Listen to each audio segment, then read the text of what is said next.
Oh! I need to put delay on that. That is a... under... Oh. Yes! Yes! The dub horn bathes me in its gentle tone. In its gentle dulcet tones.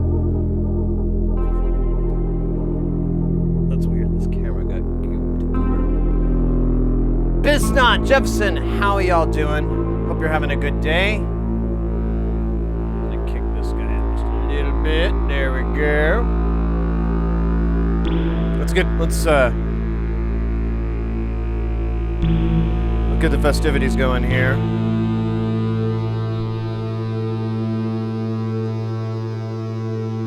I guess I have to spell it right? God damn it.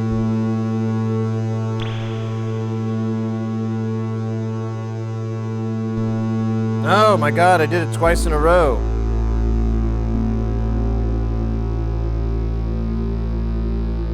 Oh my god! What is wrong with me?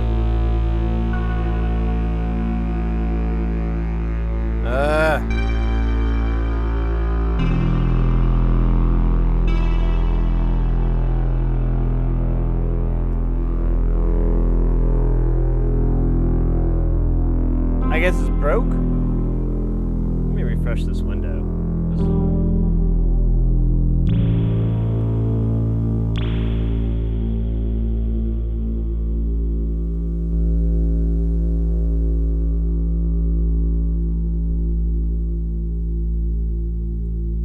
Oh, there was one going on. Maybe. Am I dumb? Well. Careful how we answer that one. Oh well.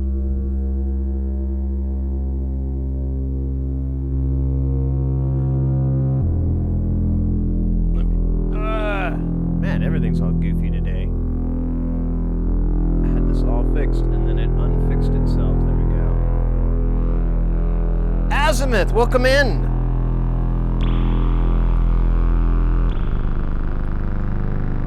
Happy Thursday. The 13th of Thursdember. And the 3,000th year of our thirst.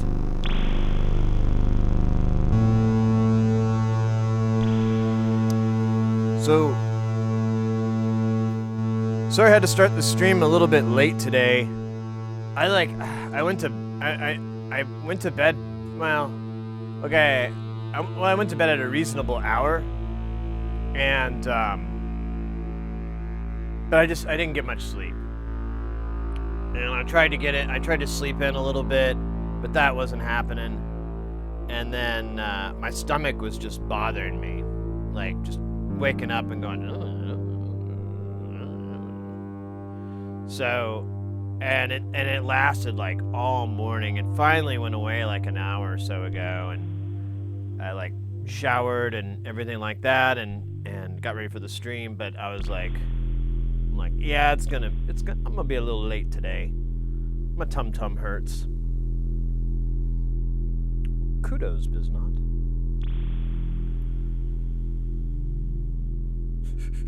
That's awesome. That's a cool note there. So yeah, so I'm still kind of tired, and instead of a headache like I had yesterday, I just had a bad belly. But I was gonna go to bed earlier. I almost fell asleep before we got our food, but I stayed up and watched, he's on right now actually, Laserlos.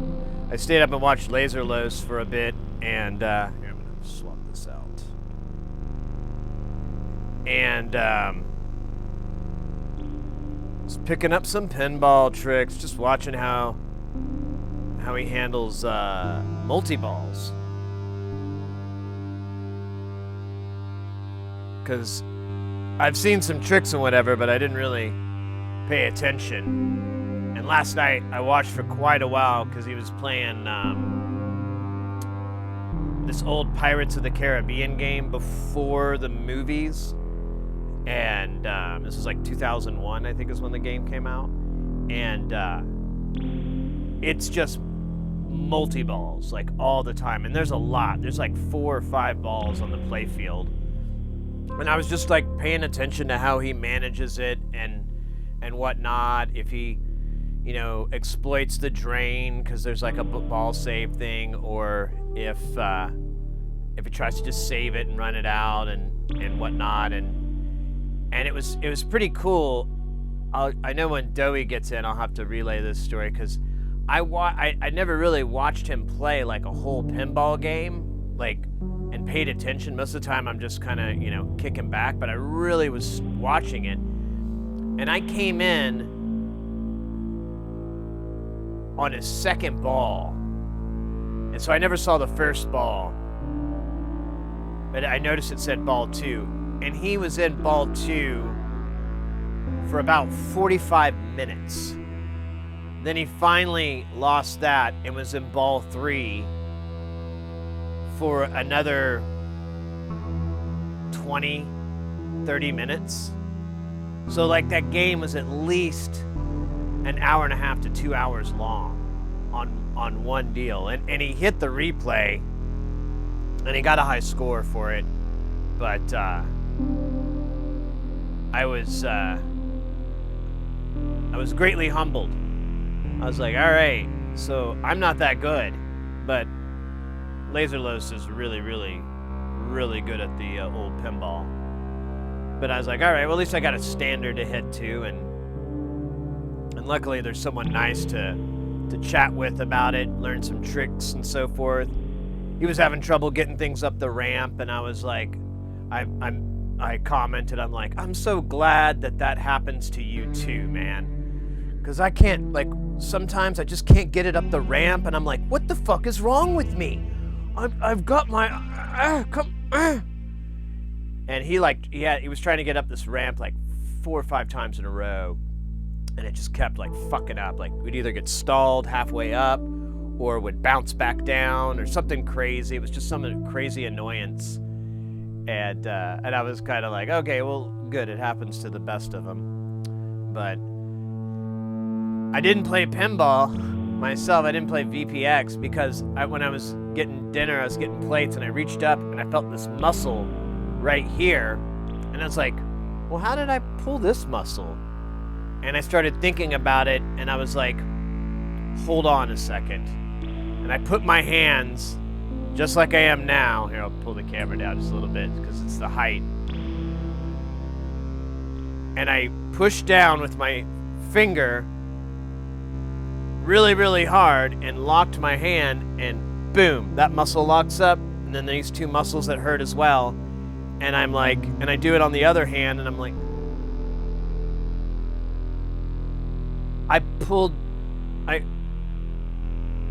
I did it from playing virtual pinball on a computer keyboard.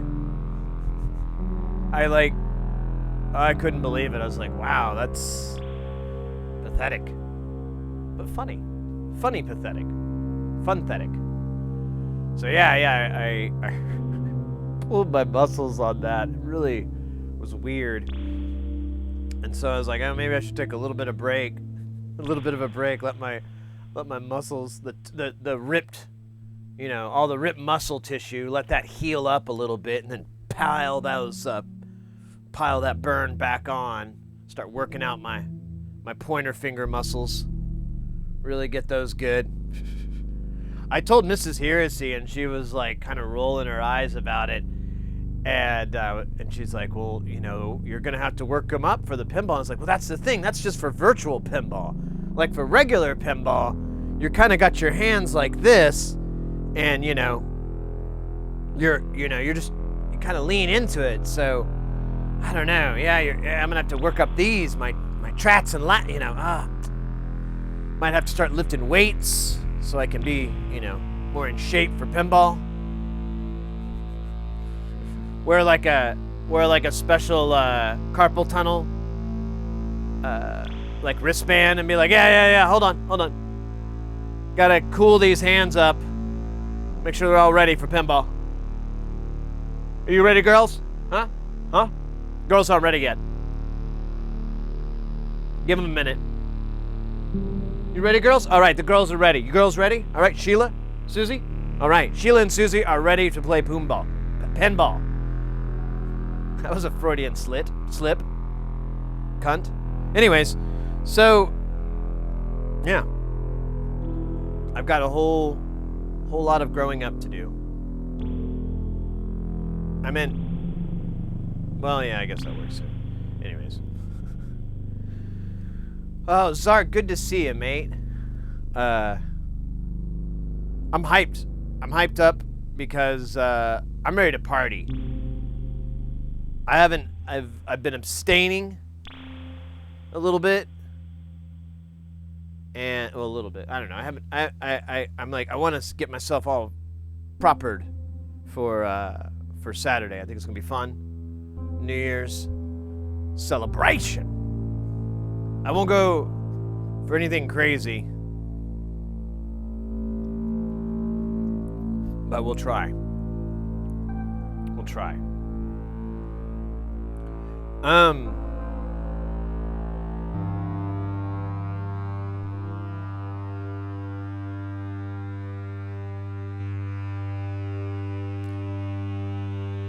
Oh my God, it's Hayes. How you doing, Hayes? Good to see you, mate.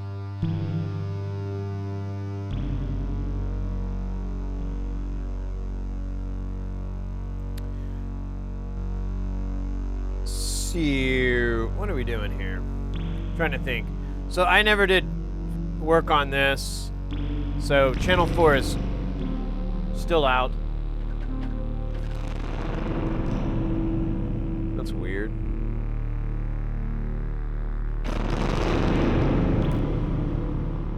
I guess it just overloads that. That's cool. So maybe. Oh. Gosh. Something else that was interesting. I can't think of what it was. Something about dragons. Nah, it'll come to me. So I just turned the system on and I started. I put the Quartermain in action, and I started up the clock, but oh, and I guess I turned this trigger sequencer on, but I haven't set anything else up, so it's kind of drony-tony, not to be confused with Tony. Mid-90s crossover R&B group. Let me put this in low rents.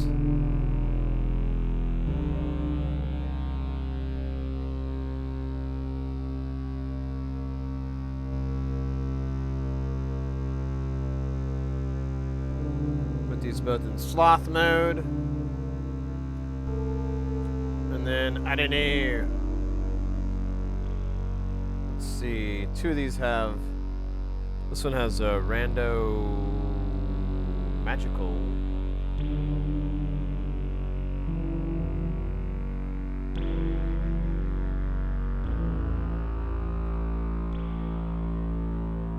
Oh, we need it to be notish. Let's do the resonator.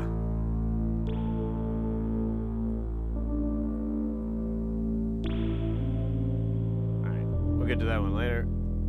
And then this has 1, 2. Let's do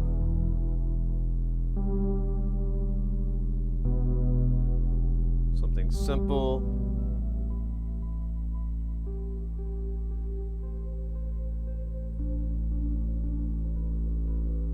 That works for me. And then this will be a drum. And I'm just going to use EEPROM.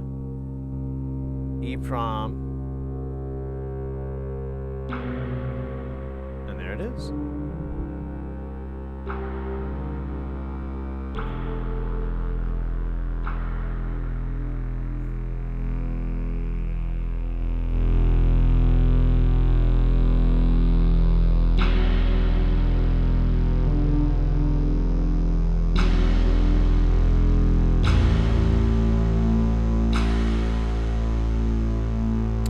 we should change these this timing on the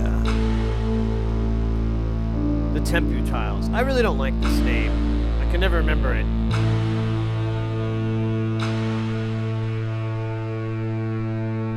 Where are you going to, buddy? You ain't going nowhere.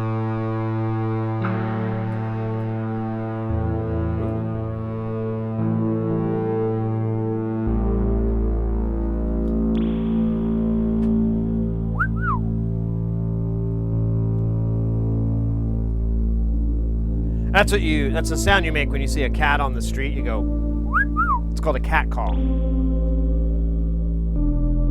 Follow me for more fascinating facts. Alright. I know you probably can't make this thing out, and it's probably pulsing, but overlook those shortcomings.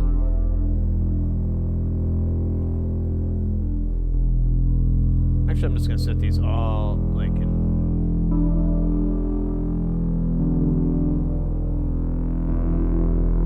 Alright, this one doesn't work.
Those are all set. I know that was fun.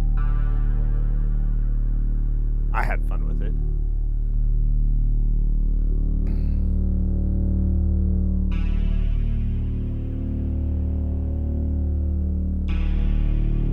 Here. Let's bring these.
coming up.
for that follow.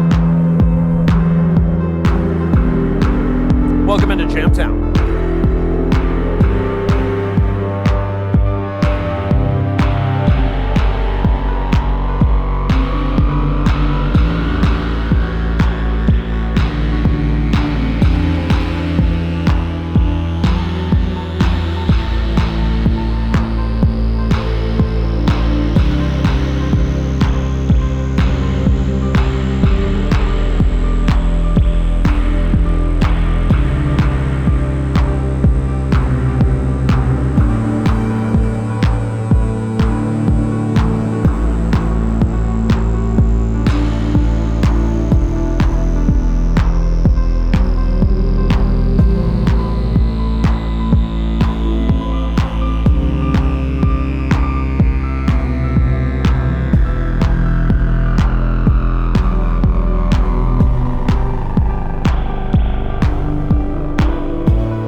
Some of these need to come down in speed.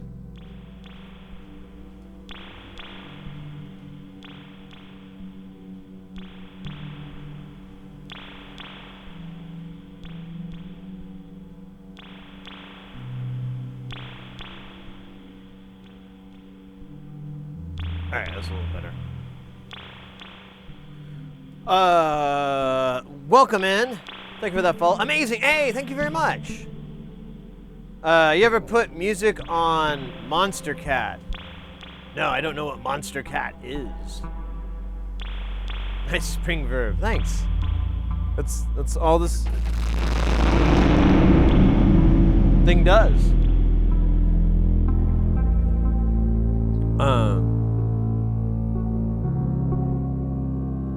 Cool jam. Oh, thanks. Yeah, it's so welcome in. Anybody new to the channel? Let me roll over this one real quick. We're normally an electronics channel. We normally, if you look at our VODs, we're normally got a blue mat and we're soldering. We DIY. Almost all of this is DIY. We built all these things on the channel.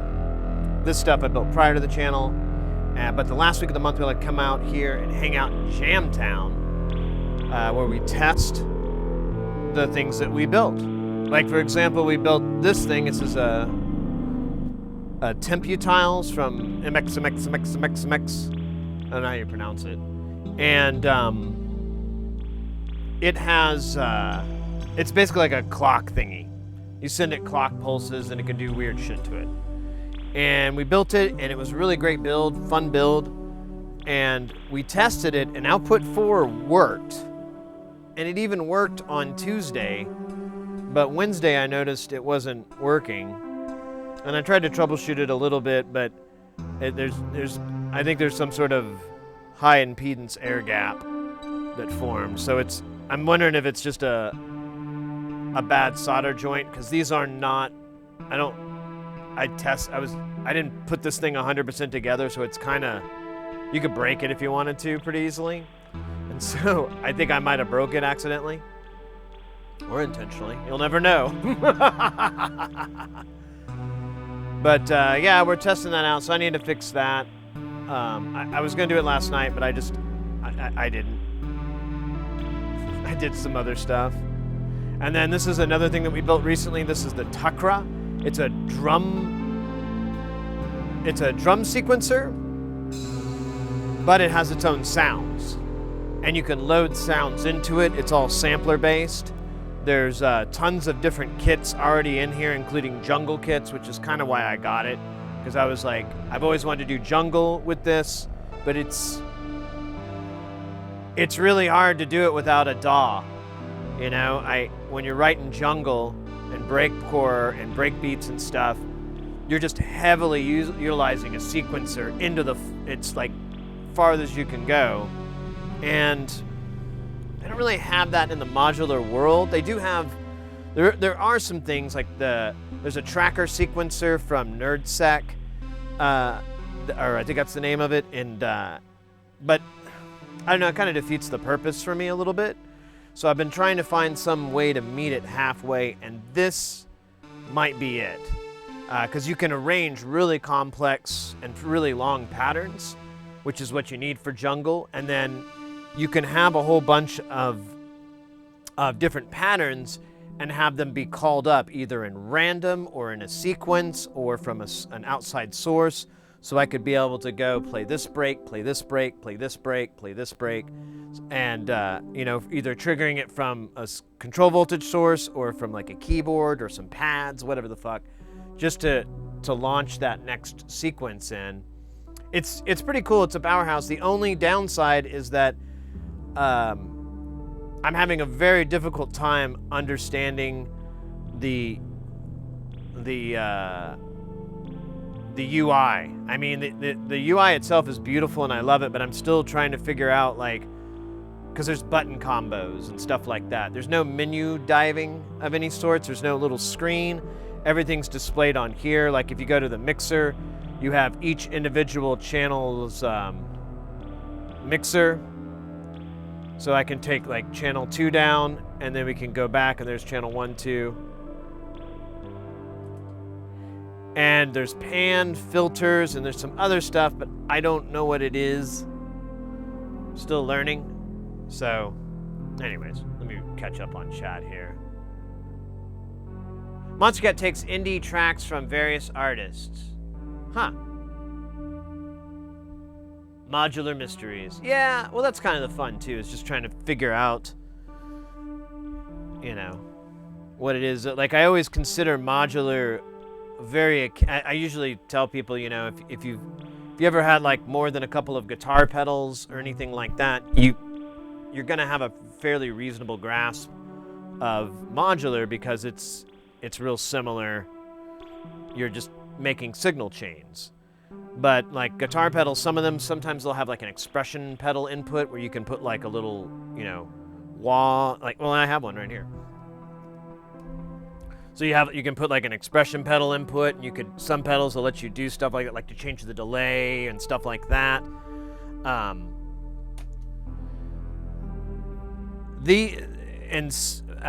a module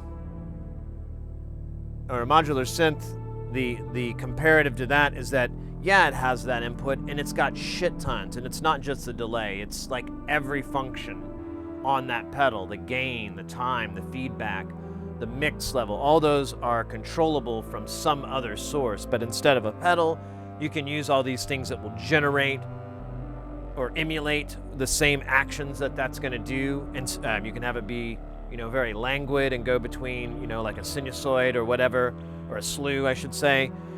Or you can have it step and jump around. You can have it really big ranges, really small ranges. I mean, it's whatever you can think of is kind of possible. And that's what's really fun, and I think is the the thing that makes Modular so interesting to me is that there's really like, I mean, I could just spend hours and I have, and we've spent it on stream, just hours and hours just tinkering, trying to like, well, what does this do? What if we did this with that? Would that do this? Oh, it doesn't do this. It does that. That's weird. Oh, it's because, you know, and just kind of learning as I go. I've been looking for some analog synths, but it's crazy world. I really admire your knowledge and skill. Oh, thank you very much, Marshall. Yeah. If you're interested in this, or you're looking for a good analog-ish synth, or actually, my suggestion is analog. If you're looking for something like that, and you want to dip your toes into this without getting really, really crazy, I recommend, my favorite is this guy here, the Behringer Neutron. It's a semi-modular synth. If you want a more brand name, the Moog Mother 32, I think that's the name of it. I always fuck up the name. It's very similar, and it's a nice brand name. But getting back to this, I've never bought one. I just know that it's very similar. I do know the Neutron, and basically you have a full modular synth with voices. You have oscillator, you have a filter, you have two envelopes, you have a noise generator, you have a VCA, you have an LFO, you have included delay, overdrive, two attenuators, a multi with a VCA built into it that they really don't tell you about, a slew limiter, and a sample and hold. And the oscillators are very nice and complex. You can do really cool waveforms with it, and you can lock them. You can do polyphonic, duophonic, all that kind of cool shit if you wanted to.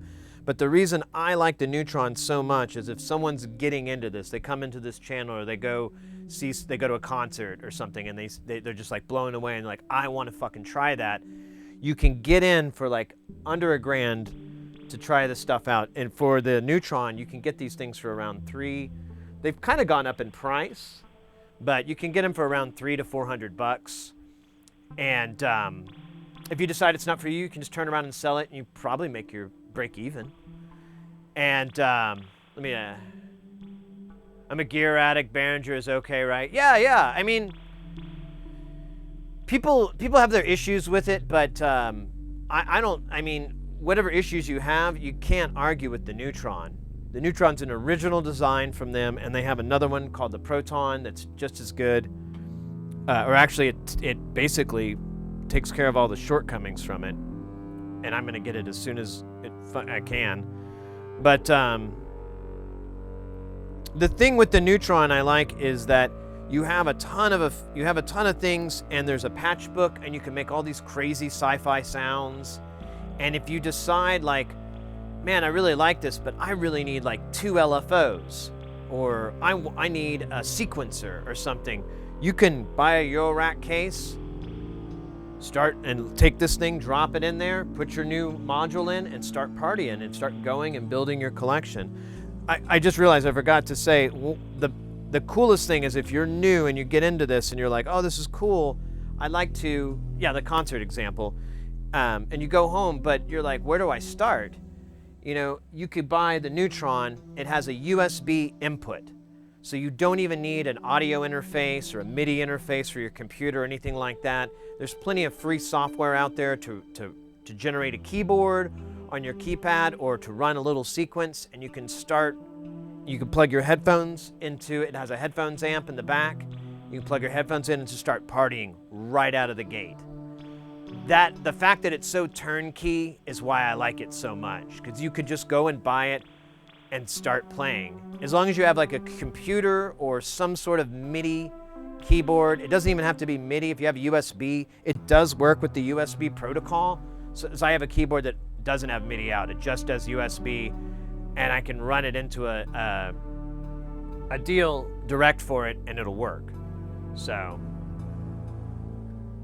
yeah, Hayes loves Behringer. Hayes has bought a lot of Behringer gear, and he's been really happy with them.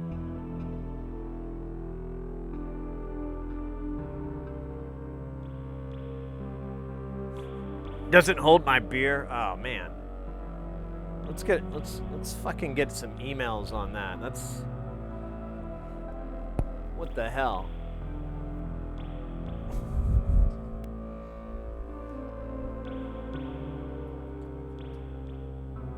Hey, first kid, welcome in. We're just talking about my favorite topic, which is how to start doing this stuff for cheap. And I was talking about the Neutron as my favorite entry-level turnkey device. You can pick it up and for under $500. And if you decide you don't like it, you can turn around and sell it and probably break even. And all you really need is just a keyboard or a computer. And you can start rocking on the thing. And some headphones. You can get some speakers too. It has a speaker out. It's just, I'm very impressed with what they did because it, you know, give Behringer all the grief you want. One thing that they do and one thing that they speak about, that Yuli speaks about a lot, that I can't say that they're liars, is that they really want to get synths in everybody's hands, which is kind of on the same line that I'm at. My thing is that I think you can do it the DIY way, and it's very rich and fulfilling. But of course, Behringer, that's not their way they want to go, but they still want you guys to have synths. And so I kind of like that. And the Neutron is extremely cheap for what it does. I mean, if you were to build the Neutron in Eurorack to make a whole voice and have modules that did all that, granted, you'd probably have a little bit more versatility, but it would easily cost you $1,000 to buy everything individually. The 7506 oscillators with wave shaping, all that, that's at least $500 or $600. Hey, Set Zero, good to see you. Ooh, excuse me. I burped when I said that. Big fan of the Neutron? Yeah. Have you been interested in the Proton at all? Because when I saw that, I was like, oh, cool. Everything that I have a grief with the Proton, like, oh, I wish the Proton did this or it did that. Or, I'm sorry, I wish the Neutron did this or that. The Proton covers, so I'm really excited about it. I'm a bigger fan of the Neutron dance. I'm just burning to the Neutron dance. There you go, 1,200. I can believe that. I can believe that.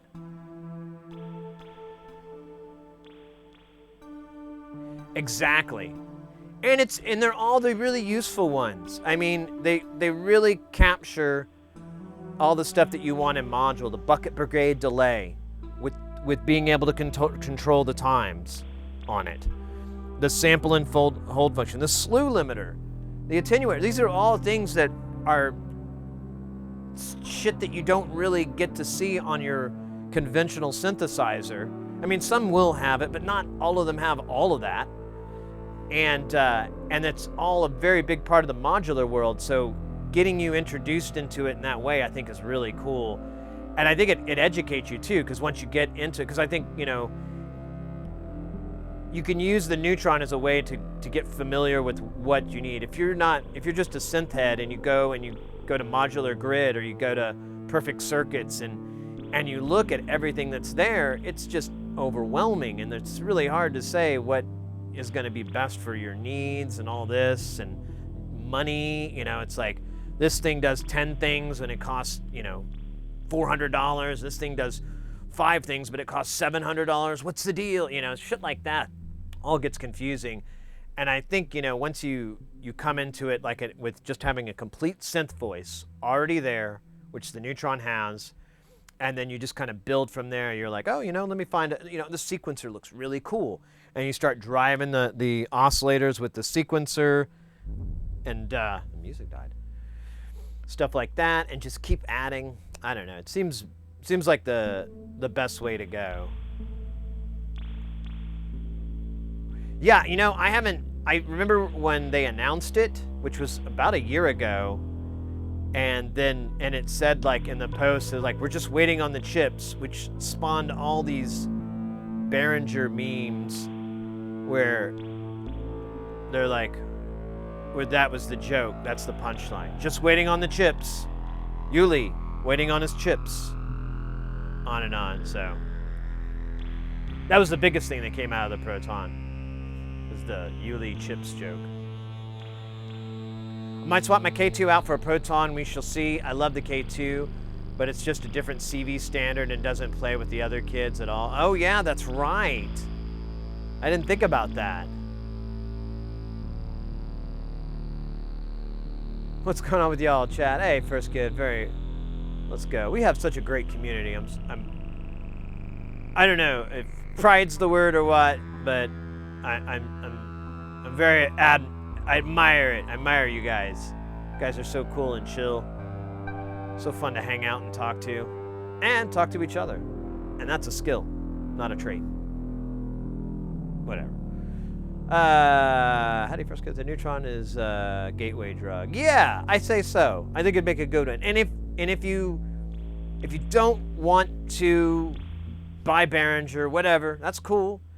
You want it like a staple name, you can go with the Moog Mother 32. It's very similar. It's not apples. It is apples to oranges a little bit, because there's a lot of differences, but it's still the same thing. You have your patch network off to the side. If you don't put anything in, the voice travels through automatically. Once you plug something in, you break that signal and introduce a new one in. So it's, in that sense, they're the same. I think the Mother 32 doesn't have as many things or has something different. I don't know. I've never actually set them next to each other. To make that comparison, because I just never had one. I guess I could look it up online and just stare at the two, but that's not very fair. But I mean, it's about twice the price, a little bit less. Yeah, actually, it's about twice the price of the Neutron. But again, if you want that Moog name, that's what it costs, and it's a fantastic synth. I don't know anyone that has been disappointed with it that I know that have got one. They've all been like, no, it's the classic Moog sound, it's that classic filter, it just sounds like a beast. Cool.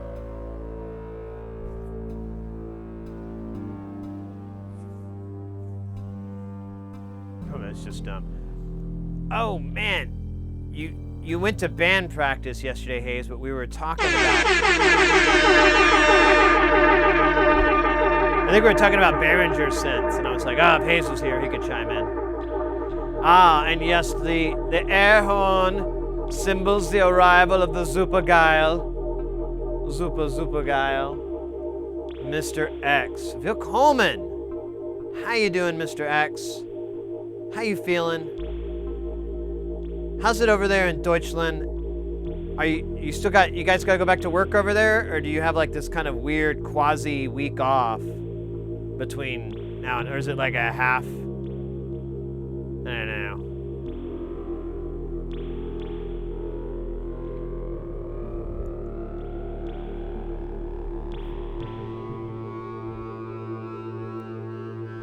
Things are quiet, but still have some days. That's good. Semiconductor week.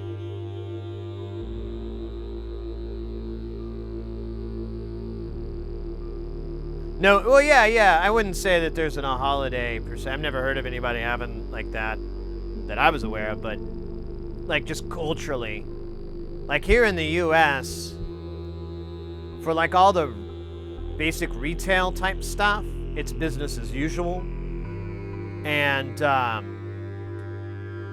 I think a lot of the office kind of jobs too, I think it's pretty much business as usual. But, you know, a lot of people, they took holiday, and so their holiday might bleed into Monday, Tuesday, Wednesday, or they may take the whole week off so they can, you know, spend Christmas and New Year's at Grams or whatever the fuck. I don't know. I'm just making up these people and their lives right now to sell a story that I made up. Jesus Christ, is that what it's come to? It's kind of cool. Intergalactic Planetary. Got that 808 bump? Wait, what? That guy? Someone bought one of the pillows yesterday, and I'm waiting for them. I hope they come up in the chat today. I want to thank them. They bought the 808 pillow, same one like this, and then they also bought the beach towel, which I used to have draped on my couch, but I think I folded them up. And but it's like a beach towel, and it's the 808 or the 909, and the 8-bit layout, the pixel art layout. There you go. And I was really happy. I hadn't sold it in a while. I had a couple of friends ask about it, and but you know how it is when you're like, they're like, oh yeah, I'll buy it from you, and you're like, you never hear from them. So, which is cool. I get it. I'm that guy too. I'm like, oh yeah, I'll have to do that, and then I never get around to it, and then I kind of feel bad, and then the guilt gets worse exponentially as the time passes. There's a curve thing, but no, they picked up a couple of things. I was really hyped on that one. I was like, oh cool. So, anyways, I gotta get another Dr. Pepper. I think we can make this thing make another tune. I don't know if it's gonna be the same as the one before. The one before was pretty good. I like that jam. We had a good jam Joe in there. Wait, I don't need to. I can keep talking and walking. I'm trying to fix this lighting situation I have, which is lights are in the middle of the damn room. All right. So I gotta enjoy all the Dr. Pepper I can. My New Year's resolution. It's not to completely quit it, but to get down to what I used to be, which was maybe 3 or 4 cans a week instead of a day.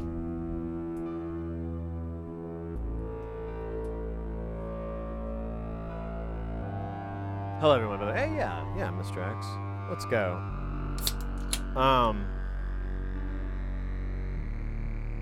I was saying earlier I didn't get a chance to work on the 4th output on here or try to see if I could fix it.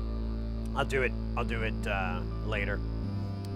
Instead, I stayed up. I didn't play pinball because get this. This is funny.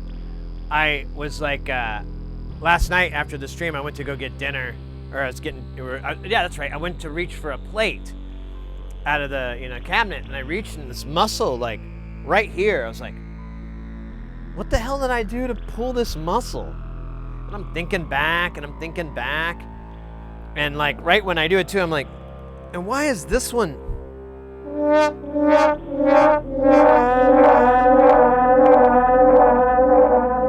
Then I realized that sound played. I held my hand like this.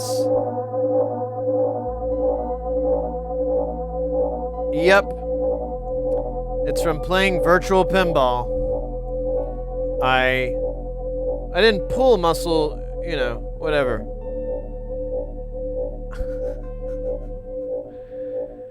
I told Mrs. Harris, she kind of rolled her eyes. She's like, well, you're going to have to build up your muscles to play pinball. And I'm like, no. It's just virtual pinball. I'm okay, baby.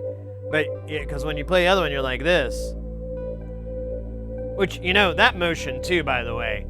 If you're miming that can be misunderstood. Because if you're the pinball thing, show you.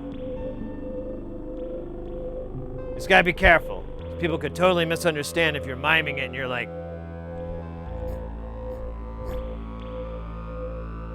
what? I'm playing a pinball.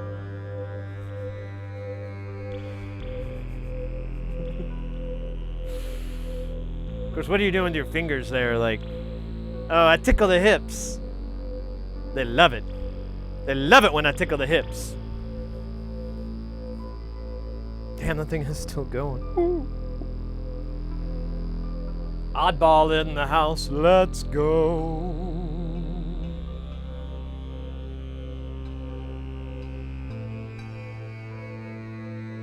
Pretty much.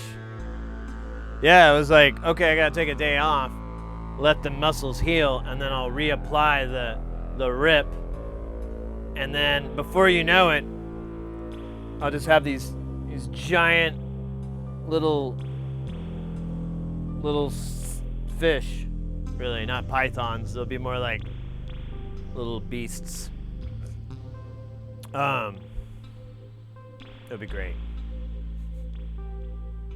There you go. What are you doing? I'm playing pinball.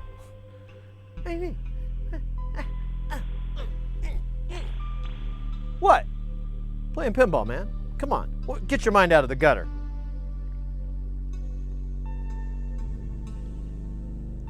Let me have a complimentary dab.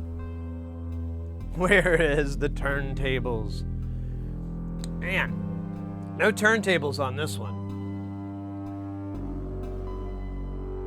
Just synthesizers.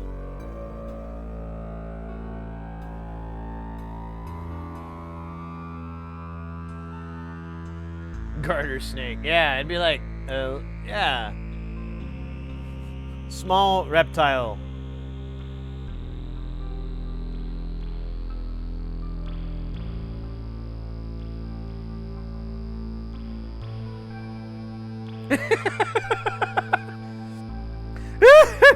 All the pro sports muscle science, proteins, electrolytes, avocados, and shit. And liver.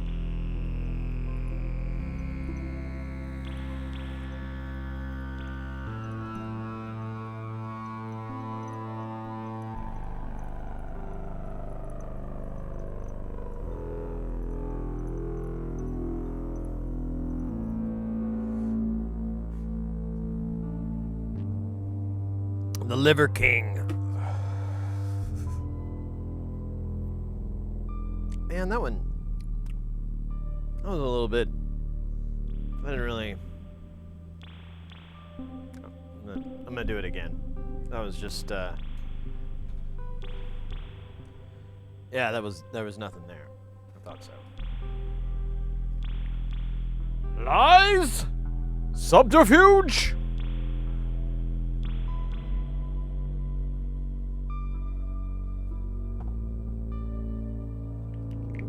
Pickled wieners?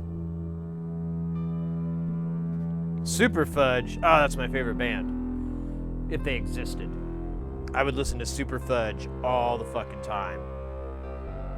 If it were real. Which it ain't. So don't go listen to their album. Super Fudge in the Butt.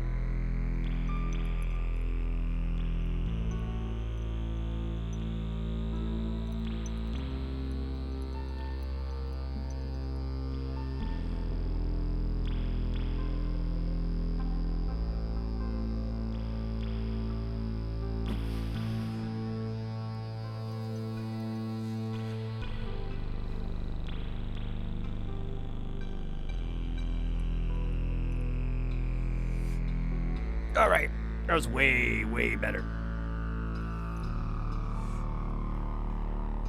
All right.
Kenny.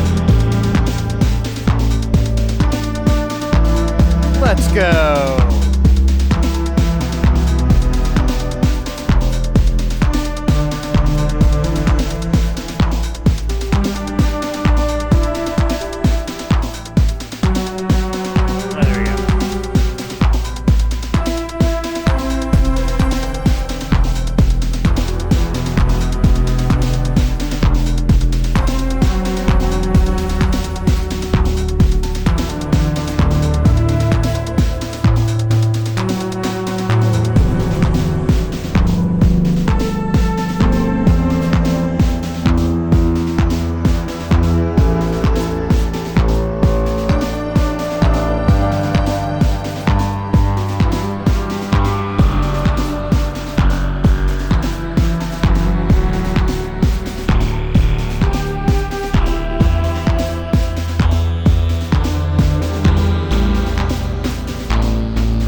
Nice. Nice.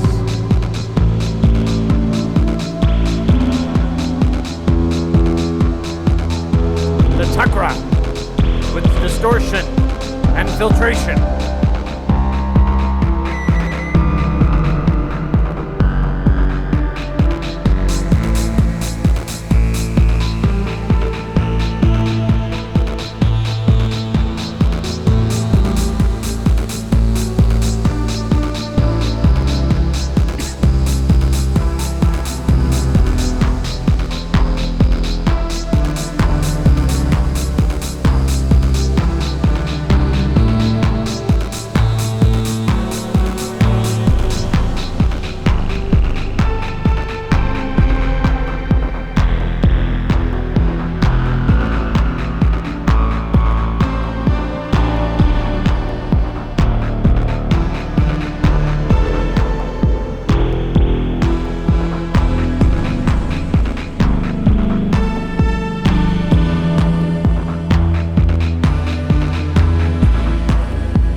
check it.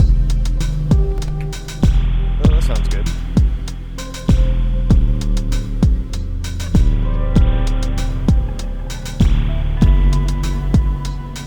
Ooh, I wonder what tuning we're in.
That's a weird note.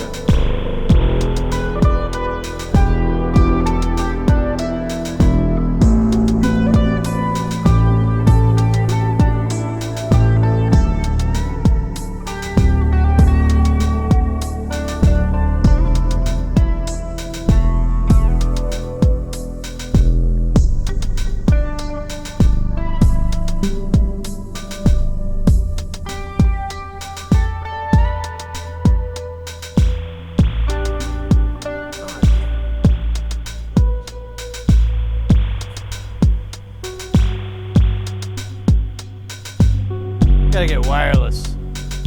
Gotta get a Shure in-ears, IEMs.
Actually, I like it without the clap. We're gonna do something else.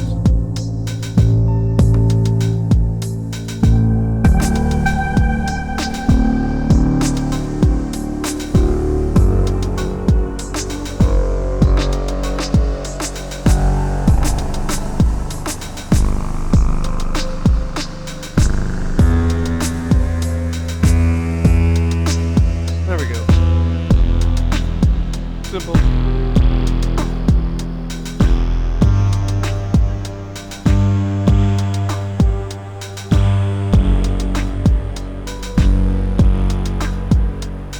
Hey, Ruby.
Trying to like do tricks I can't do.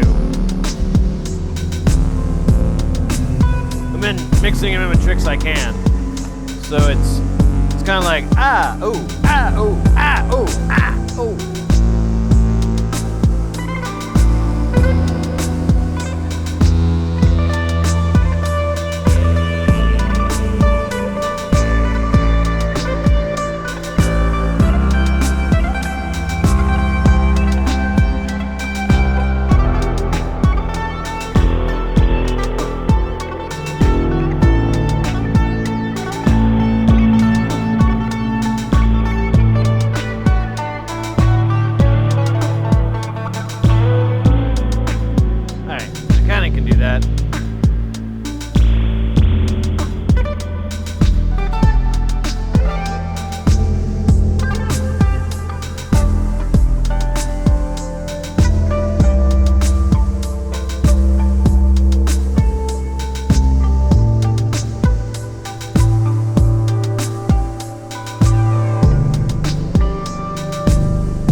Doing that butt-ass low note. I don't know where that is.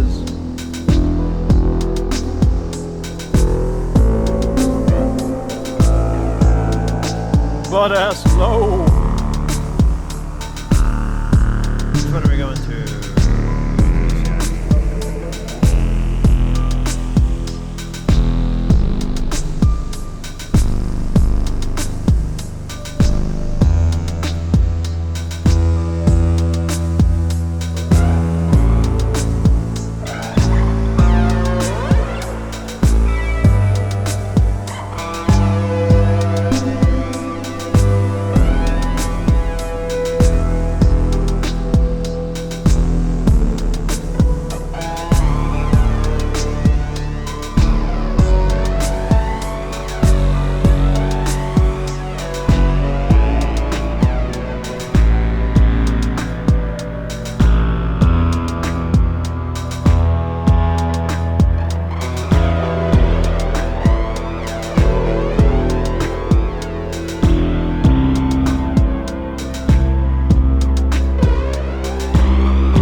do the low strings. And they kind of get mushed up.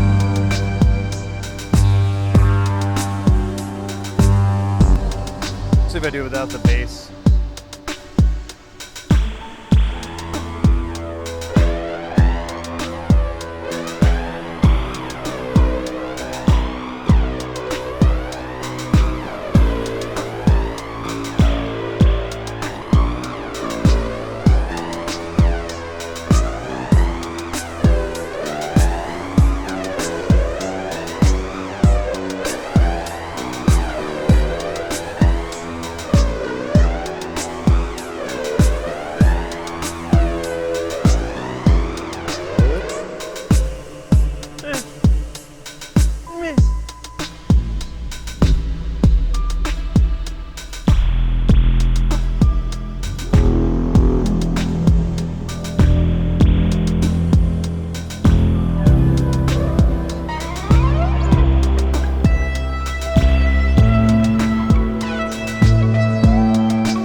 notice you can get these things to put on your frets that kind of deadens them.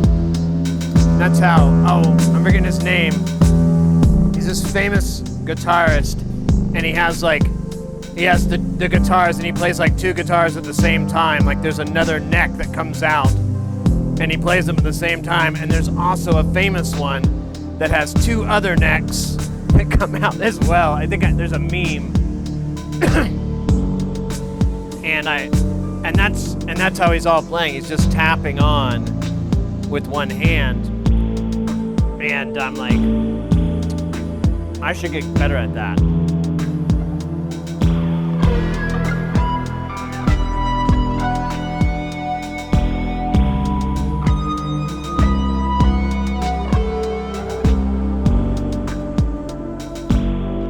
More and more voices. Well, no, it's just That way I can do tapping.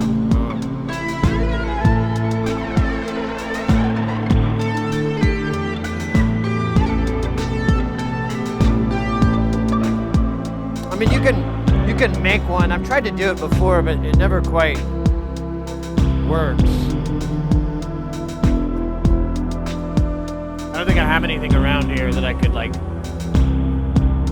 a headband. I'm fresh out of headbands.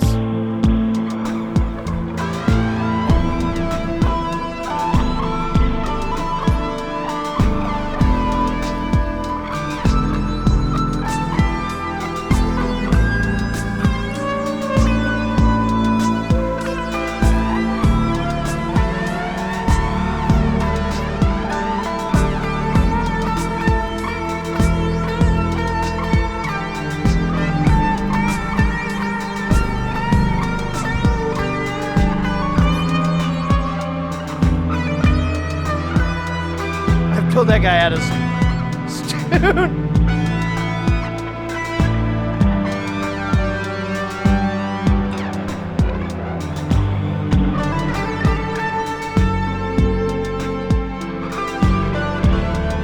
We could. That's not even like fully distorted.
lurking, no diggity.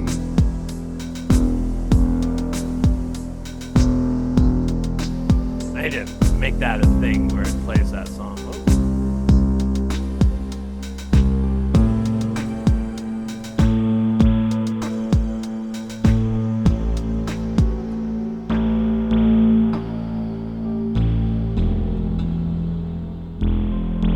Change these drum samples. I gotta try to remember how to do it though.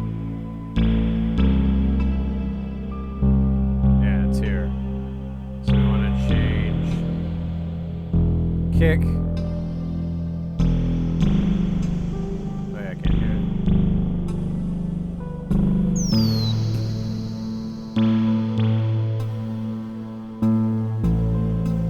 Oh yeah, because it's getting signal.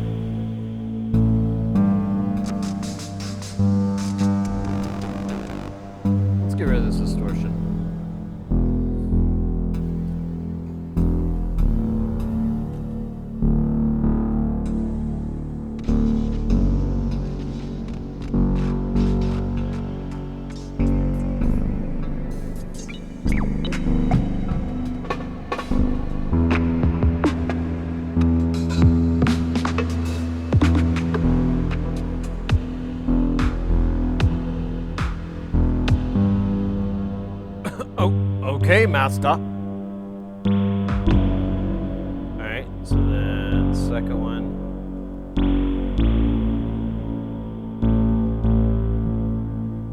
Oh, it's not working for me now.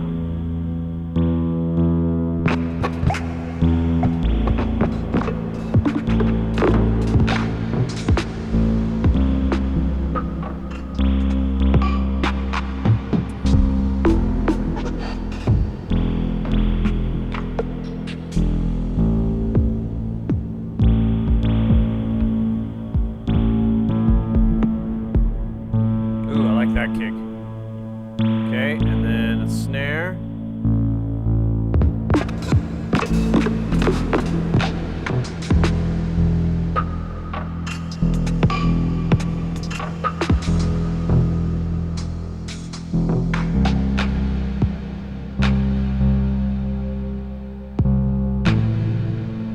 Right. And then next voice, we'll do another snare sound.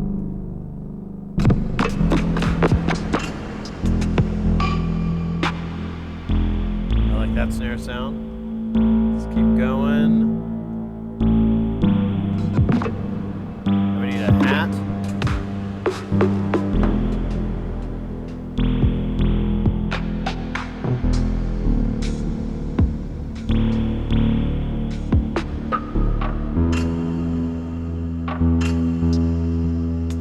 There we go. I like that.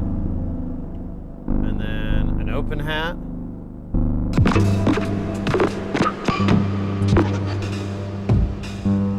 I like that open hat. And then a couple of extra percussions. I don't know, like a ride maybe? I don't know, rides are dumb.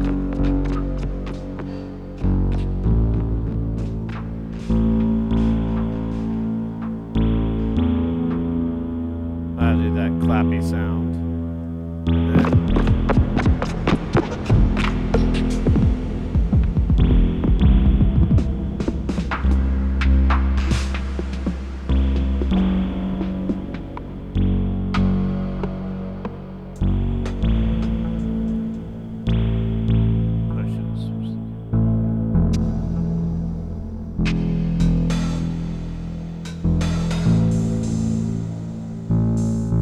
that's kind of cool. I like that. All right, so now we got our drum thing in. Let me put it back on the clock.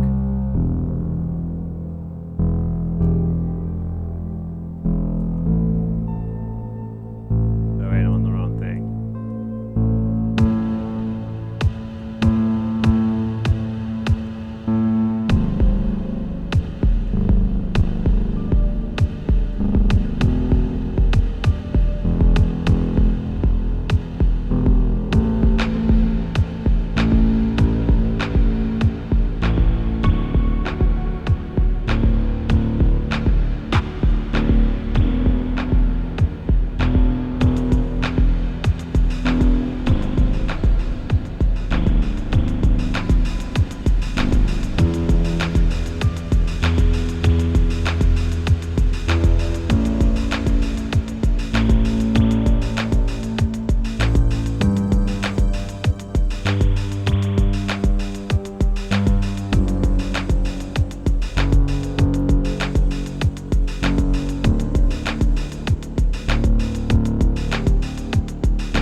craft charts reproducible with your machinery?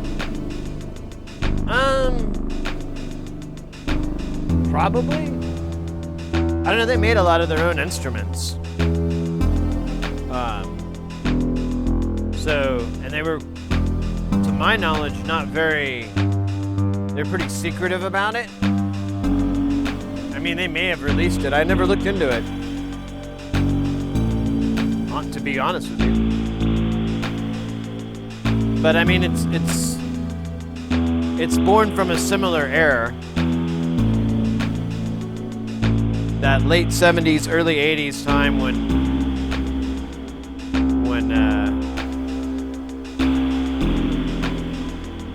synthesizers really started to become more of a viable thing for people to have rather than just something in a studio.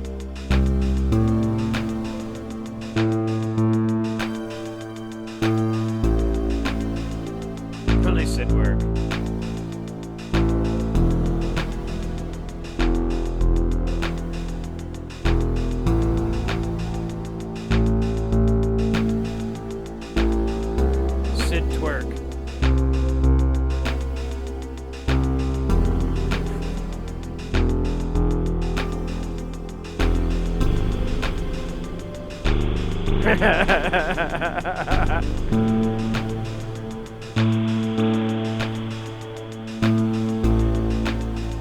Alright.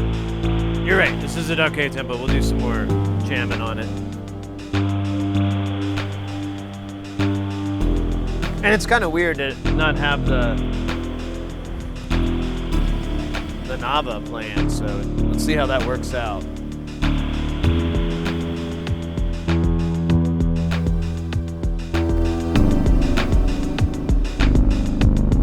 Let me try a different pattern length.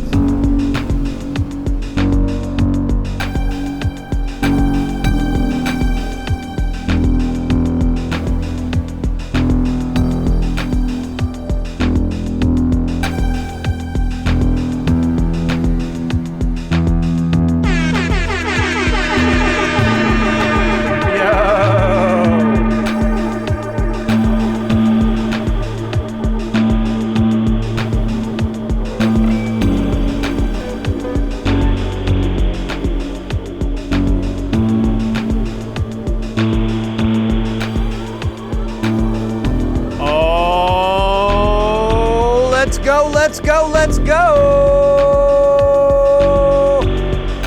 JVP coming in with that piping hot. Hooray!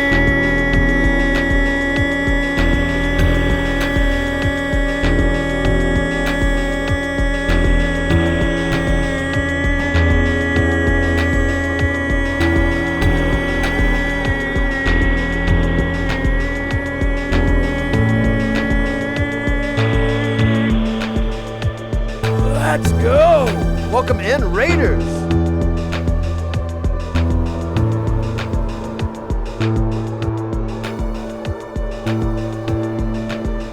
So many deleted messages. So much, yes. So much. Unbelievable. They just came in with the most offensive things possible. Look at that. It's doing it before anything can even understand. It's so fast. The spam detection software is incredible. It predicts in advance. Like, they're gonna say something rude. They're gonna spoil, like, the end of this book I'm reading. How rude.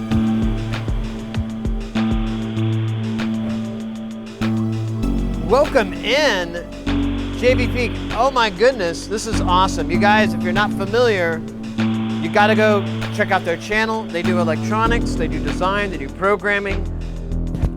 They're your favorite little I don't know. I ran out of words. Words are bad. No, welcome in. It's fantastic. Yes, definitely, guys, go follow them. Give their channel a follow, a check out.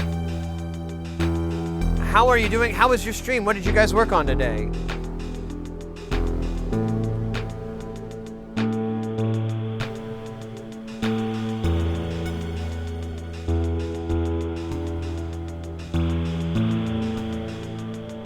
Hey, Penny knows JVP. That's awesome.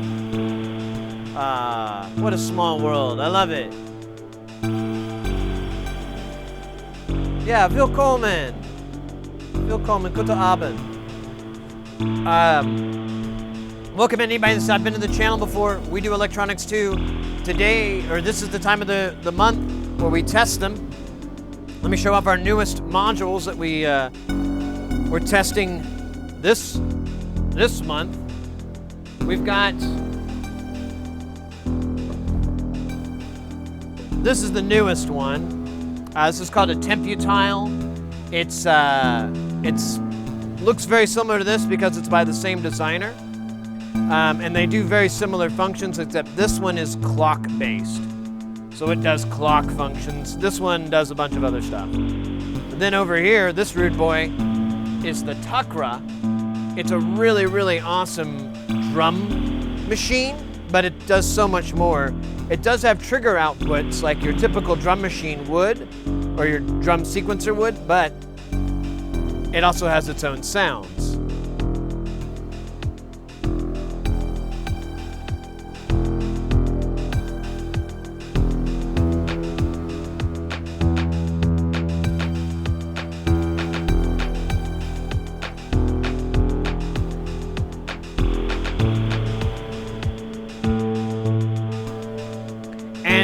There's a giant sample library, so you can load up tons of different samples and really get freaky.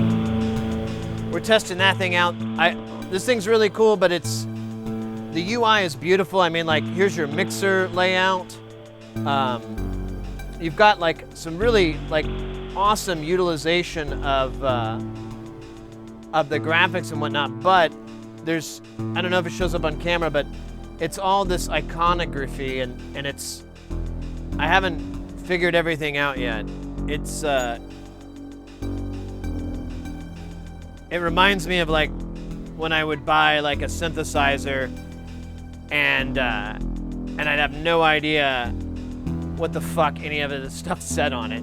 I was like, what is this? And I'd have to read the manual, and that was when I began my terrible slide down the hole of reading manuals for fun. Good evening, America. Let's go. Well, we're national, we're international, but yeah, I'm in America. But we built a thing. We now have one of those login with Twitch buttons, and I leaked my password again. Ich habe dafür Google Translate für would recommend Deep L. It's more accurate. Oh. But the sentence is correct. Ah. Oh, how nice of everybody. Well, yeah, we're testing out these modules. Right before you guys showed up, I was gonna play some guitar on my trusty 8-string here. Extra 2 strings just in case I fuck up. I got 2 more strings just to cover it in case I mess up. It's that smart. It's that kind of brilliant American engineering. And, well, I don't know if it came from America or not, but it came from some American. Because you can't American. Let me tell you right here now. That's the God-honest fucking truth. Yep. I don't know if that'll come through linguistically. Yeah, E-banjo. Yeah, that'd be cool. Like with a banjo with like 2 strings. All right, let's drop this in. If you guys have any questions or anything, feel free to ask. I'll be more than happy to answer. Sometimes chat knows the answers. This is a chill stream. We're hanging out, having a good time, getting ready for the New Year's by working on our guitar skills. Let's see if I can remember that beat again.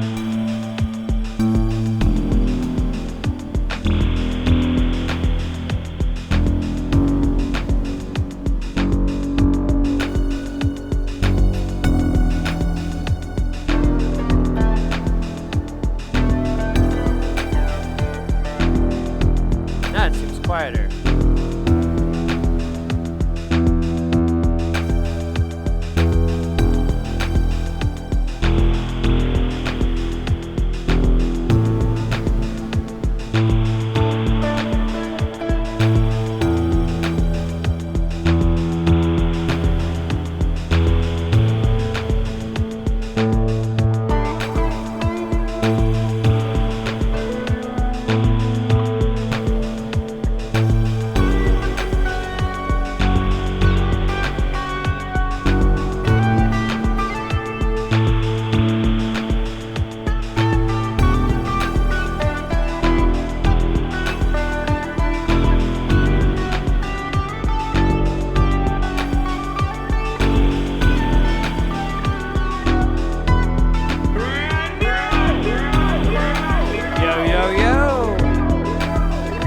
Admin Dev, thank you for the follow. Welcome into the channel.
Fuck that one up.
That's what's up. Thought that was weird. I hit my tone knob earlier.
Not changing when I want it to.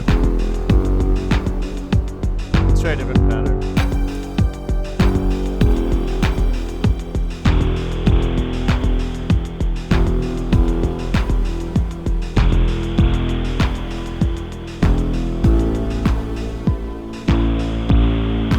So there's the Nava. That's pretty good. The Takra and the Navra seem to hold up against each other. I did not expect that. That's gotta be that big bottom 24-bit output on there. Big bottom. Big bottom. I don't know what I'm talking about, but I'm pretty impressed. And I have it turned down too. Like I have more room to go louder. That's cool.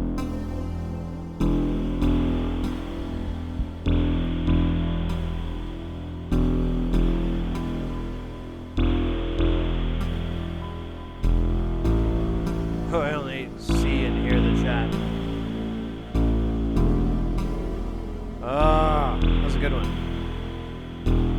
I wonder if we can do it again and again and again and again and again and again and over until we're done.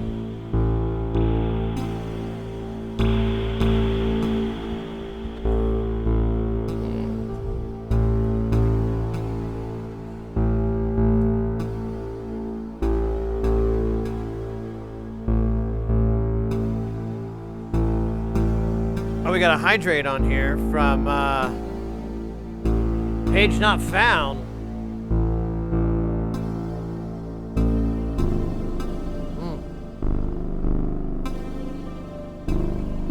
Thank you, mate. I appreciate that. All right. Oh my gosh. I can't believe how sore my muscles are. That's weird.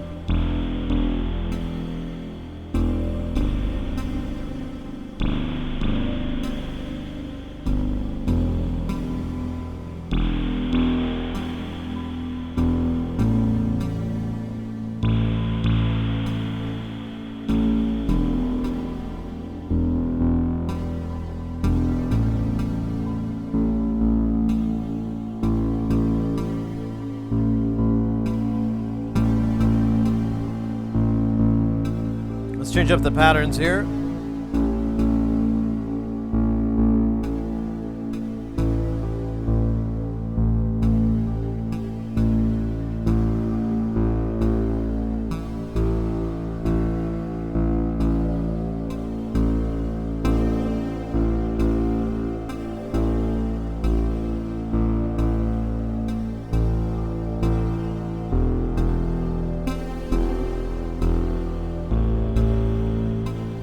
All right. I just mixed it up.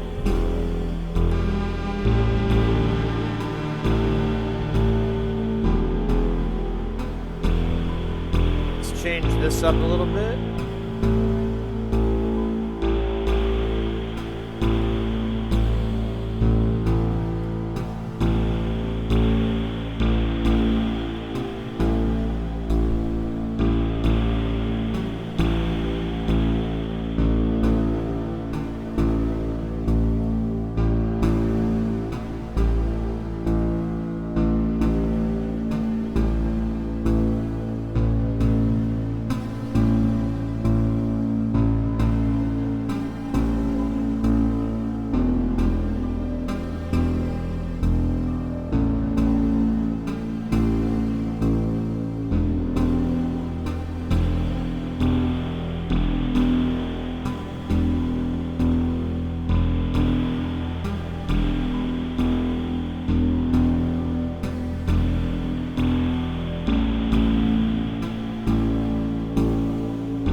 I gotta do the part of the Jamtown where I sit down. Jamtown sit down.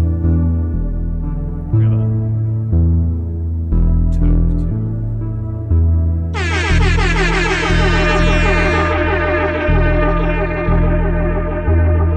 too. Shell Shock with the dub horn hype. Welcome in, Willkommen. Howdy doody, rock and roll, super cootie. Not for me, it isn't.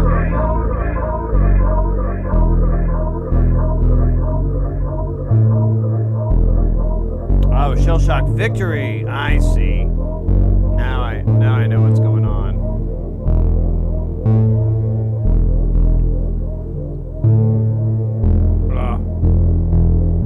Just a second here. I'm checking on these fish, seeing if they need more food or if there's enough food.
Decide if I should go play pinball tonight or tomorrow.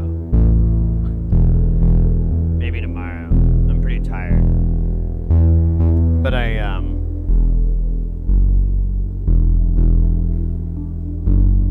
mentioned I mentioned earlier I've been playing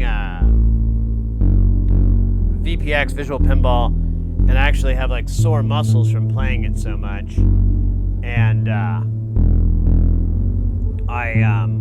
but I've been trying to like learn how to get good at this one game because I see it everywhere.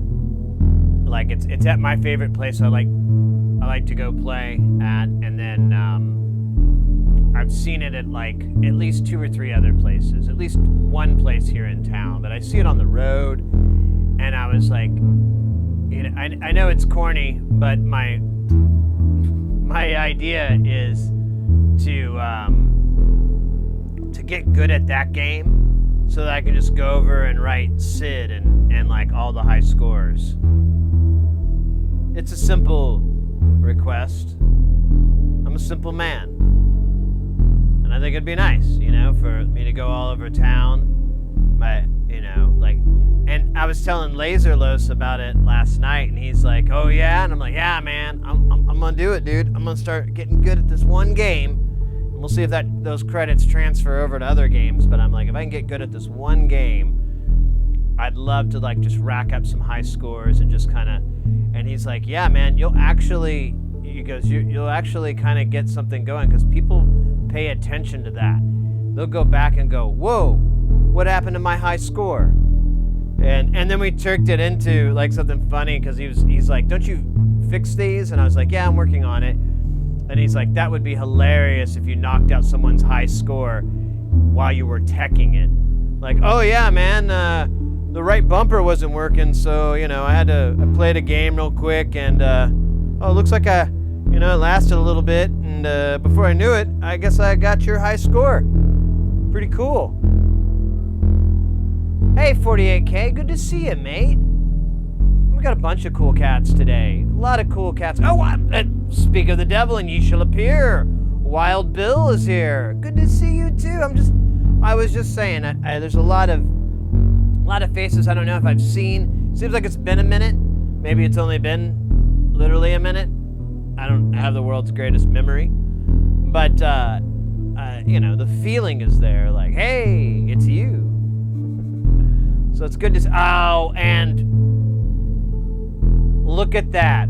How can I summon more? MDJ, how you doing? Very long time. Good to see you. I hope you're well. I hope you're doing good.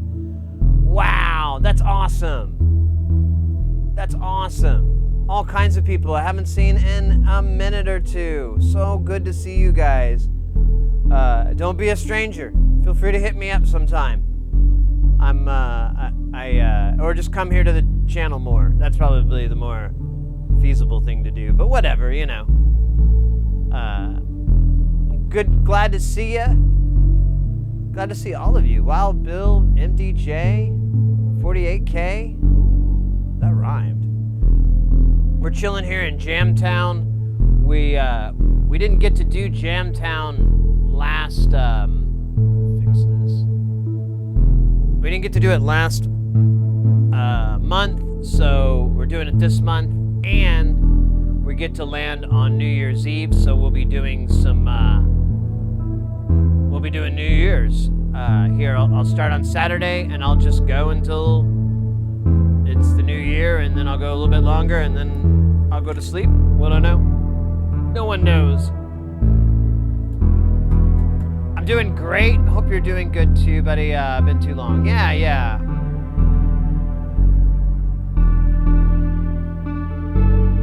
You can't bomb when you're being... Yeah.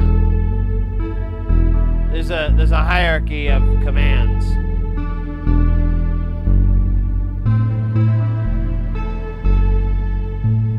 Well, cool.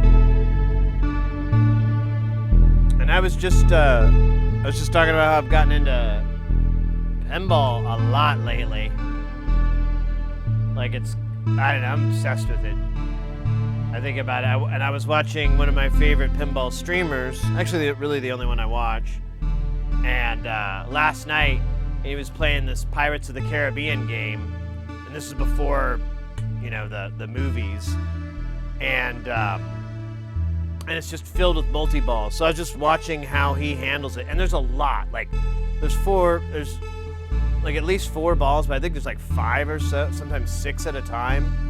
Because you can stack them, and so you can have 2 multi-balls at once, it looks like. I don't know. It was just insane. I was just kind of watching how he was handling that, so I could kind of that's something I'm really lacking in. When a multi-ball drops, I tend to choke, and so I was like, I need to pay attention to Laserlos here, see if I can figure this out.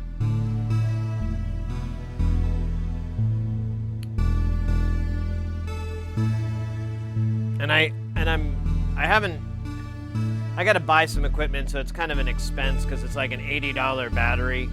But I am still wanting to take my video. I can take my video. God, that's loud. I can take the my video switcher, and it can run on DC battery power, and it can connect to the internet. Either through an Ethernet, but you can also just plug your phone into the USB port and it will tether from your phone. And so you sign up, you set up all your login and everything for Twitch and just hit this one button live and it logs you in and you're good to go. And I would be a totally mobile rig using my phone, and then I could use my phone instead of trying to use the cameras on it. I could actually use it to read chat, which would be really cool. And the good thing, bad thing is the video setup would allow me to have 2 cameras.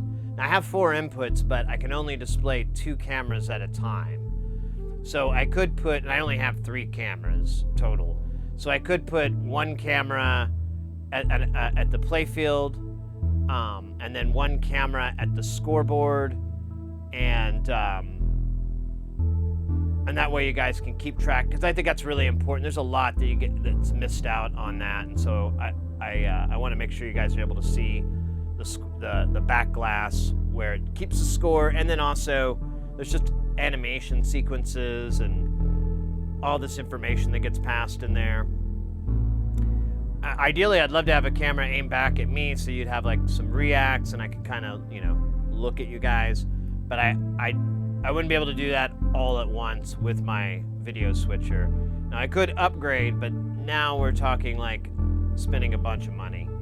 So, and I don't have a bunch of money. Someday, I won't have a bunch, but I'll have a lot more than now. Oh, there you go. That's not the worst plan at all. I don't know, though. I'd have to get a little sticky because, you kind of work the pinball machine a little bit. I don't want the glass to... That's the other thing, too. Like, someone brought up that I should, put a sandbag or whatever for the camera last time we went living or suction cups. And I was like, yeah, I thought about that. I don't want to mark up their glass, even if it's just little suction cup. I want to be like, leave no trace behind. And that's the reason I use the tripod that I have, because it's not rubber feet, it's like a pad feet, and then the rest is plastic. So all the sharp edges are plastic edges, so they're not gonna mar anything. The plastic's gonna fail before, the glass or the metal is. So that was my thinking, but I think I can rig up a mic stand and with a boom arm, and I should be able to get a nice overhead shot of the playfield, and then on that same camera, I'll aim that and shoot it at the back glass.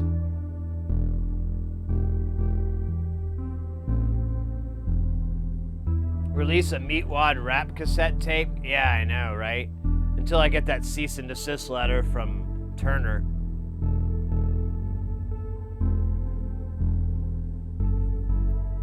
I still worry about that. Like, I love doing the Meatwad thing. I'm tempted to, like, I've been trying to get a video that's good enough, or like something I feel that's worthy, and I was gonna try to get it to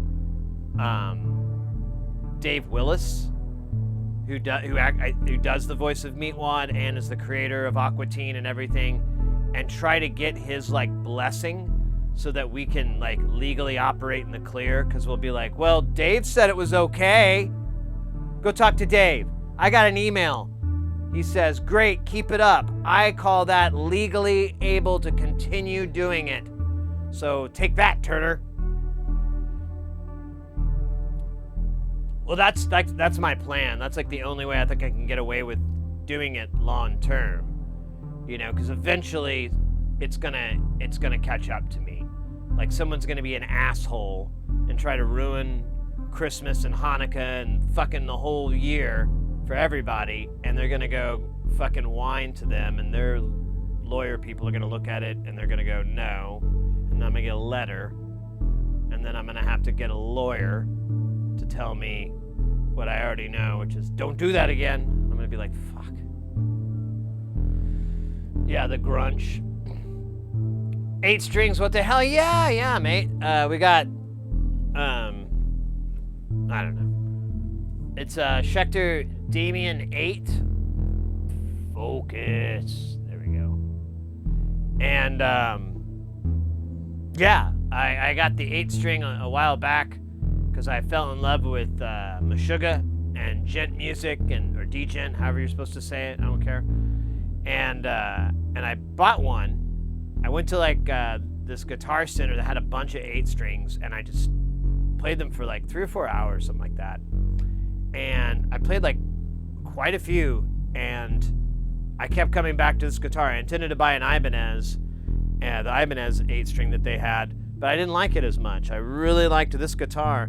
It's a pretty sweet one. It's got the cool little bat inlays, and then it has this pearl inlay here. And then it's a solid piece. There's no bolt or anything, which I think really makes the guitar a really wonderful guitar, because of, the sustain, everything is built in. There's no loss of transference or anything. It's all just one big chunk of guitar, and it plays unbelievable. That's what I was saying. I played all these other guitars, and I had a reasonable budget when I went there. I was like, all right, I've got like $1,200 I can spend on a guitar, and I had a little bit of wiggle room if I found that magic thing that I was like, all right, we'll spend 13. But I ended up getting this thing. This thing was like $800 too. It was something like that. It was a lot cheaper, and just like I said, just a pleasure to play. And I got it to play gent music, to play metal, but I end up just playing like jazz and stuff. I like putting it on. Well, this has a little bit of distortion. Here, let's take the distortion off, or take it down to like.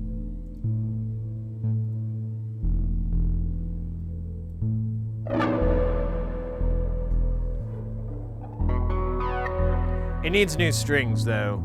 The strings are old.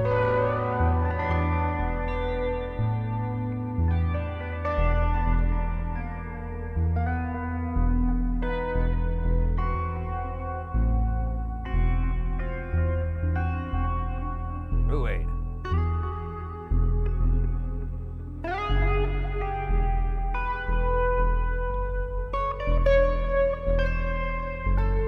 Oh, I see. That's all I ever do. I try to learn my sugar riffs.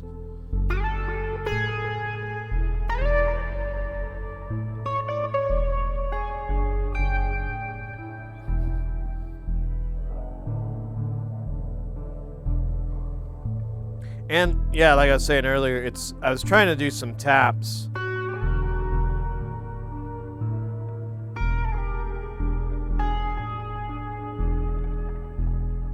If you put a little bit of heat on there, you can get it to last for quite a while. I don't have an amp in here, so there's nothing that's like resonant feeding back in the room. It's going straight into the headphones, so you can't use that quality to extend the sustain out. But I'm sure if I had like a nice cabinet in front of this thing, I could probably do some ridiculous hammer-on action. Here, we'll go to the low notes.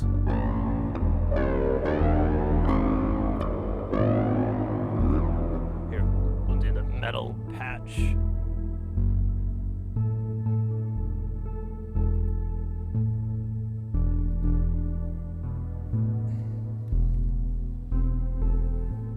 See if I unplug my headphones.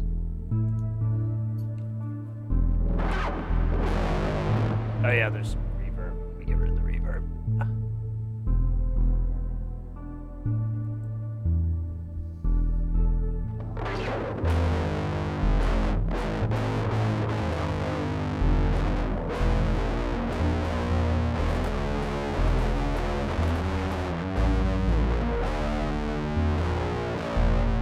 It's really discordant with the. It's gonna be louder too.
So yeah, that is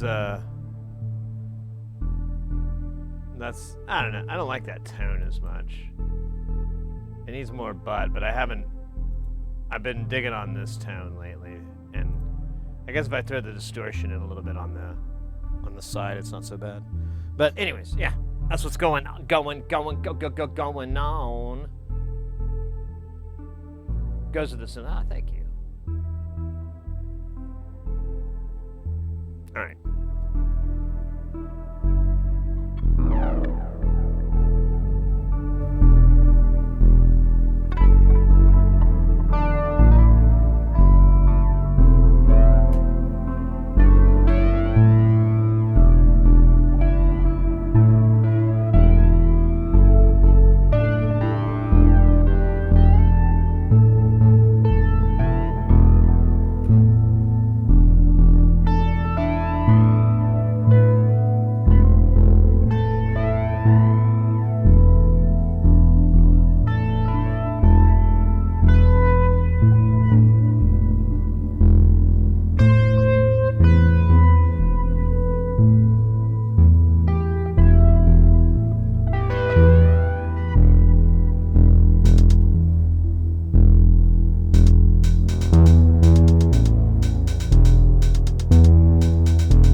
good guitar practicing it.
What a beefy tune.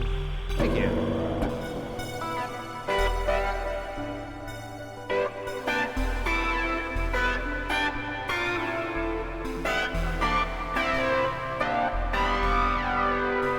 I just made that up.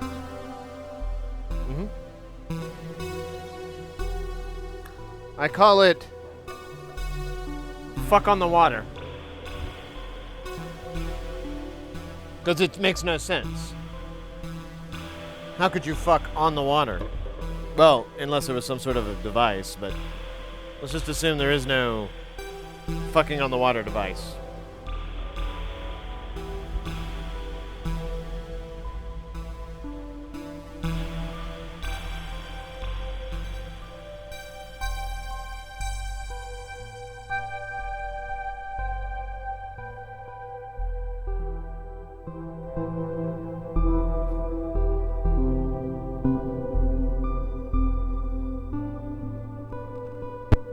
Oh, yeah, that explains a lot.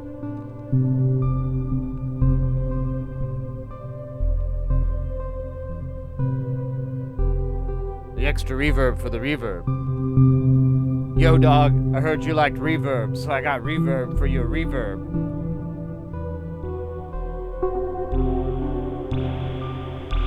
City Swagmore. Fuck in the water. A tire on the sky.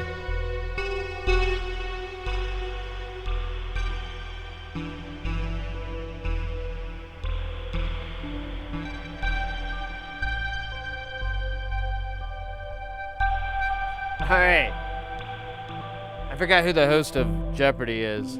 I kind of dropped off once Alex quit hosting. You know, it's just like, it's just not the same. I need Alex's witty, dry, absent snark to be there. Could have got this one, you know, like those little, like just like a little passive aggressive thing that's like, I can't believe how dumb you are, but just so brilliantly executed, you can't help but feel admiration. Like, wow. Better luck next time. On the top of this category, you know. Yeah, the verb is cool. It doesn't work very well into the modular. Like when I patch it back and I have all these, like check this out. I shouldn't distort like that. Did go on for a minute. But after messing with that Coma and the Coma Electronic and a couple of other moments have come to me, and I'm like, I think I'm gonna abandon the Bafako module, and I'm going to get non-linears. What the fuck am I trying to say here? Spring Reverb preamp, because I need more reverb. I don't know if you guys have noticed or not, but I really enjoy reverb a lot. It's kind of a secret of mine. I don't tell a lot of people, but I really like reverb. I put that shit on everything. Everything. I just sprinkle a little bit of reverb on there, or a lot. Sometimes you need a lot of reverb, sometimes you need a little bit, but whatever. I buy it at the store. I buy them by the cases. I go to Costco and buy a big old case of reverb. Put that shit on everything. Do it again. What the? Oh, this?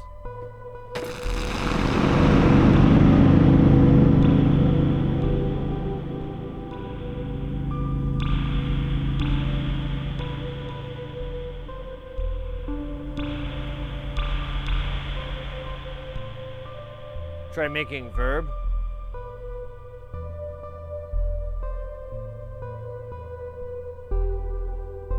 Oh yeah, plate verb would be cool. I want to get that PT2399. I want to figure out what that delay circuit was. And since I have a shit ton of them now, because I don't have a shit ton, but I got like 19. So I'm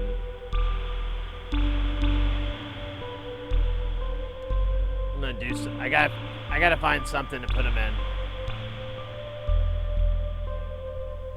Oh yeah, if you got one of those pedals for show. Yeah, the delayed. Is that the spring one? I can't remember what it's called, but he has a spring reverb preamp and everything for it. And it's honestly, it has more of what I'm looking for and more what I want to do with it than the Bafacco. Like a Bafacco I just got to get. And then as time went on, I was like, man, I should have done more research. This isn't exactly what I was hoping for. I had a Dofer spring module, but it was faulty somehow. Yeah, that's, I keep seeing that, is that, and I think that's why a lot of companies don't mess with it too much, because there's a lot of things that can go wrong.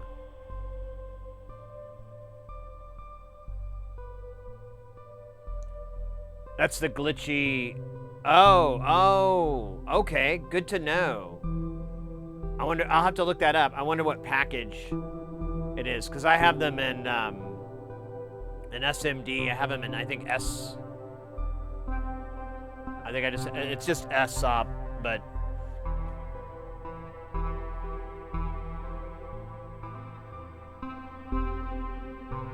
the bigger spring tank. So I have the one I have is about the size of a shoebox, the lengthwise, but about half the width. There's two springs that run down the middle. It's in a box on a shelf, otherwise I'd pull it out. But I mean, I can buy more. My plan is just to mount it on the outside of this and run I have a big beefy cable to plug into it, and I plan to either bang on it with a drumstick on the side here, or, you know, have the ability to take it completely off and just kind of fiddle with it, you know, whatever. I just want to be able to have complete access to the spring so I can get really, really weird. So like, yeah, that's what I meant.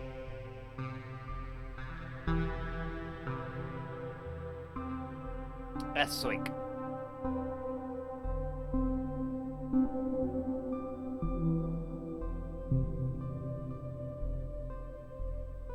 Yeah, have you ever, I'm sure you've seen on videos, I was at a studio like, it was probably about 7 years ago. There was a studio here in Mesa. I can't remember the stupid name of it, but it was a full-on studio. And back in its heyday, they did a lot of really cool stuff. But when I was there, it was just a shell. There was some dude like living in one of the offices, and like none of the rooms were just filled with you know, all this like half gear and whatever. But the person that took me there gave me like a tour, and their studio their main studio, is a really cool full-size studio. They had a piano in there, and one thing that was neat was the plate reverb, and it was on the side of the control room, just like in this little alleyway, and it's just like, you know, all the videos, just this massive sheet of of metal, and then there was acoustic foam and all this shit insulating around it, and you could only see it from the side, so I had no real grasp of how wide it was, but I imagine there was enough room for it to be a good 2 meters, maybe more than that. 2 yards for Americans.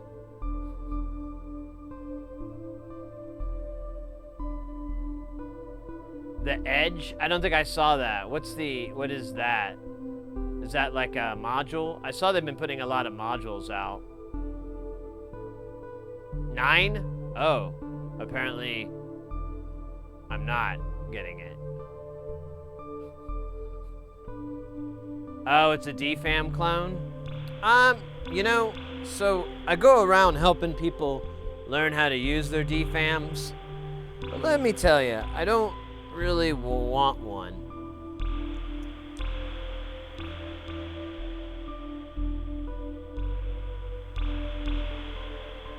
It's a pretty unique machine, and I've never really, as much as I've played on them and used them, I've never been like, this is what's missing from my setup. All the time I'm like, this is kind of like a little groove thing.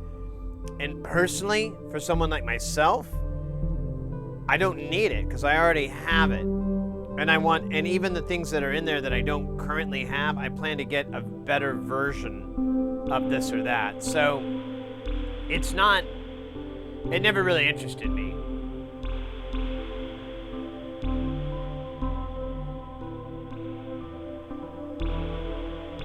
Oh, interesting. Well, maybe we'll get a collection of tanks going. I can do that. I love the dub. Absolutely love, like, dub, like using spring verbs and stuff on the snares and the hats and shit like that. I love that. I love that in old dub music and dub records. So, you know, gonna bring that into the music. I'd also love to get some tape delay action going, but that's like a really expensive rabbit hole of shit to do.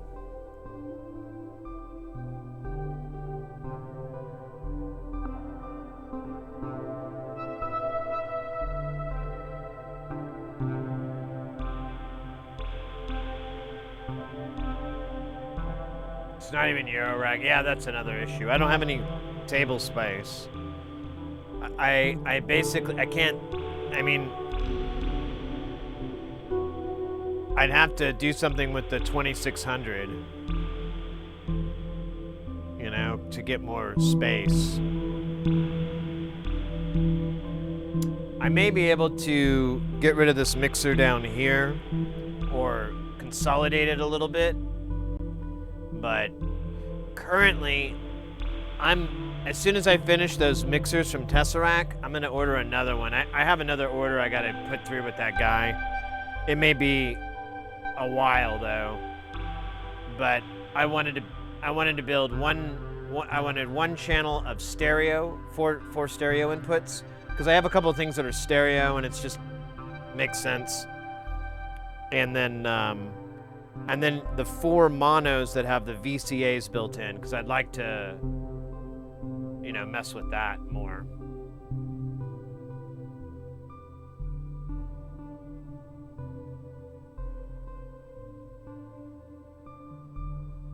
Ooh, nice. Get the Eurorag Magneto. They're quite nice. Yeah. I'm trying to go the DIY route, though. I don't really want to buy commercial modules unless there's absolutely like the DIY of it would just be impossible. And that's the thing. It kind of falls on that it would probably be a better option just to get the Magneto, because I don't know how I could DIY something. I haven't seen any tape delay emulators or real ones that do a good job in the DIY world. Usually they're based off of like a delay chip, and it's I want like a real tape delay effect, either emulated like a 1-to-1 or the real thing. Buy 2 Revox tape machines. Oh yeah, just a minute. Let me go get some. I'll be back. You guys got like a minute, right? I'll go buy a Revox. You know, that company isn't even fucking around anymore, right?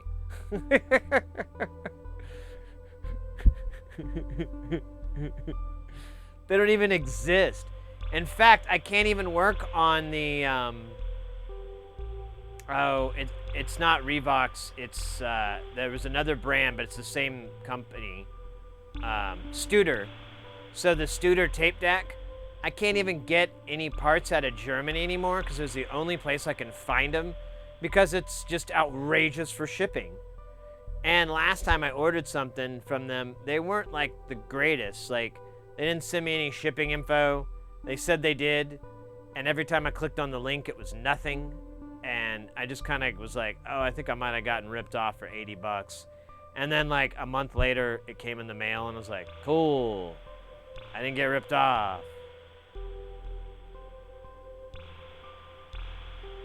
You got 3 tape delay projects going? That could be bad. If you do ever look at pre-made modules, check out the data bender hardware or software. There's nothing else like it. That's cool.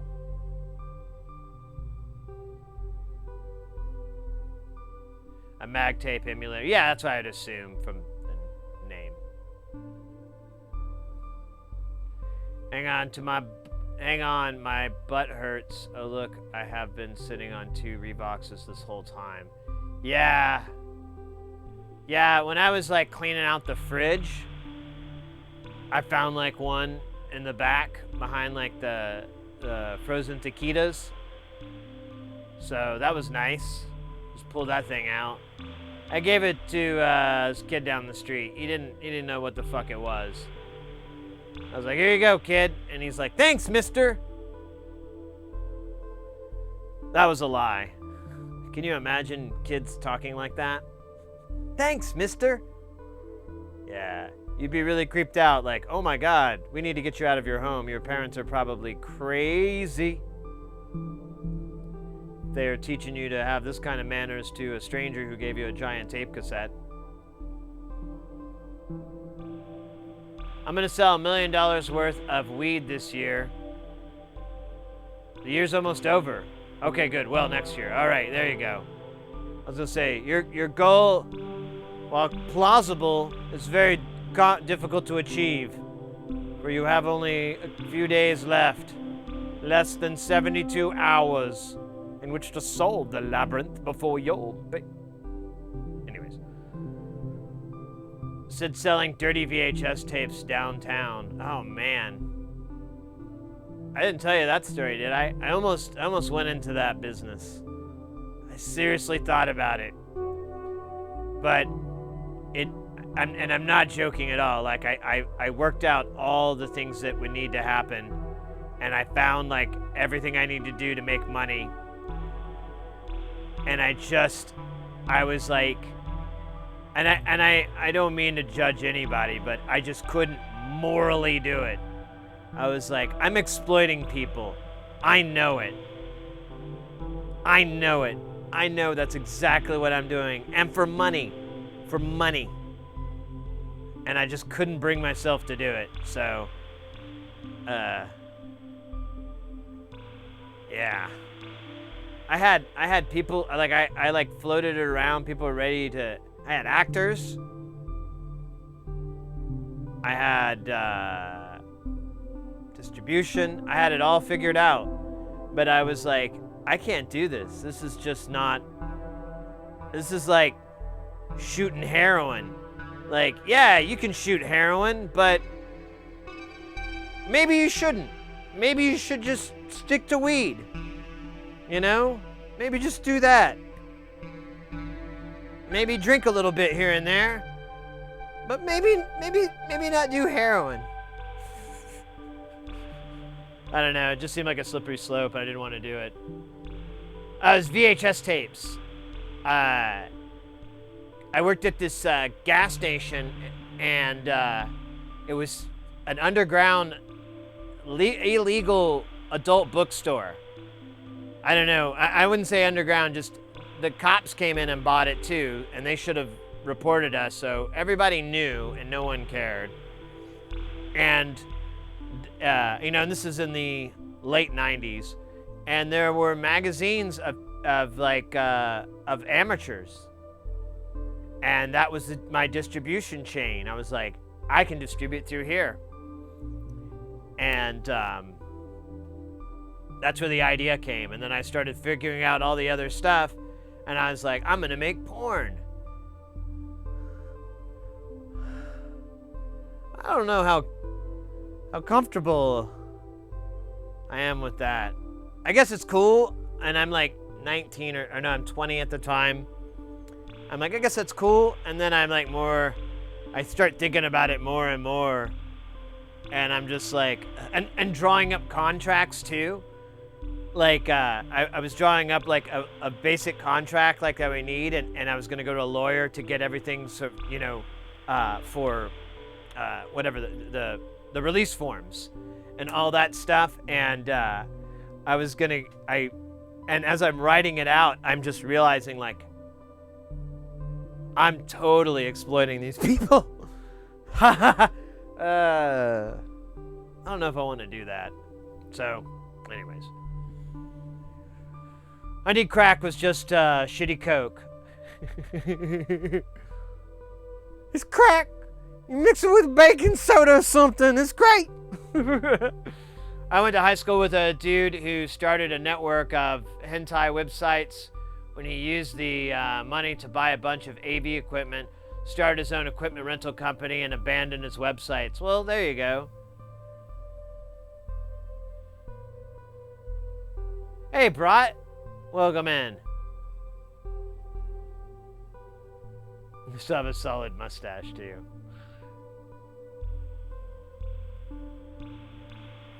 Well, I don't know if opium counts as heroin.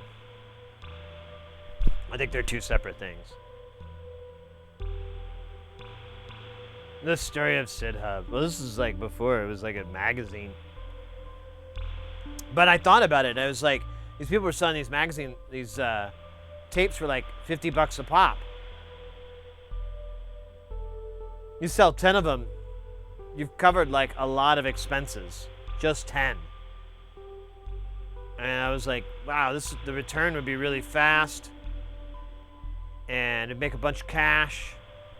But yeah, anyways. Just didn't seem like something I wanted to do. Yeah, but I don't know, like, that's hentai, though. You don't need actors and actresses for that. Or a camera. To my knowledge. Unless there's something I don't know.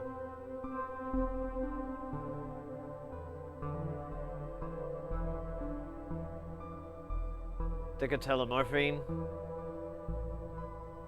Could be. I don't know. Brand new! Proper income. Hey, Dixie Twitch, thank you for that follow. And it looks like, in a second here, there it is. Lost and Found, Berlin, coming in with that pipe not right.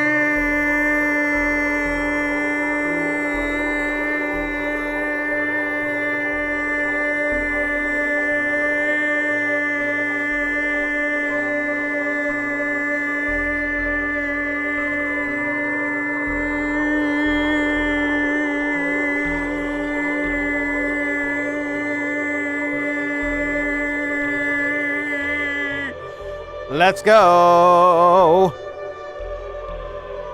Let's go. Let me,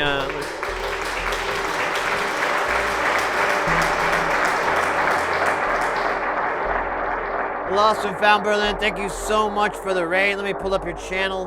What were y'all up to today?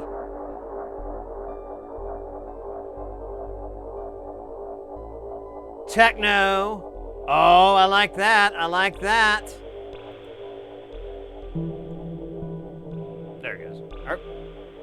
All right, there it goes. All right. I like that. Well, willkommen. Welcome in.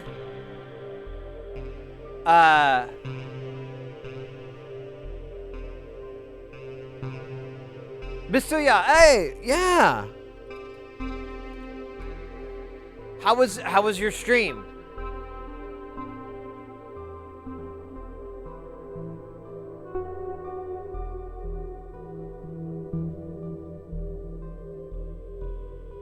Oh my goodness. Welcome in, Raiders. We're doing some Jamtown this time, so we're gonna do we got some music.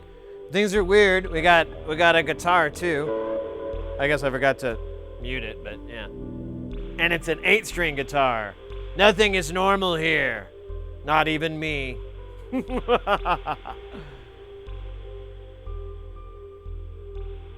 On Star Trek's Berlin. Okay. Well, you know, Berlin's a big city.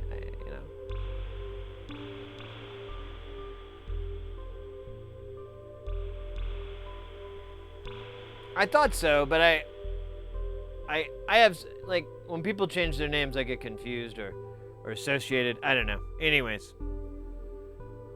Welcome in. I hope you had a wonderful stream. We're doing really good so far. We got Jamtown cranking up some jams. Got the guitar, making the guitar goodness. And I'm sitting down right now, resting my my butt, my backside. And we're gonna start back up and do some more of this in a bit. We got some new modules here. We got the drums, the tukra, and then we have the tempu tiles. Where is the tukra?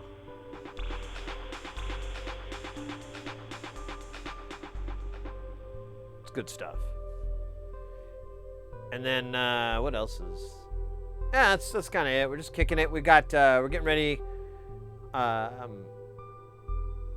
Tempu Guile. There you go. Tempu Guile. We've got we have a stream on Saturday, which is New Year's. So we're going to be doing the Neutron Dance and celebrating a whole revolution around the planet without blowing up the planet or ourselves. So, yeah. It's good times. Good times. I think I'm gonna administer a dab.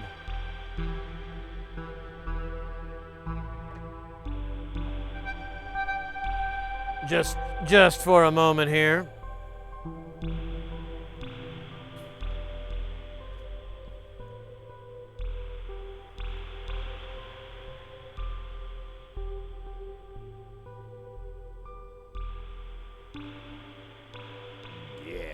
Looks good.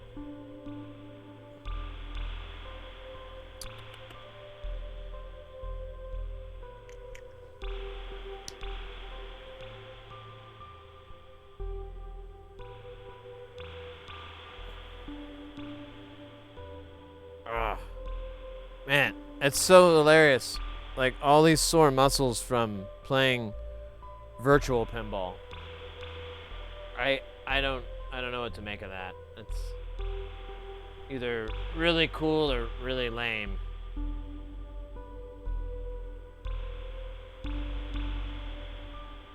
I'm not sure which one it is.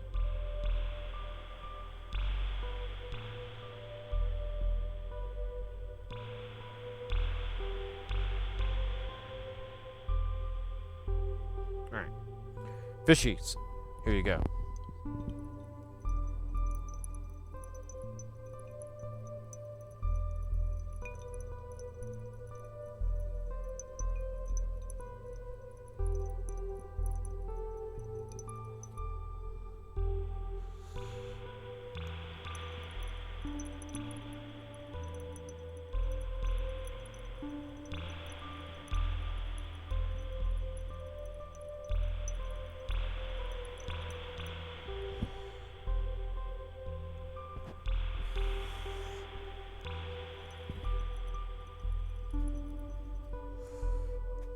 Excellent.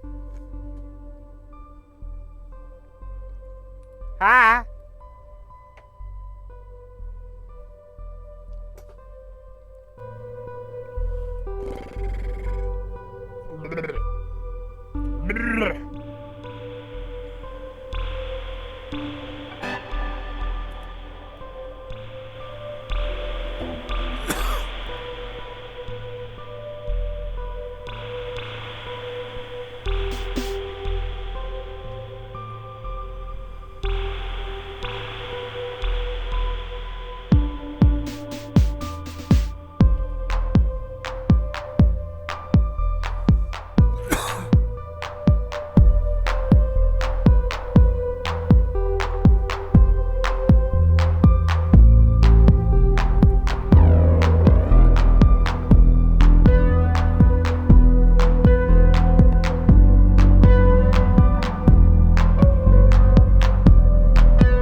fun to do that too.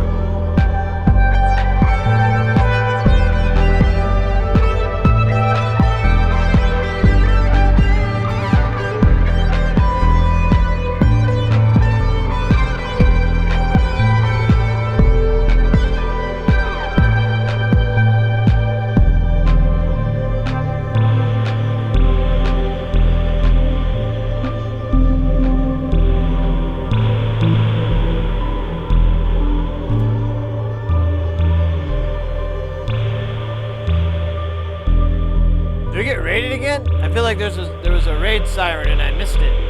Oh! Oh my god! Let's fucking go! Is that Zebrusla? Oh! This not with the 7 months too! Guys! Zebrusla is here. The Brutzler is here. Guile time. Well, you know what I mean. It's always Guile here. Phil Coleman. Welcome in. Wow. Awesome. Awesome. Good Abend. Yes. Good evening. Oh, it's so cool. Wow. Man, this is great. It's been a minute, I think. I feel like Bruce Thunder Kitten. Oh my gosh. Now the party is here. Yeah, hello from Germany. Welcome in, Deutschlanders. Let's go. I'm so happy to see you all. Welcome in. We're doing Jamtown. I was lost. I was playing the guitar, and then I like had this sound, and I'm like, I think I need to stop. I don't know where this tone. And then I realized it's the raid siren. I just had this stuff turned up pretty loud. Let's go. Hello from Germany again. Let's go. How was your stream? Guys, definitely go check out the Brutes if you're not familiar. Go, I know I saw their name come up. Go give them a follow. Go check out their channel. They are a sci-tech streamer as well. They do the making and the building. They do the programming and the soldering and everything in between. They're just, it's a great stream, great vibes. Just a good place to go. Such an honor, always an honor when you come and raid us. Let's go ahead. Hey, Sid, could I share a picture of our actual Mini 3 print? You absolutely can, please do. I'll run over to the old computer over here, and I will bring it up on the screen. Wake up, mouse. It's the name for my penis. Mouse.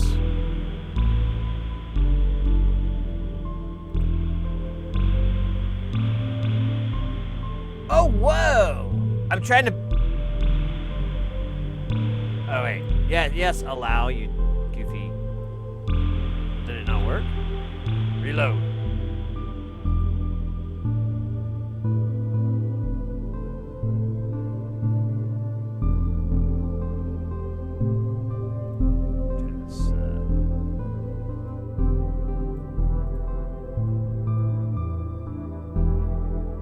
So what is this I'm looking at exactly?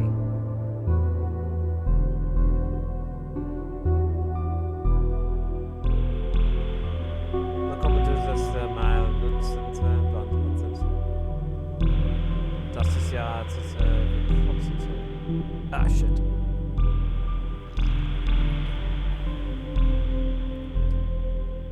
Oh, we got a hydrate from Brat. I think that's a good idea. Raise the camera up.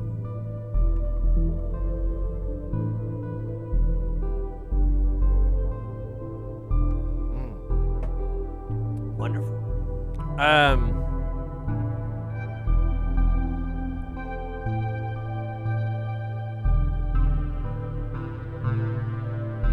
Sid Plant.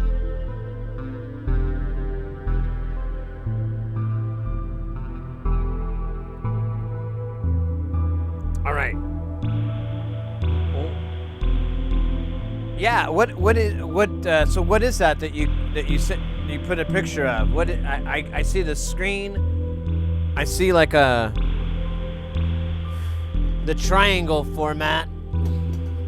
but I'm not putting together what it do.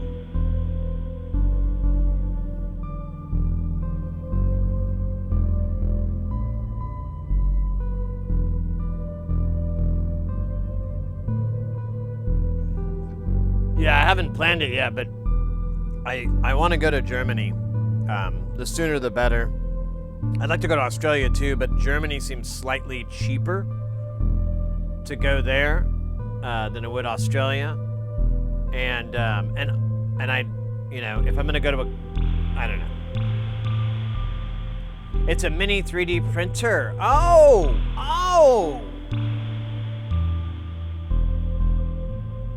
Whoa! I did not understand. I thought I misunderstood what you were saying. Ah, now I get it. Yeah, you'd have your axes. Okay. Oh, very clever.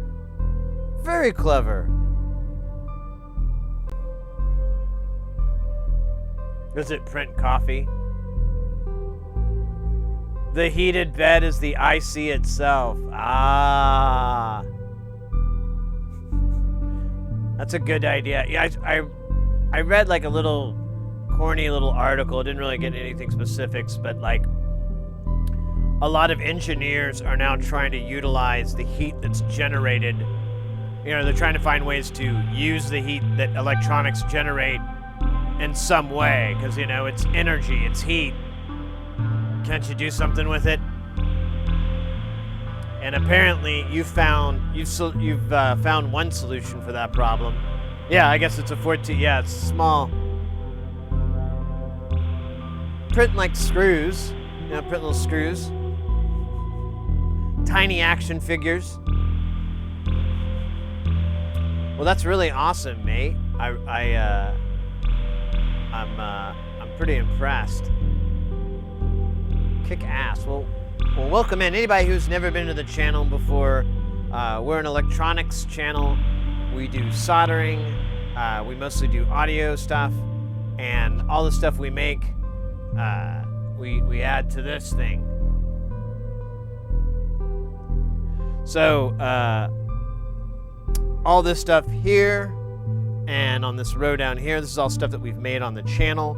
This stuff all here is stuff I built prior to streaming. The music we're listening to right now is coming from all this. Like I could...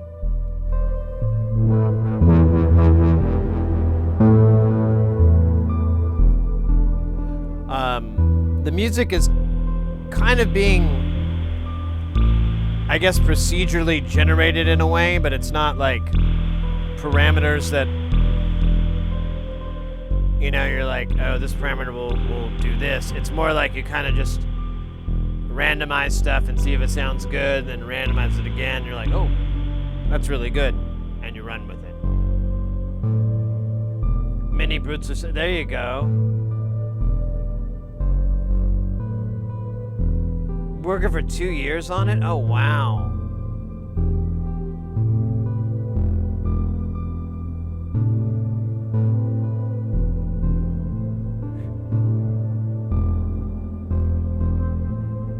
But you've been nearly 50% of the synth things in your background. Yeah, no, I mean it's almost all. There's a couple of things that are commercial, but I started out building these, and this is a different format than this. You can tell a little bit difference, but they interface with each other fine. It's just a power difference and a mounting rail difference. But yeah, like let me see. Like here's a here's a couple of modules that are in their cases still. And I mean, that's what's in there. It's just there's a power connector in the back, and it's a ribbon power cable that does a bipolar power supply. This all runs at 12 volts. This all runs at 15. That's about the biggest difference. And then yeah, I mean it's. I started out really slow. It took a long time, and then at one point I was just like, I'm gonna work on this really hard, and I got a lot done, and I made a lot of these panels. I have a CNC mill, and I basically I would buy the panels already powder coated, and I would just have it. I would hold it down, have it engraved, the stuff, and then drill out the holes for the pots and the jacks and everything like that. The real name of the business is Einstein, but that's changed because of the hair. Yeah, fair enough. But then, yeah, my CNC machine broke, and so I kind of decided just to move over to Eurorack because it's a little bit easier to get the panels made. However, in the last month or so, I did a little bit of experimenting with getting PCBs made as front panels. This is a PCB panel here, and it looks great. I have a lot more to test out once I get down the road, but I have a few other things that are made of that same format, and since PCBs, as you guys probably know, are really, really cheap to get, I have several modules I never finished because there's no panels, and now I can start building those again and fill this thing back up. I even have an extra rack for this, but I'm running out of space, like kind of quickly. Like in 2023, I'm going to have to raise this up to get to this bottom space down here, and then I'm going to take this guy out and put him on where the drum machine is, and move the drum machine down, and that'll give me 3 more units. I have 2 here that I can get, and so that's just 5 more racks. It's not that's what's here. We took that out in about a year, so don't really have that. So the plan is to get you can get studio furniture. And this is from the same company, and they're still around, or the specs are still the same. And it's these studio furniture where you're supposed to rack them at 45 degrees. It's supposed to be at like this angle for the engineer, and then it's heavy enough and strong enough to put a big rack on top, and it has a big depth. I'm gonna get one of those, flip it upside down, and C-clamp it to the back, so it's wood clamps in the back, and then weight everything down, and it'll come up and over my head. Said a big wish I knew, but could your entertain sound go back to channel points?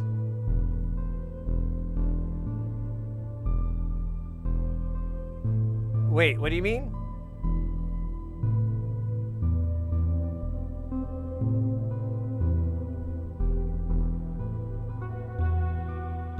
Which sounds? Oh, right! Oh, right, in the channel point sound. I know what you're talking about now. All right, I'll tell you what.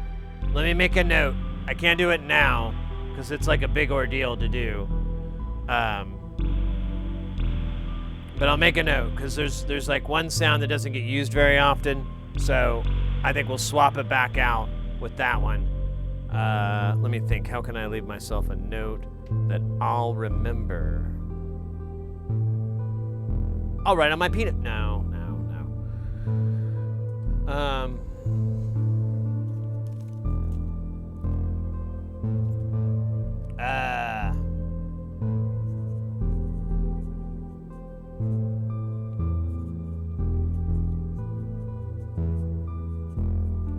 However, I can do this maybe. Let me see if I can make it happen. App T. Sound alerts. Dashboard. Log in.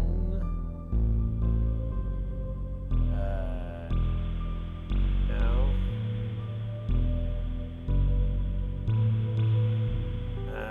My alerts.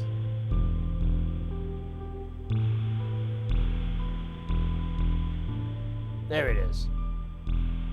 All right, here you go. Are you not entertained?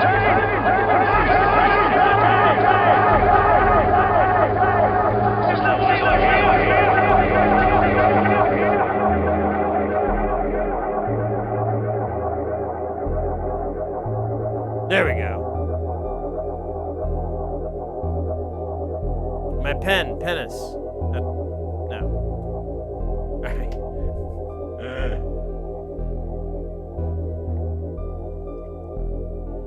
Oh, you bet. I need to get that back in, you're right. And I need to tweak, I need to take that volume down. I'm gonna do it before I forget. And since it's up here and I have the note, there's a chance that I won't forget.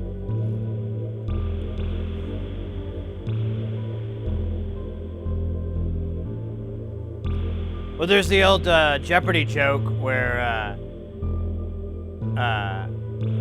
it's you know, this guy is supposed to be Sean Connery. He's supposed to, he goes, "I'll take the penis mightier for 400." And Alex Trebek looks and he goes, "That's the pen is mightier." Yes, that's what I said. The penis mightier. I mean, that's like a running joke. There was another one that was, "I'll take famous horse semen for 200. What? That doesn't say that. Yes, it does.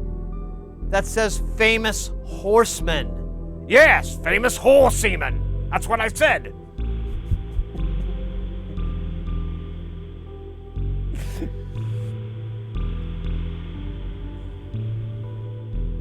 I'll take the rapist for 200. That says therapist.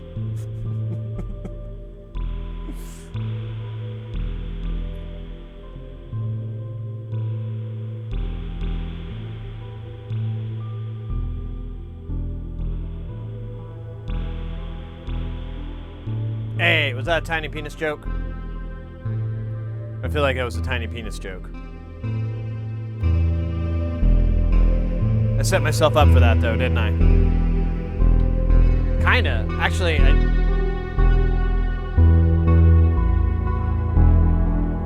I really wanted to set... Oh, damn it, I don't have it.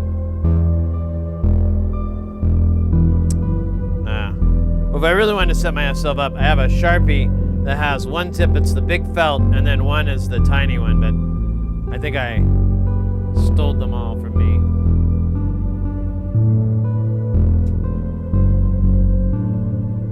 That's a good bit.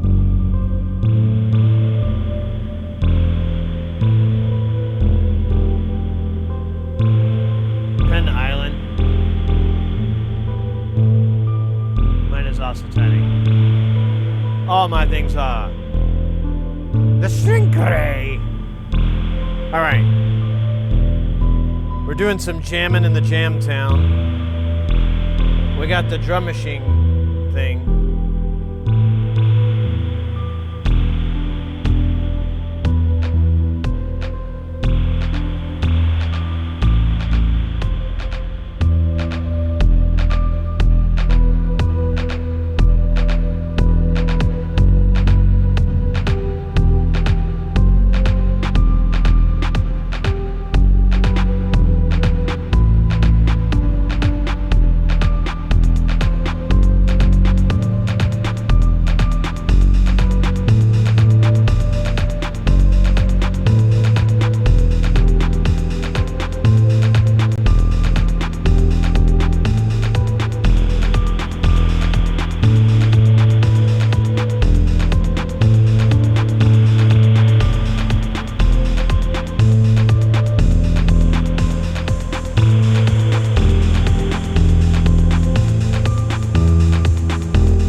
Sit on. Let's go.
Take care, Thunder Kitten.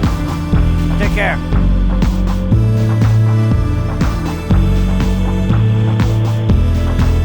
Alright, I gotta do it some more.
Thank you, Britson.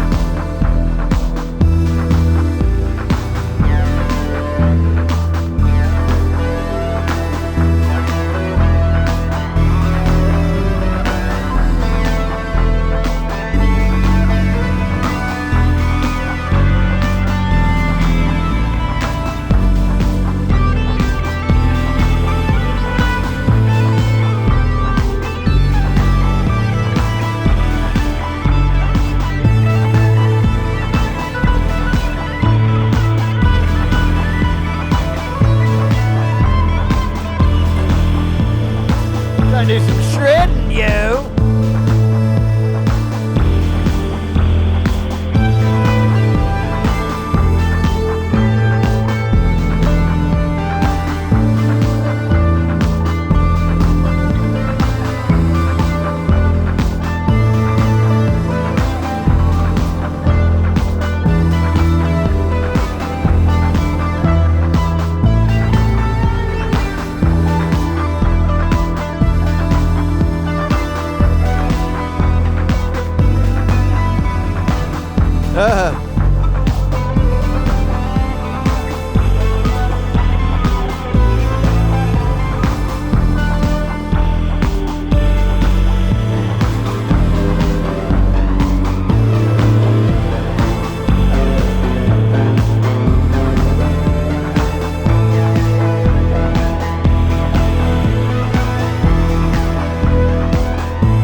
was wondering what would happen if I hit stop.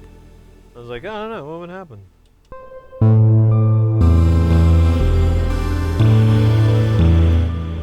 I thought it'd like go blarg on and like some really bad acidry. Ugh.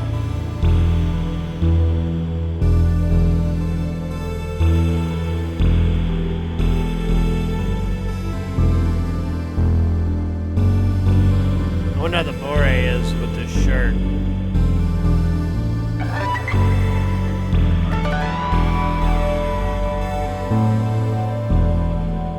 I don't see it on the little monitor, so I think it's okay.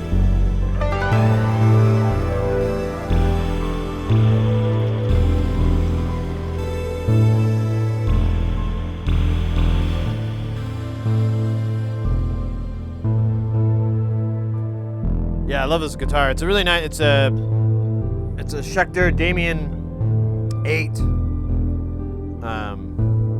The cool little bats. Very gothy. Very me. And it's all black, like my soul and my heart. And it's got it's just got like a lot of nice features. This nice inlay here. It's a solid piece. It's not a bolt. So yeah, I like that. I've never had a solid piece guitar, so it's really nice to have one.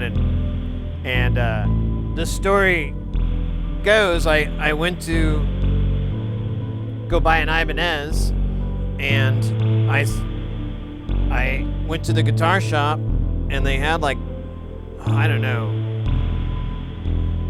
quite a few, somewhere around 8 or so. And then I tried out all of them. I spent like good 3 or 4 hours going back and forth, trying all these different ones. And I just kept loving that guitar. It was so easy to play. It sounded good. The sustain was there. All these things that I kind of like really look for in a guitar. It just had all of them. And the other guitars were nice, but for some reason they just didn't match up. And I had a pretty good budget too, and I ended up spending significantly less. And now Schecter has a fan, because they make a shit ton of weird guitars. They make, like, besides 8 strings, they make 9 and 10 and 12 and weird shit like that. But the next guitar I wanted to get was it's this company out of I think it's Great Britain. It's called Blackheart Guitars, and they make the BTK 666, which is Justin Broderick signature guitar. And I'm a huge Justin Broderick fan. So, hey Sid, my beer is empty. My refrigerator could just open out of my stream. I gotta go to bed. Oh yeah, no worries, mate. Thank you. You have a wonderful, wonderful rest of 2022. And yeah. I hope to see you in 2023 a lot more.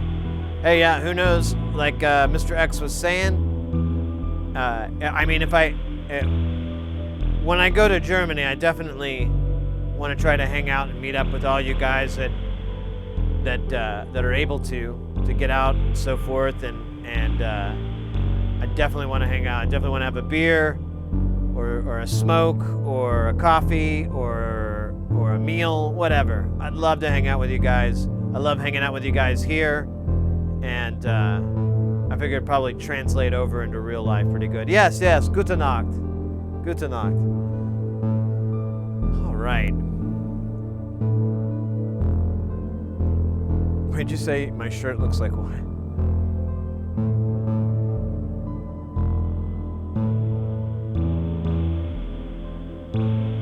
New jazz guitar player. There you go.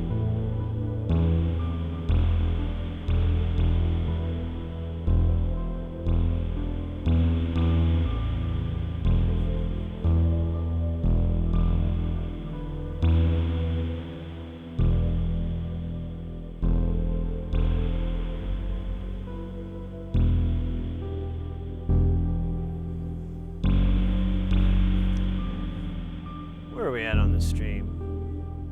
At 4:22. God damn it. I gotta set an alarm or something. keep missing those important moments in life. My daughter's recital, my own wedding, and now this. God damn it. When am I gonna get my shit together? You know? Answer, tomorrow.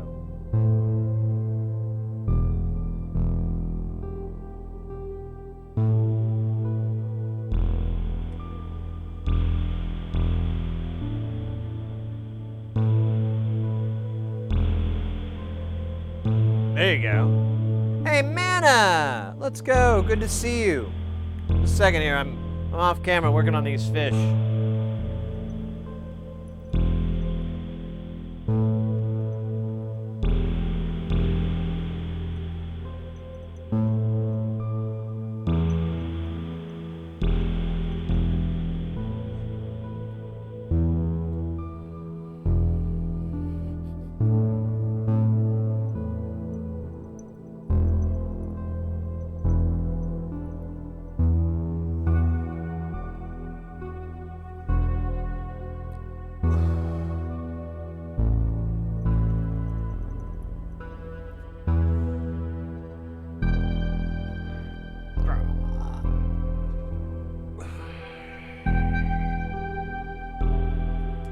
How you doing, man? We're chilling here in Jamtown.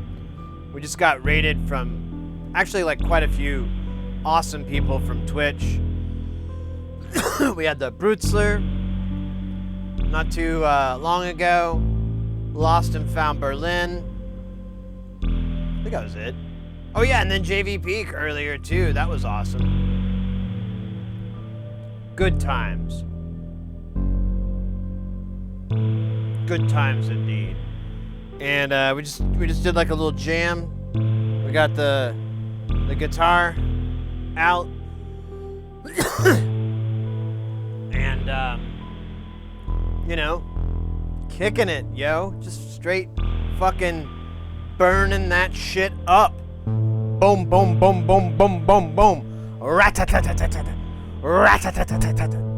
You know, like that. Booyaka, booyaka. Booyaka, you know?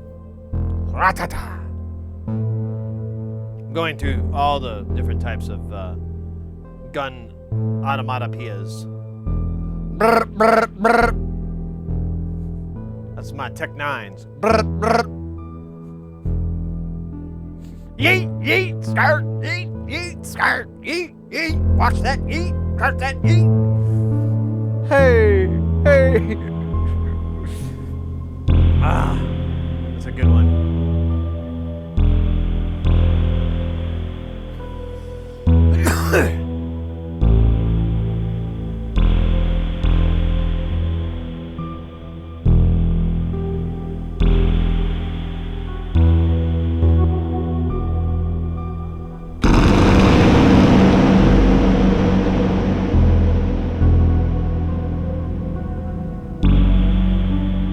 That's the spring reverb. Makes that sound when you hit it with something. Here, I hit it with my hand. Now, it goes for a long time because I got the output cranked the fuck up. That's why it's distorting. I can't do that no good right. But it's how it is. So I put it there, and alright. Oh, guys. There you go, boss battle. Get in there, exclamation point, warrior, priest, mage.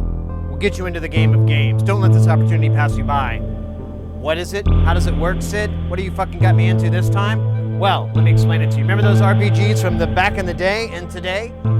Classic, fun, exciting. Let me tell you, there's 3 archetypes, warrior, priest, mage. Pretty easy to figure that one out. They each have 3 moves. First one's typically a fighting move. Then there's some tactical moves. And it's just that simple. If it's new to the game, I'll try to help you out, try to walk you through a little bit. I'm really far from the monitor.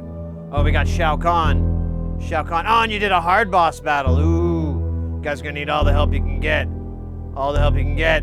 Let's see who's up first. We got, looks like a bot. Why the fuck do the bots go first? Like the person's gonna get the first attack. It sucks. Oh well.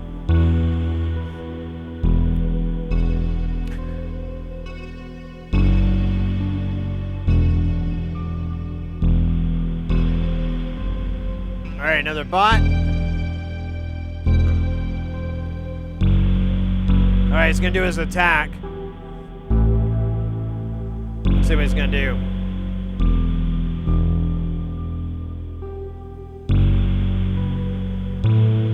Alright. Alright, Mr. X, that's you. There we go. You know the game. So if you notice there, they just type 2. So you don't have to write out the whole command like Mortal Strike or whatever. You can just write 1, 2, or 3. The only exception is for the warrior and the priest. For 3, you have to put a target. So you'll put 3 space and then at whoever you want to heal or protect. All right, who we got here? Oh, he's doing his attack thing. All right, mana. Yeah, 1, 2, or 3. He's already got 2, so you can do a 1. You could do a 3, but I think the best thing to do, I would recommend a DPS to attack him. There you go, because you should have some healers healing everybody up when we can.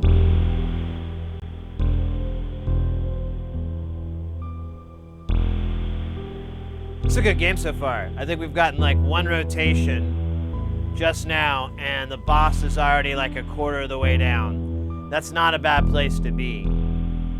And I don't see anybody too close to death, so Prod, that's nice. Ooh.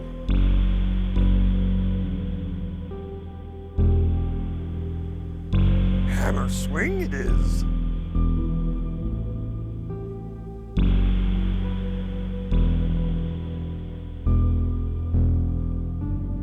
I can't, it's so hard to come up with Yoda dialogue because you have to talk backwards, and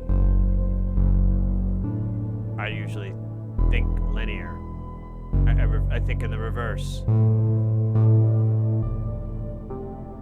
Alright, what do we got here? Oh, he did the taunt. He taunted. Oh shit. Oh shit. That's a lot of fire. That's a lot of fire. You should be careful, you know. That's like a hazard or something. Like my cousin Terry, you know.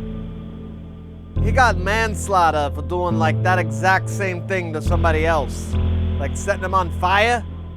You know, luckily, he only had to do like 2 years, so it wasn't so bad. Alright, Cup. You could either do a 1 or a 2. You could do any of it, because it's demoralized. It's going to run out soon. You put it on there, it's going to extend it out longer. You did with the number 1. That's good. That's the DPS. That's a good idea. Just hammer that motherfucker away. I'm sorry, I swear. I don't know why I keep doing that voice. I remember I had like a whole month where I kept talking like Carl and I couldn't stop. I didn't like that person. Who I became. I love the Carl voice. Well, you know Carl from the Aqua Teen, right? You know, it's better if you don't. I mean, I got the stash, but, you know, I don't have you know, the flesh tundra on top of my head. You know, so that kind of breaks the immersion. Am I saying that right? Immersion? Sounds French. French are weird. I got a lot of good tips for you. You just stick around. That one's a freebie. You don't have to do nothing about the French thing. That one's free. Of course, you probably know that. Sorry, everyone that's French. It's just a bit. That would be Carl's thing.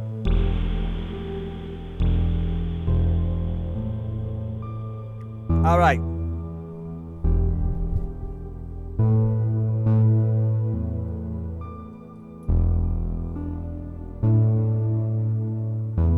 Okay, Cup. He's gonna attack you. And then you gotta like, do something. What's that? He looks like he tried to flip you off or something. What did that little box say? Like, eat my ass or something? You're gonna let him talk to you like that? Well, you get in there and you rip him a new one. I don't care. 1, 2. There you go. Oh, that's good. You got him right in the face. You got him right all over. He hates that. Now he's in enraged mode. Yeah, that's okay. The bots are gonna get a lot of that.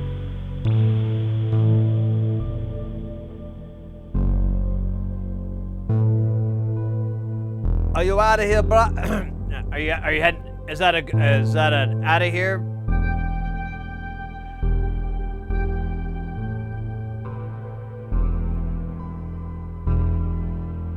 You're bidding us adieu? Auf Wiedersehen?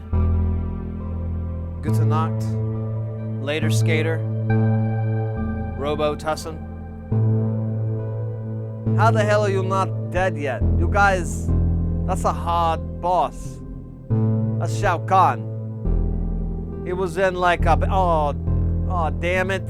I spoke too soon. So like, who the hell's left? I just see like a bunch of bots and, oh, Mr. X. Oh, you poor son of a bitch. I mean, no disrespect, but, you're fucked. I mean, half your crew's on fire. And then, like, I don't think any of those guys can heal. I don't even think they can spell. Oh, and now they're gonna die. Yeah, they're dead. Okay. There's like 2 of you and 1 of them. That's not good. Because he does, his rotation gets shorter. Now he, like, attacks you every other turn. This sucks.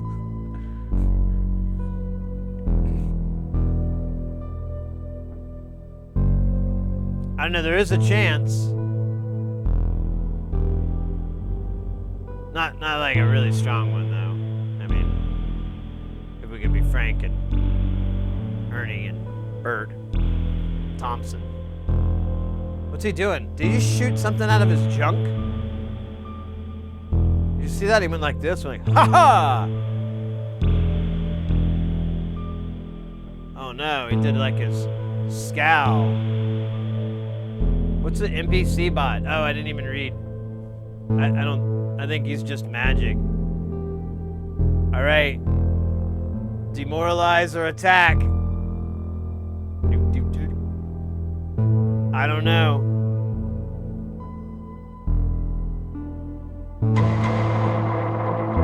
This whole town is covered in jam. Yo! RJ! 25 months! Wow! Thank you so very much! This whole town is covered in jam!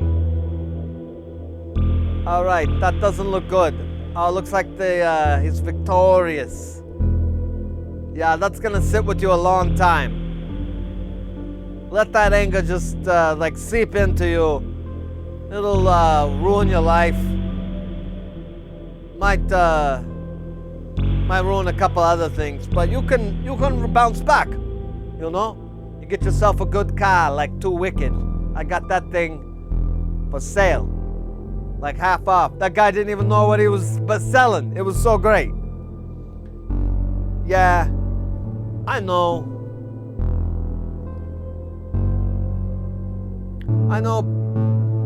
you know, a company like like Kia isn't really known for the sports cars, but this one's a beaut. And banana. Tonight, you.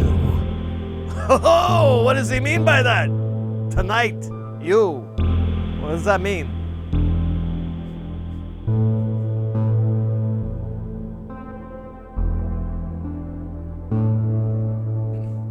Yeah, RJ.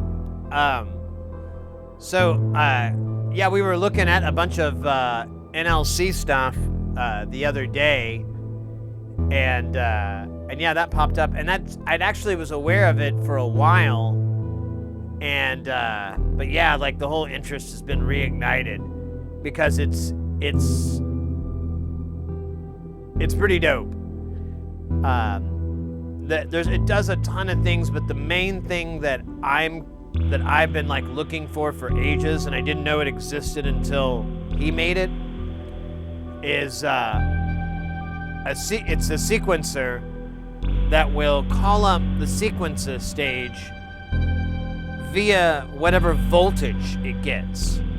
So like 1 volt puts it to stage 1, 2, 2, so on. I mean, it's not as simple as that because there's like 16 stages. It's a different division, but I've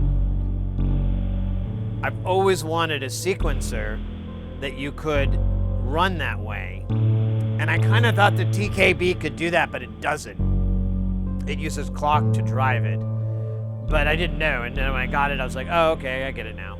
But that thing does, and he mentions in the description, it's exactly what I want to do. I want to feed it like really complex waveforms. I want to see what it does, and it can go at audio rate. And aside from doing sequencing, it can also just be a sequential switch.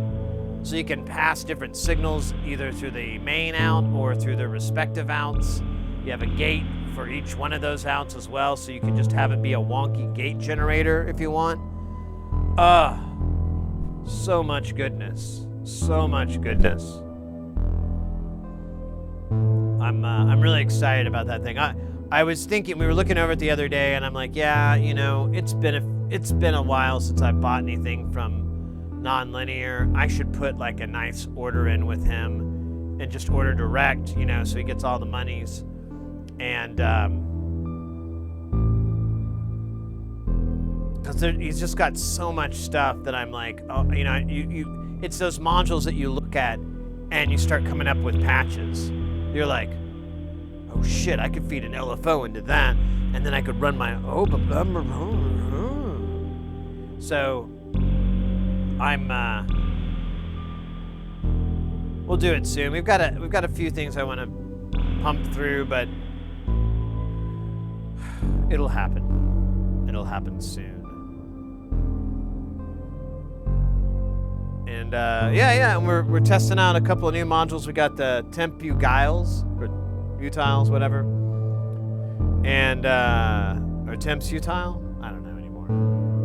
It's similar to the Ornament and Crime, except it's clock based. And then of course we've got the Tucker. I think you've seen that before, but just in case, we run the Tucker, which is like a drum machine, but it also has, but it's samples, so.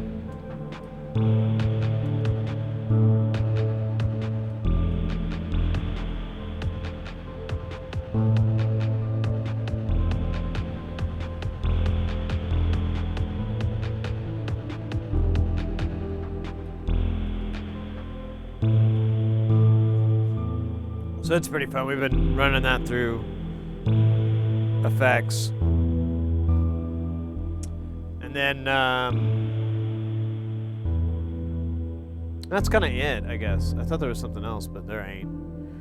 I've just been experimenting with it. The temp utiles does so many things that a divider doesn't do. So I'm kind of into it. I'm thinking about swapping things around. I don't know. Just kind of thinking out loud, I guess, about how to set this thing up to be more SID friendly. I'm gonna pull this out soon, and I'll have this all live at the top of here, I think. Yeah. I'll have this basically take that spot, and then I'll have one spot open here, and I haven't ordered racks yet, but I'm gonna call Sweetwater and talk to my Sweetwater guy. You know, that's someone's laughing about it, but I was like, it's like, oh, it's so annoying. I'm like, honestly, it's awesome because I can just call someone up and be like, hey, Tim or Susan or whatever their fucking name is. Remember me? I ordered a bunch of that shit from you, and then I called you up and you had to back order it, and I was like, okay, well, when it comes in, can you just triple my order? And you did it? Yeah, fam, respect. So, here's the next thing I'm gonna be doing with you. I need to buy a bunch of shit. And it's just nice, like if something breaks or something's not working, you can just call the Sweetwater person and instead of customer service and all that crap. So I kind of dig it. People complain, but I mean, I just don't give them my real phone number. No, they do. I just have them marked as Sweetwater, and I'm like, cool, I'm just gonna let you go to voicemail. It's a very one-sided relationship. I'm okay with that. What else is up? That's it, you know. I've been thinking a lot on the last couple of days of Jamtown that we've been doing about some stuff I need to add. We're gonna have some mixers added in. I'm trying to figure out where to put them. And I'm thinking the most logical place, honestly, is to put at least one down here on this Mantis case. But if I do that, I'm gonna have to take something out that's very big, either the Neutron or the D.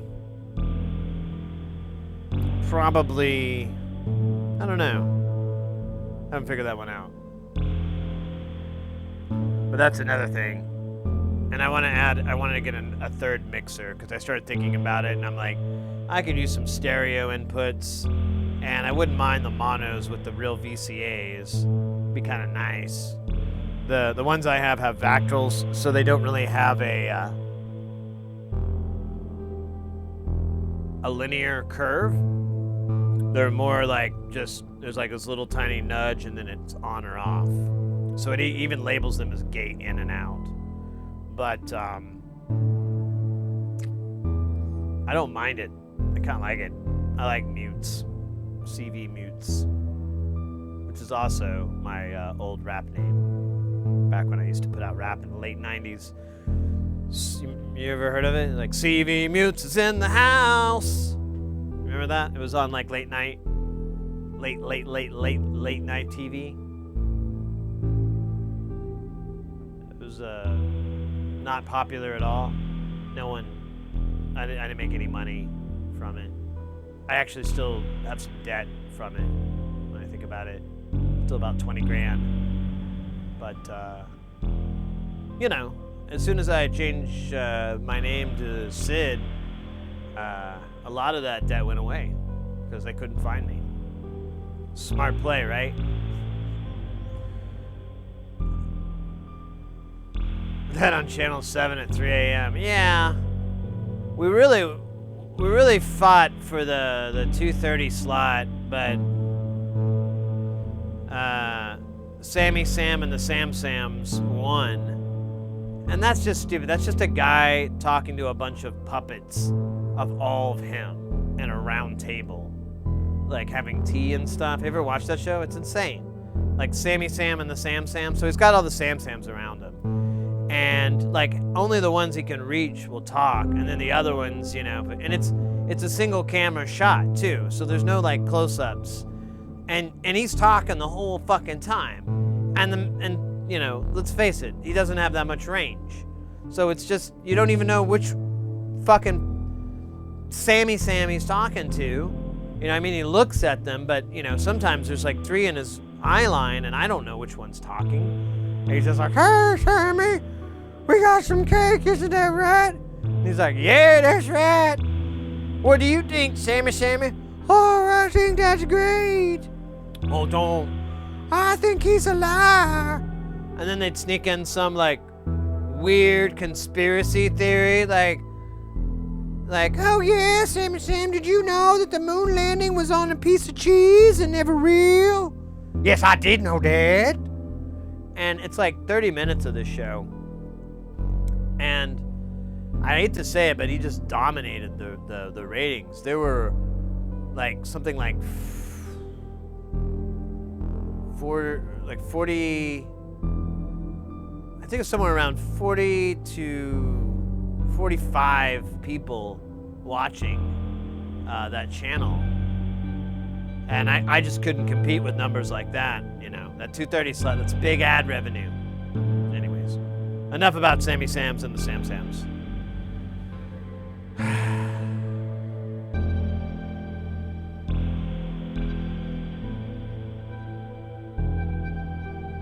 Oh yeah, there's not.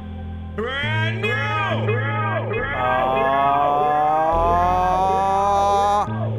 Lisa Cuthbert live?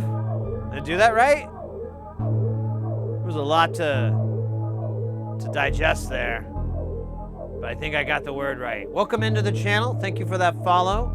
We're here in Jamtown. Sometimes most of the time we're in the lab, making stuff to make jams, but today, in the last couple of days, and Saturday, we're here making jams. It's good times and good vibes, and 100% zebra free. That's a guarantee that I can safely make. We haven't had one zebra on the stream in years.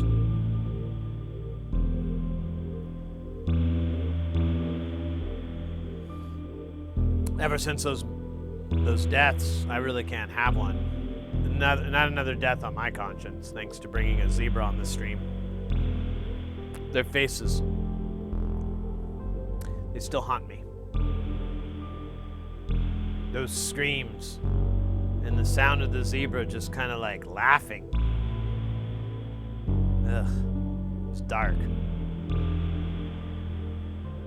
But I wouldn't trade it for the world. Anyways, yeah, we're doing the jam thing. We got a bunch of modules here. This is Eurorack, and there's some Frack Rack. And they're all talking back and forth to each other, making that sweet jams that we love and know. God, that's beautiful. Wow, this light almost looks yellow instead of green. I think I'm becoming colorblind. Yeah, I'm having some weird green problem.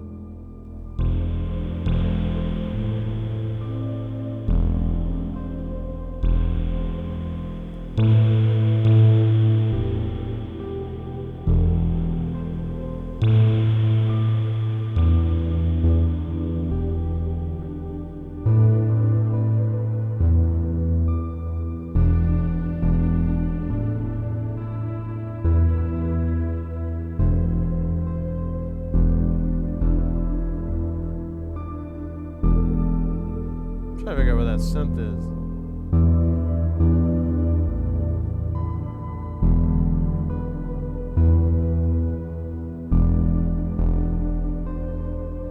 No clue.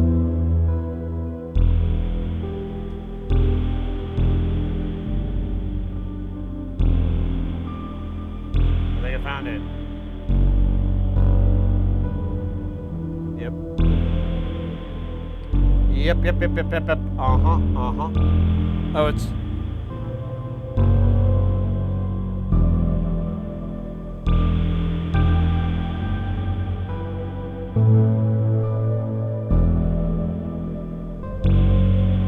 Ooh.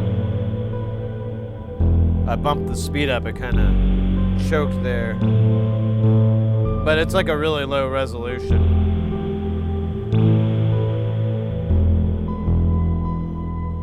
I don't do the 24 PPQ, but I should.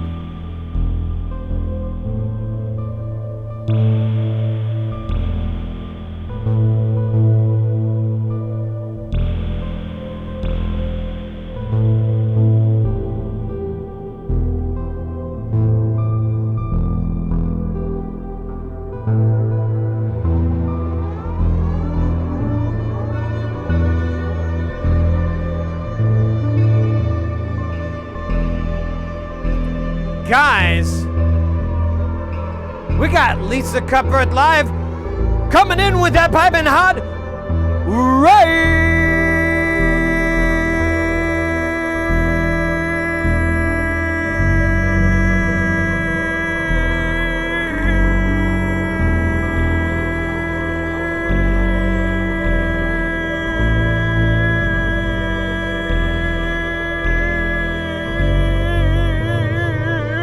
Yeah, it's let's go, let's go, let's go. I saw that follow from earlier. Rock and roll. Let me pull up the channel here.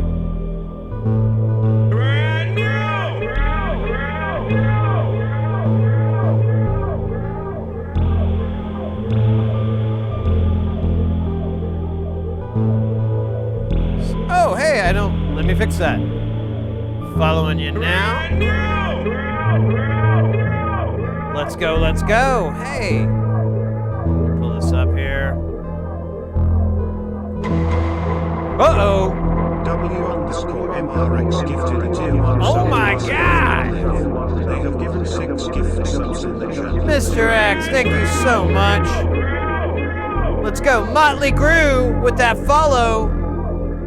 Let's go.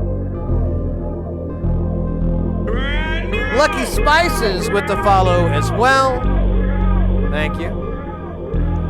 What else do we got? We got Clandestine Crow with that follow. Yo, yo, yo, yo. And Silly Cybin Waves. Hope I said that right. Superstitiously sensation to mess that up. But thank you so much for that follow. Welcome into the channel as well. Welcome to Jamtown.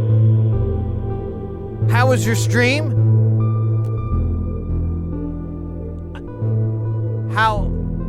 What did y'all work on anything or just craft some jams, make some music, make a little hype?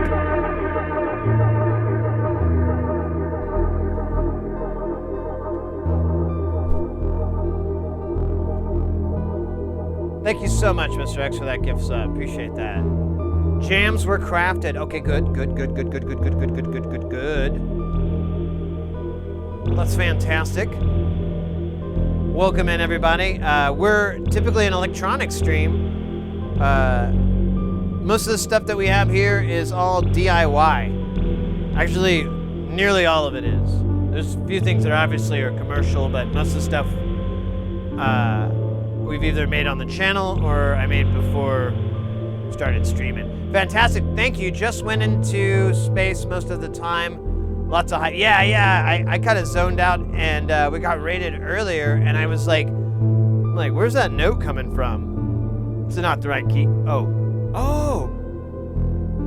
It was funny. Took me a little longer than I'd like to admit to realize it though. But yeah, we're normally building these things. Most of the time we're doing electronics and we're getting people into soldering, into making, into building. Like here's an example of a project that we're working on right now. This is a mixer. And it all goes into this here. So like all this stuff is stuff that we've made on the channel. And then this is stuff that I made before I started streaming.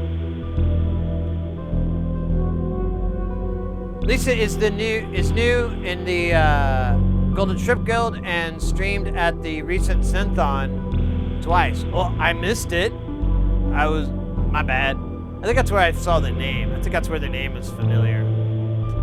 Well, I'm glad we found each other, and I'm glad we're following each other now. Welcome in. Welcome in. What was it? Oh yeah, that's kind of it. Last week of the month, we try to hang out here in Jamtown and just test out all the new stuff that we built. We have 2 modules here. This is a drum machine sort of module. Maybe I can make it do something.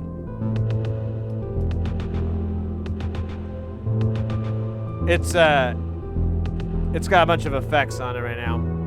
And then we have this other module over here that does clock.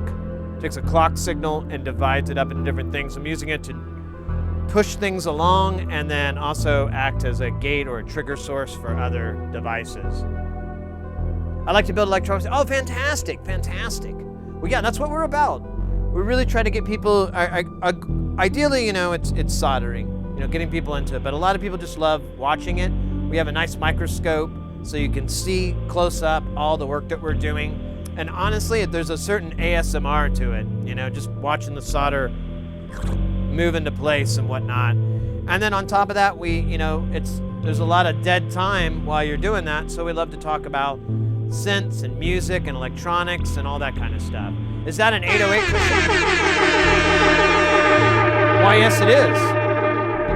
You might look familiar from your newly acquired emotes, because there's an 808 emote in there, I'm pretty sure. Unless I put it somewhere else. I don't know. But yeah, you can go to Sit Here See DIY, and that takes you to our online store. She said today's magic word ASMR. Do you make your own artwork for the PC boards? Yes, sort of.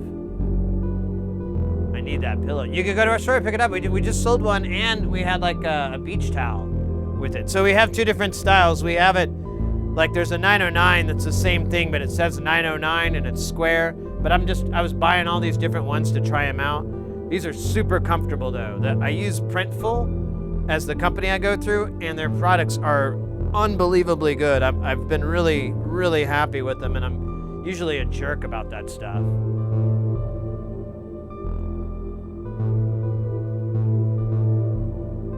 Yeah, as far as the PC, well, for the boards or for the panels, yeah, I did a lot of these designs. These, they were done by someone else, but I just recently learned how to make circuit boards as front panels and the process to it, and so I'm gonna start diving into that more.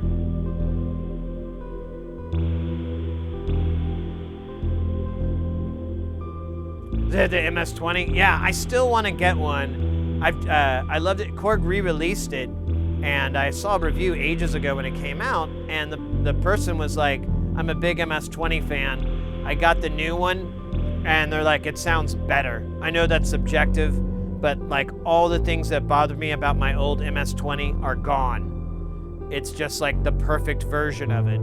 And they're like, and it sounds really good, it's beefy, blah, blah, blah, blah, blah.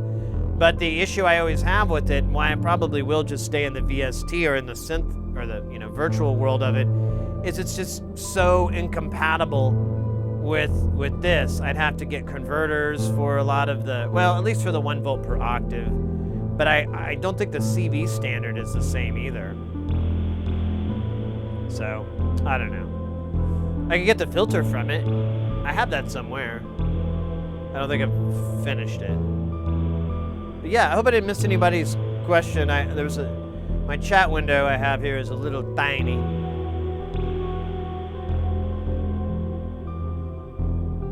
But yeah, we're just kicking it here in Jamtown. We got this little ditty rolling. We've got the Nava, which is a 909 clone. It kicks.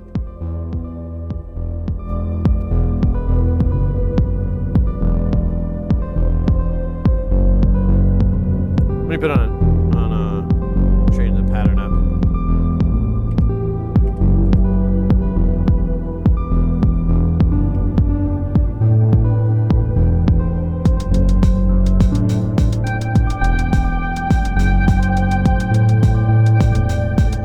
Oh yeah. And that's probably the more interesting thing on this modular.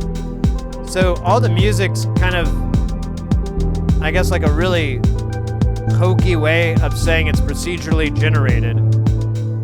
We have notes that work together, and we have them all scaled, and we have them all putting through like a filter to break it down so that they all more or less complement each other, although there are some jazz notes that sweep through.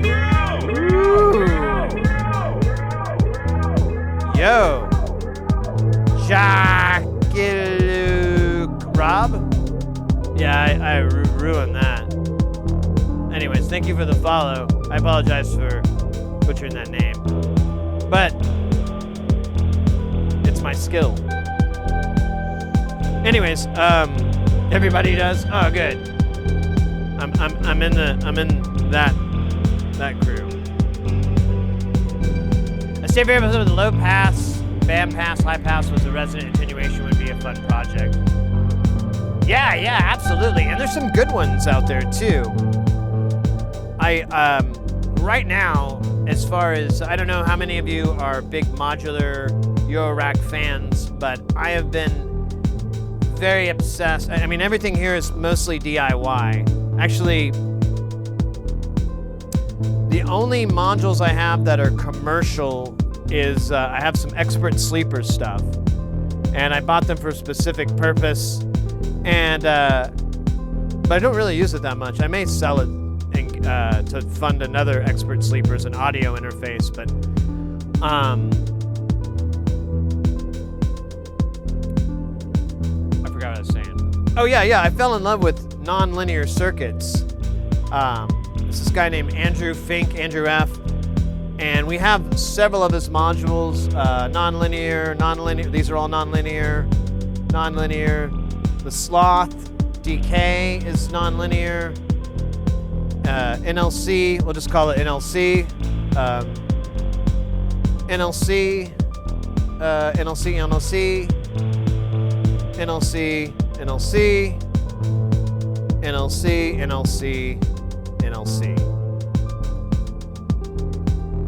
I love NLC. They're and it's just weird modules. If you're familiar with Surge at all, it has a lot of the Surge spirit, a lot of inputs with attenuations, a lot of bro, just plug in what you want, bruh.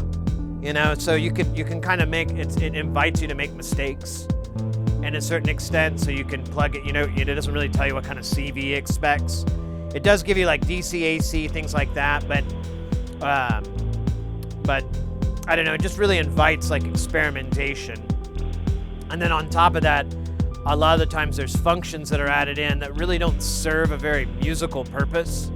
Most people that would design something similar would just cut that out because it's not musical. But NLC puts them in most of the time. A great example, he has these things called differential rectifiers. And it's a circuit that basically runs it through a diode and only gives like the positive version, but it also gnarls it up a little bit. So instead of a nice sine wave, you would get the sine wave top that comes above the waveform, and everything that went below, it would get all jacked up and show up on the top. And so you only get like a positive or a negative, which is how he designs them all to give you the positive or the negative version.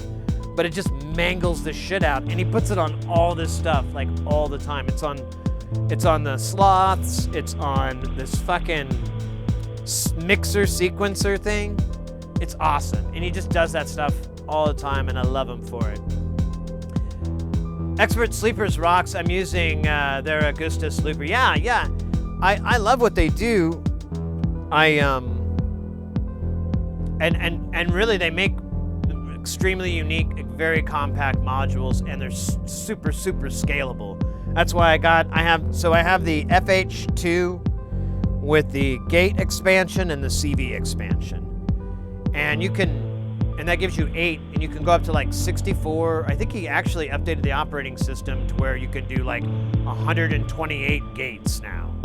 Not that I will ever use that, but it's there. Analog Bench said I have to go to bed up for 20. Oh my goodness, yeah, get some rest. Get some rest, mate. It's time for me to sleep. Let's enjoy the last hour of this year. See you next year. Yeah, I'll see you next year. Thank you very much, mate. Take care of yourself. Just looking at the list of hardware. An OSCOP module would be useful to view waveforms like that. Yeah, I have a DIY project. I almost got it made, but I think I'm gonna get it made in another batch. I found one that's, I think it's Plum Audio, and they make commercial versions, but they have like a hack for this really inexpensive 2-channel scope, and it's a digital scope that it's like you can buy from eBay and so forth, and I think it's less than $20. And the hack, basically gives you the panel and the I/O, so you can just plug 1/8 inches straight into it and read the signal. Hey, very, very welcome in. So I wouldn't mind getting that. Yeah, good to knocked. Analog Mensch, good to knocked. Oh, I saw a dab on there. I gotta do the dab. Yeah. We'll get to that soon. Right at the moment, just since we have a lot of new people here, I'll just be bit quick. Our current project, like I showed you, is this mixer here. I have a small version of it, but this is going to really expand it out so that we'll have 2 8-channel mixers. Oh gosh, we're doing.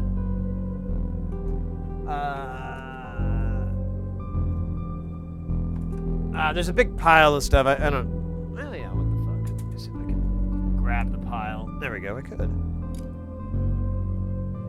So we have a bunch of stuff. Like, we're working on this project here. This is my first attempt at circuit board design. This is called the Daisy Seed. This little guy here in the middle, the yellow guy, is the chip. You can get these things for like $30. It's an ARM Cortex M7 with 64 megs of RAM, an ADC and a DAC on it, for 2 channels in and out. And there's tons of things for it, and you can develop it. It's very program friendly. I don't have any programming experience other than like really basic crap, and literally basic. So I started working on it, and I've been very, very pleased with how easy it is for a noob like myself to get into it. Then we're also working on another project here that I ordered. This is called the Micro Jove. I think I'm saying that right? Jove? I don't know. I didn't read the book on how to pronounce it. But this is like a slimmed down version of it. It's from Jack's Plugs. They do a bunch of cool stuff. And I ordered a bunch of other things from Tesseract. One is this thing called the Franking Tiles, or what's it called again? Yeah, Franken Tiles. So it's two tiles from Mutable Instruments, and then a kink in the middle. And then it basically operates like a DUSG or a dual envelope generator or a PEG or a barricade and all these other systems. And I've wanted something like that, and finally got it. And then the other things we have here, this is a board that we started. And we've done all the SMD work so far. That's a lot of what I like to do, but the rest of this is all through hole. So once we populate this board, which we're gonna do soon, yeah, Neutron, exactly. The DUSG is king. I kind of started, I built a PEGs for a client, and I really loved it, and I've always wanted a DUSG. I have all the parts and everything. I just had to put it aside because of the panel issue, but now I don't have a panel issue anymore. So, and I have the design and everything. I just need to go siphon it over so I can get it made. But the DUSG, the PEGs, Maths, Barricade, and there's one other one I'm forgetting. The Frankentiles, all those modules I'm into. I really, really like. Like, people are really hyped with Maths and so forth. And I had one for a while when we had this rig that we were babysitting for 6 months. And I was like, yeah, I understand what they're talking about, but this is like a DUSG. And I kind of, I'm going to make all the DIY ones first, and then if I ever get a chance, I'll do it. Do you have a Discord server page? Absolutely. You should be able to get it !Discord unless it's broke. It might have broke. Let me see. No, it ain't broke. There we go. Look at that. That's sexy link. Rawr. Anyways. Honestly, Maths confused me. Yeah, really. Yeah, and you know what? I had a really hard time too. I basically approached it like a DUSG, and then friends sent me some some information on how to patch it, and I realized like, oh, okay, well, that's different. I mean, it's not better or worse, it's just different. Cool. All right. But yeah, my plan is to get the Franken tiles. I'm gonna get a pegs. I'm gonna order some stuff from 4MS, and I'll start with that, and then yeah, the DOSG at some point, because I'd like to just get them all. I think they'd all be worthwhile. They all have their own little thing that's different than what the other one does. So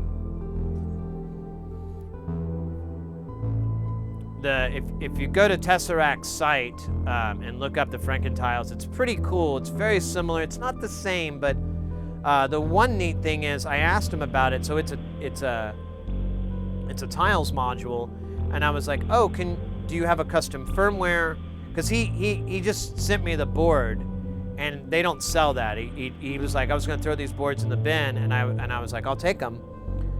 But he normally flashes them, and I was like, well, how do you do you have a custom firmware, or do I just use, Gillette's firmware? What do I use? And he's like, yeah, you can put anything you want on there. It's all compatible. He's like, I recommend this, and it was this hacked firmware I'd never heard of, and I was like, ooh, I'm gonna get that. But you can mix and match too. So you can have one side have one firmware and the other side have a different one. So I'm pretty interested in that. Yeah, exactly. Well, I mean, I don't know. I have an idea for every module I get, and something I want to do with it. So, hey, who's that? Wedgeroth? All right. Thank you for that follow. Welcome into the channel.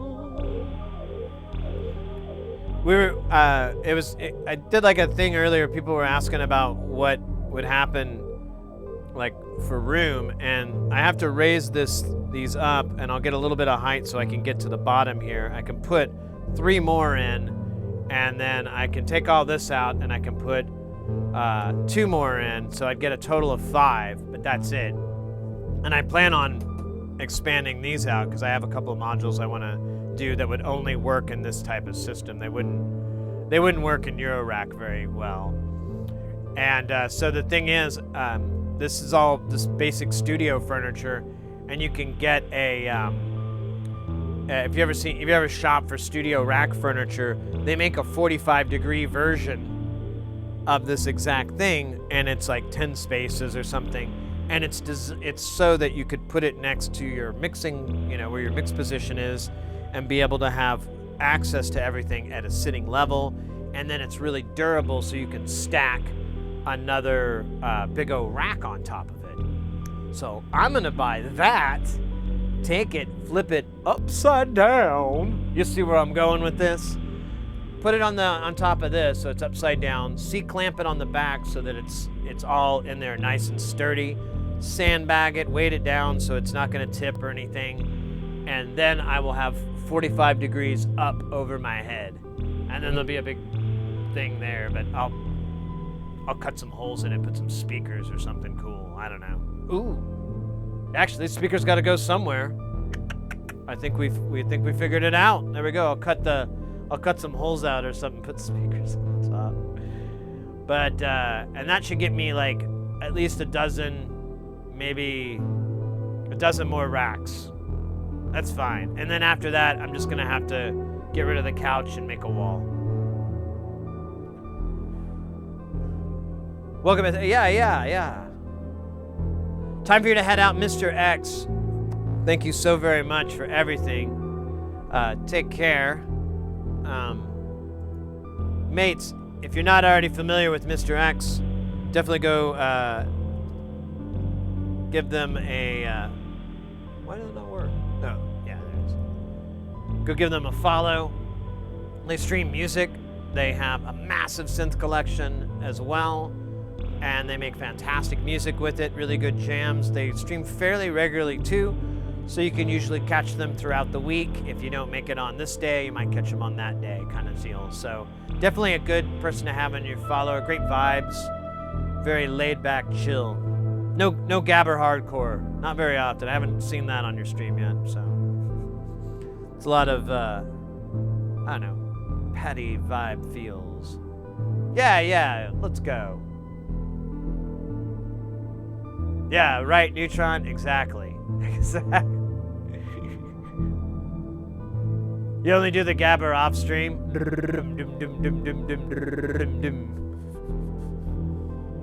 You gotta do the happy hardcore for Holgator. All right. Let's see. How late are we in? All right. We're getting towards the later part of the stream. We got a little bit. We got another jam or two. We haven't. I don't even think we've played the guitar yet for anybody. I don't remember doing that since we got raided. So we should do that. Oh wait, I got a dab. Let me do the dab. Then we'll have some pizza. Oh man, I want pizza. Pizza. Hey, Didbox! Let's go, let's go, let's go. Yes, it's an 8-string.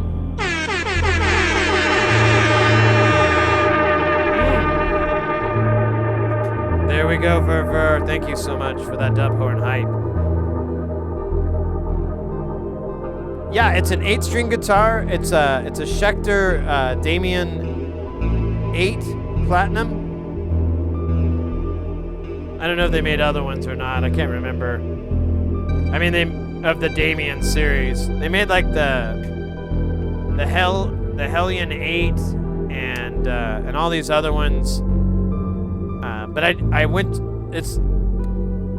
I swear, it's so funny. I tell this story like at least 5 times a stream. I went to go buy an 8-string. I really wanted one. I was gonna buy the Ibanez, and I went to the shop. They had like quite a few, like 6 or 8 different ones. I spent 3 or 4 hours, and I just kept playing that same guitar. It was cheaper, and it was crazy. I don't know. I did not expect to walk out, but I have no regrets whatsoever. It's a fantastic guitar. I played some other 8-strings, and I still like mine better. So that says a lot. Hopefully. I'm waiting for this thing to heat up. I thought it was gonna. There we go.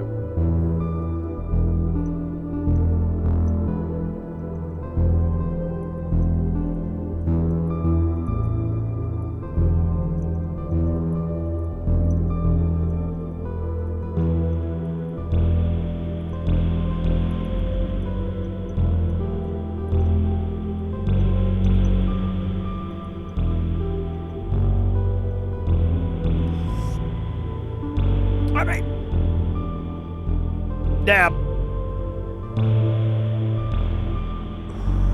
All right. In answer to your question, I'm sorry, you're asking about the tuning. So the tuning just goes lower. So the next string after down from the E is B. No, this B's a little flat. Or a little short. And then the next one is F sharp, which yeah, is a little up too.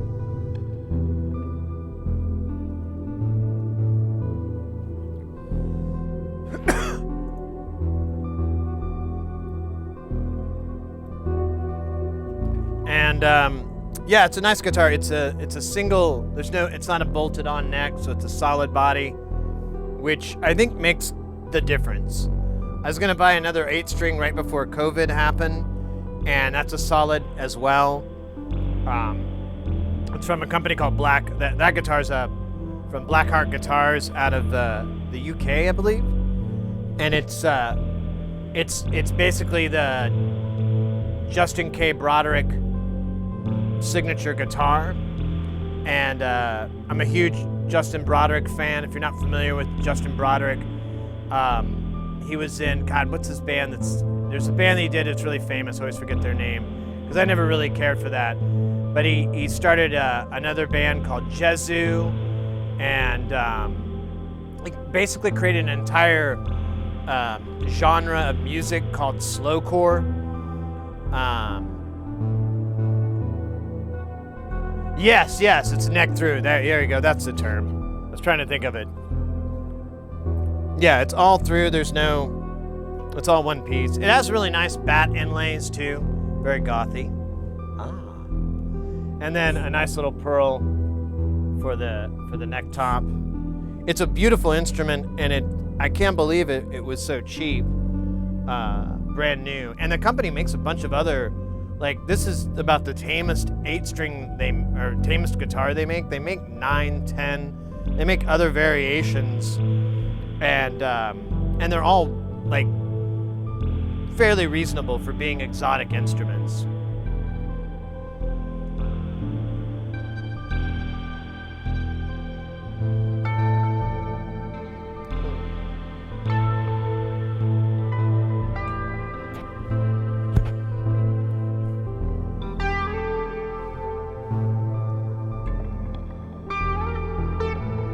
I don't know where the buzz is coming from.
I know, right?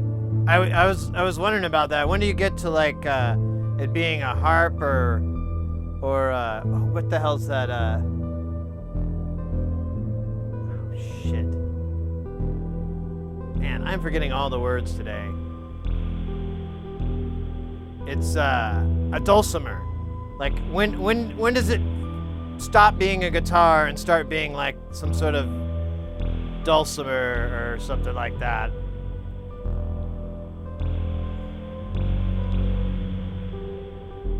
Yeah. I'm in the market for a bass. I don't have any budget, but I'm in the market for one because the bass I have is a piece of crap. And but I'd like to get a 5, but I really don't care. I don't mind having 4 strings. I like the 5th because it would be nice just to drop down a little bit lower and just get that down. But I probably would never use it, you know. It just except when I'm by myself and go down.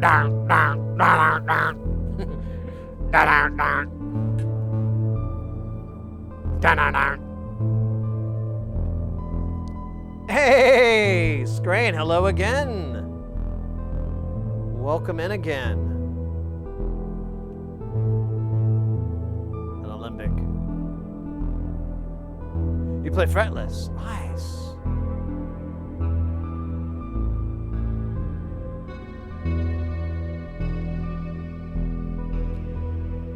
Yeah, I have. So I've got like. So I got the cello, I've got that crappy bass, and then I have that RG guitar, and then I have a Squire, and then I have this thing. It's kind of awkward, the clash of all that. But I want a better bass guitar. The thing was kind of like dropped on my doorstep and never picked up. And then when I brought it up like a decade later, the guy was like, "Oh, is that where that ended up?" And didn't ask for it back still. And I'm like, ugh, I don't really want it, man. Yeah, I like to do slap bass and and all that too. That thing is, you can't really, I mean, you can do it, but it's pretty brutal. It's a lot of extra work. And I'd rather just have a proper bass guitar with like a real fucking neck. And I mean, that thing's a Kramer. I don't know who the hell that is. I've never seen a guitar company named that. I think I have, but I never like played one until that happened. So I'm trying to mix synth genres with fretless bass. Oh yeah, I think those two would meld very nice together, as you have that kind of juxtaposition of the light. You know, there's really not that much attack. I mean, you can bring the attack in with fretless, but generally, are you going to be bowing it or plucking? Actually, I guess that's a good question. Or is it a bass or a bass?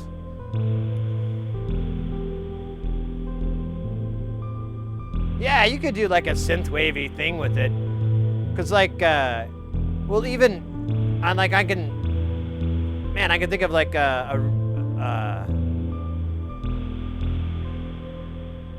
well, I guess that was later on, but there's a Good Skinny Puppy song. They would have this person come in from time to time, and I think, because it's different albums, and they would play like a fretless bass, and you'd have that boo, and they'd have like a chorus on it or something, and they just do all these slides and like boo doo doo doo boo doo doo doo doo doo boo. Lisa Cuthbert Live gifted a tier 1 sub to Clandestine Crew. This is their first gift. Oh my goodness! Oh my goodness, thank you so very much for that gifted sub. So you're gonna be plucking it, all right. Well, in that case, you have a lot, I feel like you have a little bit more control over what you can do there. Because with the bow, you can kind of get attack going, but nice. We can pluck these. Aw, thank you so very much. You guys are too cool for school. Let's do some jamming. Let's quit flapping our jimmy jabby jaws. Sorry if jimmy jabby is a term. How do I... Someone needs to figure out how a person with a guitar can go in the exact same circle. Like, this is definitely science that researches, because it's obvious that I go in the same, I guess, counterclockwise circle, or clockwise, I don't know. But my cable's all twisted. And it's like, no reason to be. All right, I gotta fix it, because it's like turning into a curly cue.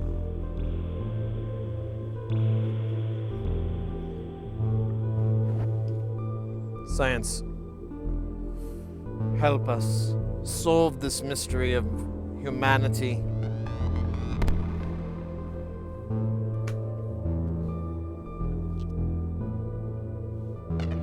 All right. Let's see if we can do some beats from this thing.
gurgling.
We got a game, a basketball free-for-all. Anybody can join in.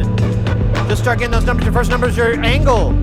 Second number is your power. You're coming from here to there. Boom, boom. You got to come from the top down. You can use the walls to bounce off. It's a free-for-all. There can only be one, but anyone can join in. It's like a bar fight where you know you're not going to get arrested.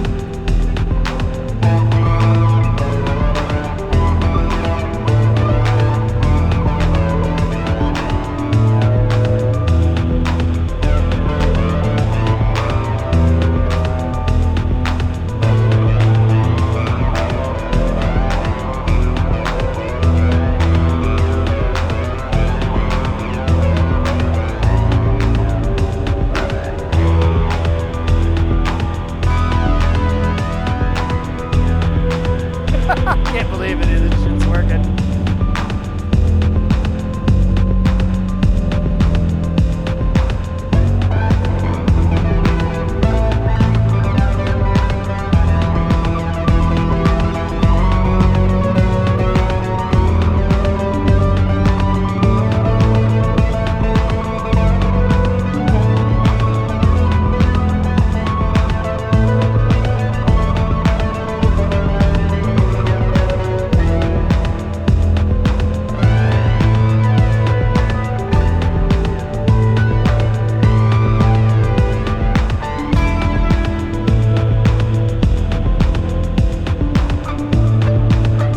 I fucked up. Try again.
Alright.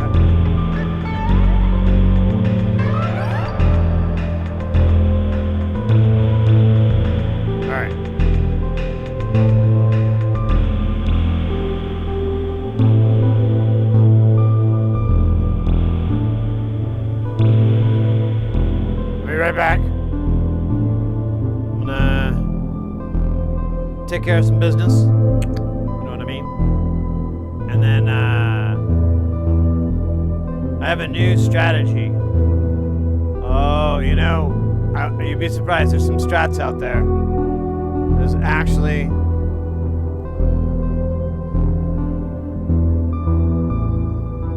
strats for this. I've tried. You know, I won't lie. They seem to work. So, but yeah. Let me take care of this real quick, and then we'll jam on for a little bit more. Somehow. How's this game going? Did we get a victory? Oh, there you go, JV Peak. Nice. Yeah, it's a fun game for a number of things. And, you know, your only real... You got your opponents, but really it's just a lag, so you can, you know, once you learn, like, how the program is just looking for numbers in the code, you can just stack your next move if you want. I feel like it's crooked.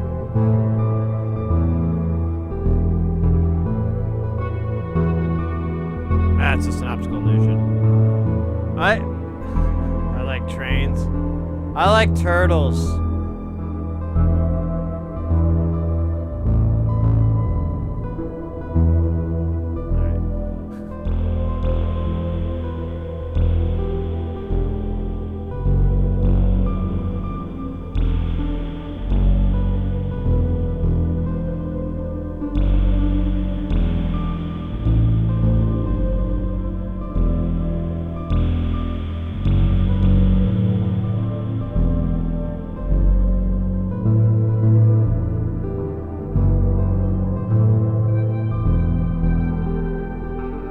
Trying to figure out what's making that synth sound.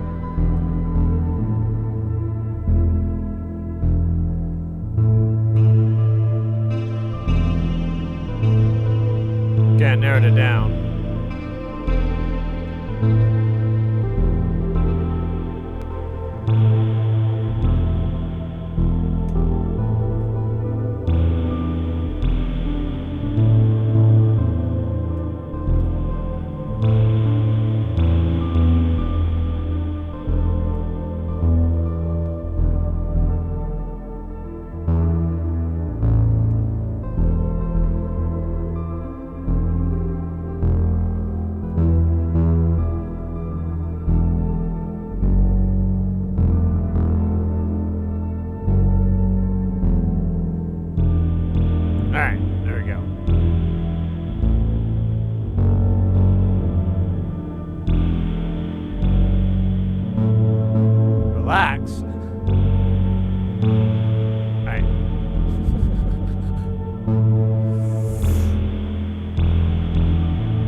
Just making sure my mic works.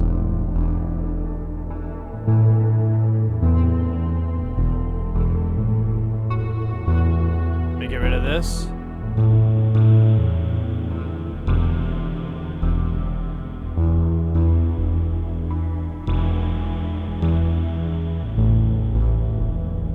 Blade Runner. Oh, yeah.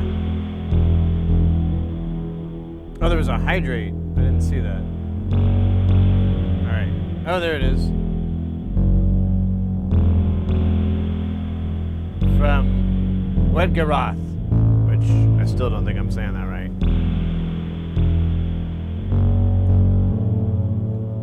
More than happy to oblige. Un momento. Actually, let me take this opportunity to put more water in my cup.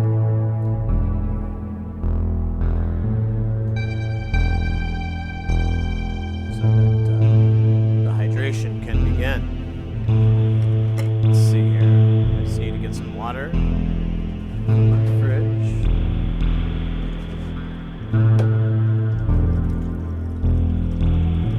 That's water. That's all that is. It's not anything else.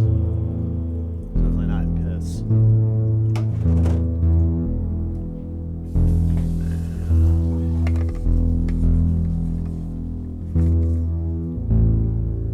All right, now we're properly set up for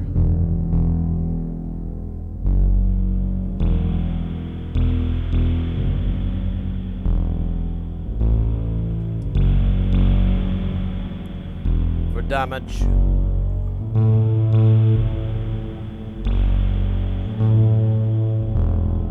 Camera 1, camera 2, camera 1, camera 2. Good stuff. Never gets old. Just the person that enjoys it.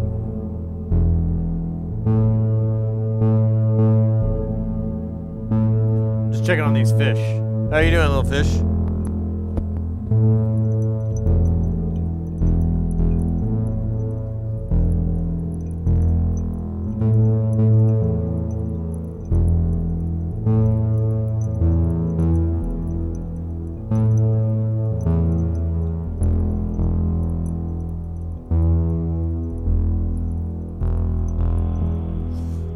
You don't say.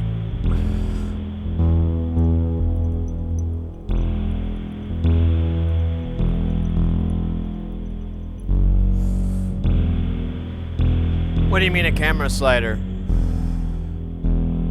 I actually have a jig. So I'm putting my cameras on my microscope, so it turns it into a jib.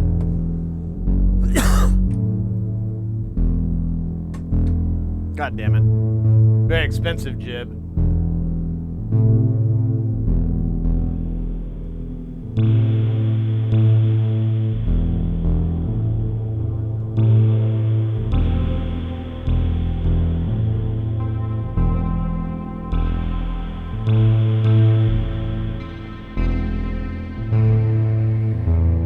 Look at audiovisual noob stuff on Reddit, and Minnie said what you did, which is to start at hotels. Oh, yeah, like what we were talking about yesterday. That's right. Here, let me get in front of the camera. It's more logical. As you get into hotels, many of the posts seem to have a love-hate of the industry. You feel them? Yeah. So, as far as that goes, I recommend starting in hotels, but I mean, I don't know. I don't want to throw any shade to anybody. Some people really do well in that environment. So your mileage may differ, but some people really flourish in just working in corporate AV for a hotel, for a company or whatever. And I mean, they make good money, but they don't make anything like what a freelancer would make. So that too.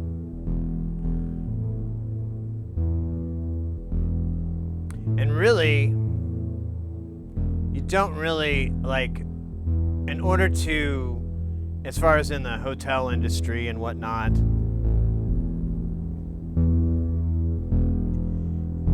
really the only job that's going to get you like a good pay, most likely, I mean, I'm not 100% on this, is going to be being a project manager, a PM. And that's a lot of work.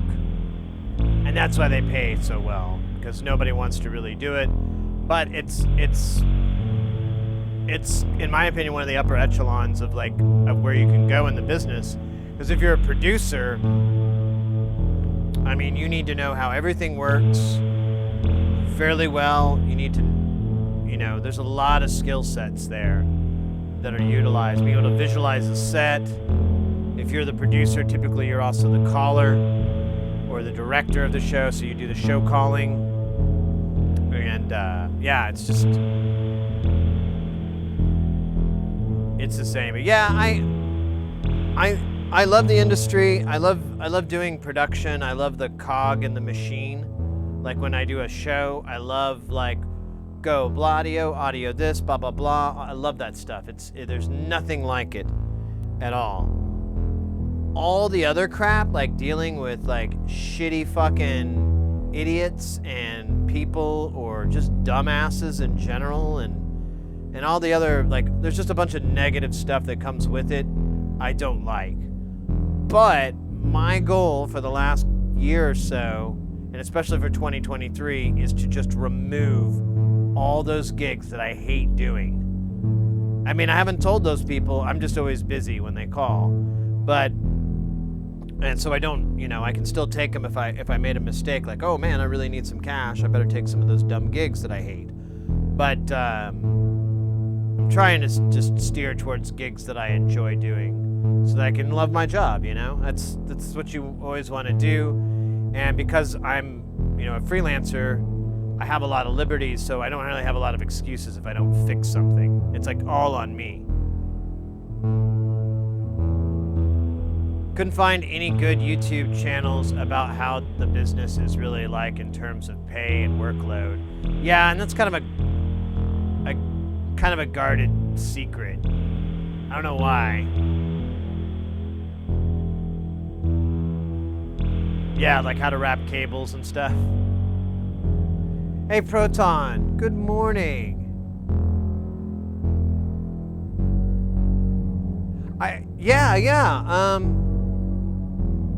Yeah, that was yesterday, wasn't it?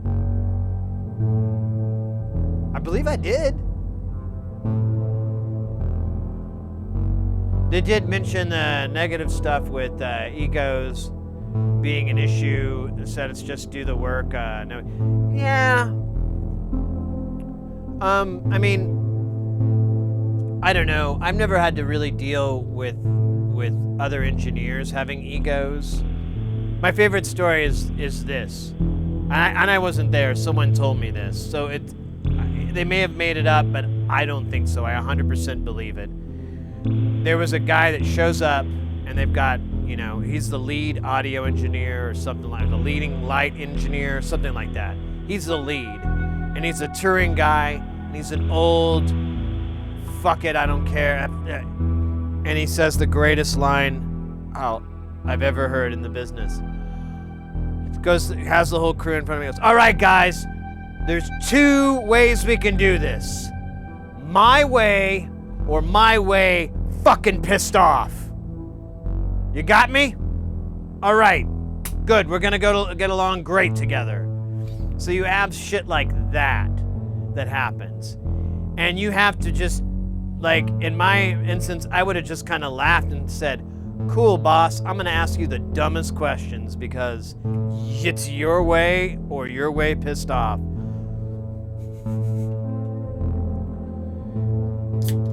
And that's how you handle it. And honestly, I don't mind that. I don't know, it's just part of that thing, sometimes you're a lead, and when you get in that position, it's actually pretty difficult. That's the hardest thing I had in AV, was learning how to be a lead. By the way, anybody that's coming in, this is a conversation from yesterday. We're talking about So I'm an audio engineer by trade. I do live audio for conferences and conventions and meetings, stuff like that. It's not very interesting content-wise. The other side of that coin is to do what do you call it? Rock and roll, like live music. And I did look into that, but eventually I just never really did much of that. I did a lot a long time ago, but I never went on tour or anything like that because I don't know, I'm just kind of getting older, and I don't like doing live music at all, really.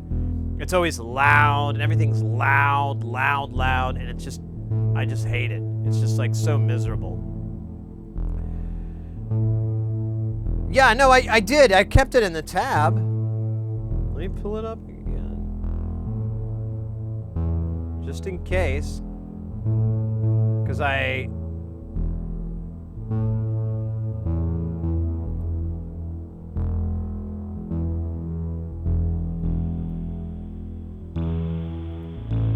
it's 5 minutes. Okay, I'll check that out.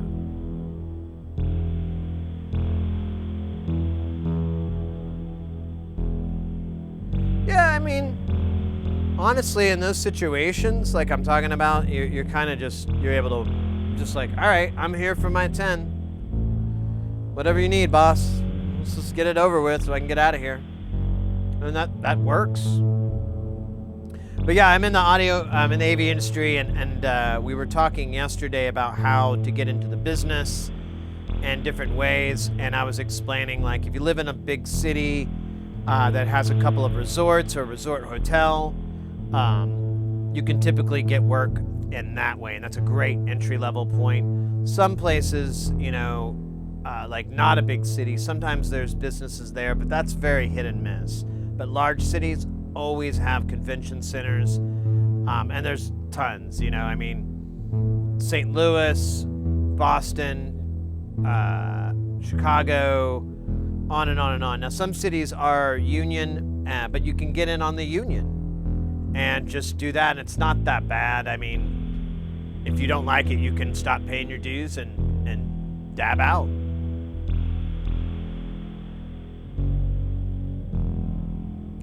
Well, RJ, it's not even that. It's just, it's loud on the stage because you've got like a drum set, and like when I ran monitors for this mid-sized venue here, it's like a 5,000 person venue, I think.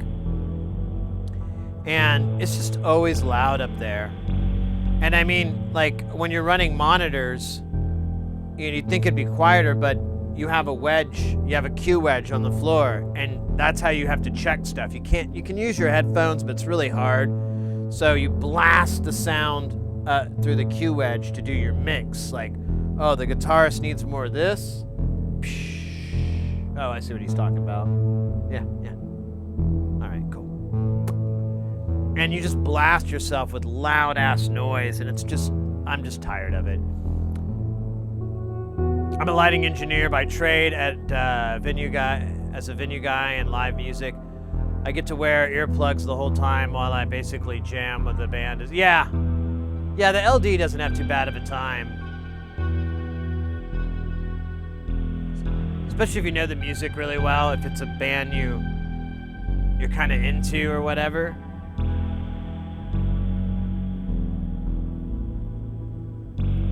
Yeah, other times you're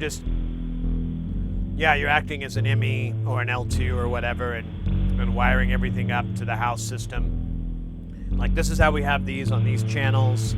These are all routed here. Do you want to plug them straight into your, Grand MA or whatever? And stuff like that. Hey! Strain. My goodness, mate. Thank you so very much.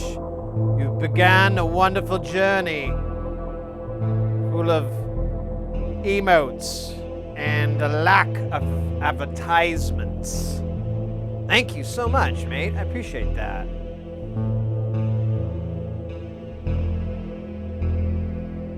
Is it possible that oxidizing may spread? What do you mean? What?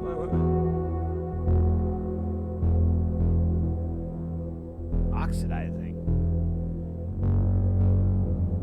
Hey, Klondike. Let's go. Oh my gosh. So when I went away earlier, I was just checking with the missus, and I was like, hey, we got a nice little crowd. We got a bunch of people. I just keep seeing people I haven't seen. I started thinking about it. The same thing kind of happened last night, but I was really tired and hungry. But I ate a big meal before I started the stream today. I can go a little bit longer. And I noticed like a lot of people were showing up at the end of the night, you know, towards the end of the stream. And I was like, and it's happening again. I'm like, all right, so we're going to go a little bit longer tonight so we can see everybody that we don't get to see that often, which is a wonderful. You like that 808 909? Yeah. I had a good friend of mine who's a graphic designer. She designed those modes. She did a lot of them. Some of them are my work or whatever, but she did those, and she did such an amazing job because it took a little bit of time because she'd never done that kind of thing. It was kind of like old friend from grade school. And but we're still talk to each other, and I told her like, hey, this is what I'm doing, but I need emotes, and I could go on like Fiverr or even Etsy. There's a bunch of places where I can go and get a graphic designer, but I kind of wanted to go to a friend first, and you're a friend. And so she did like several of them, but eventually she's like, I'm gonna need to stop doing this because I don't have the time. And I'm like, oh no, that's fine, thank you. But it was so much fun. Like, there's a guitar one too. I need to move that over, but that was a really cool masterpiece of talking back and forth. Older battery that it leaked, but entire PCB is on. Oh.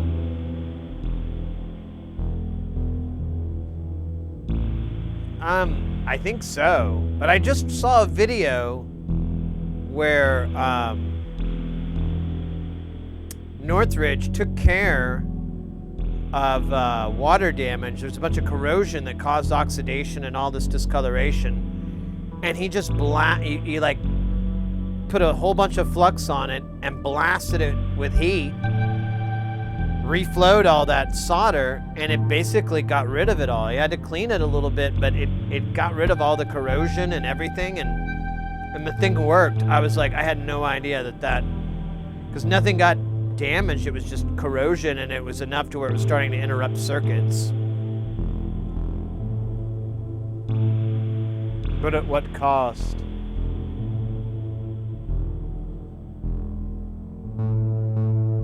The 808 pillow. You bet, Klondike.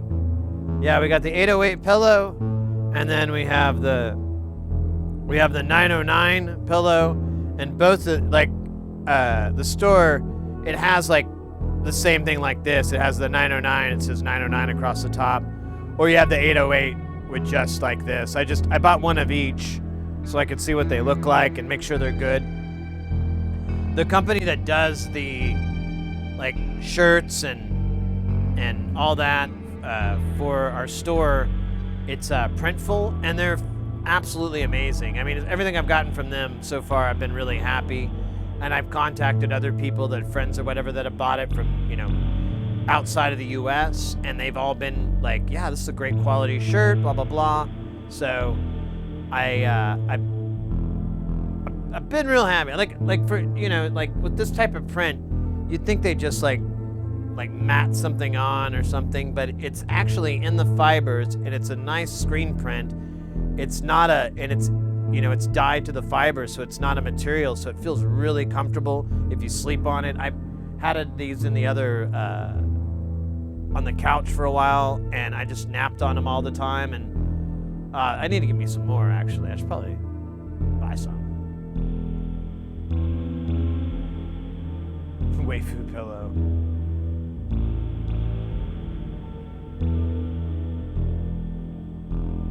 Furball, what's up? That 808 kick drum makes the girlies get dumb. Fuck. I don't think I know that one.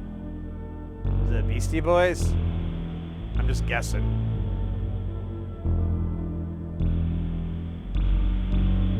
Sleeping on fibers? Well, you know, like, whatever. Like, I don't know how to describe it. It's like a nice material. It's not printed on or anything. It's in there and it...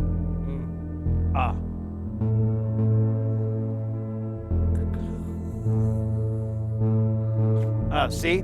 Instant sleep. It's almost got FDA approval. They'll be prescribing it for people with insomnia soon. Very excited. Hey, Furball, good to see you, mate. Sir Mix-a-Lot. I was never a big fan of My Posse's on Broadway. I never could get into that one. I like, of course, Baby Got Back.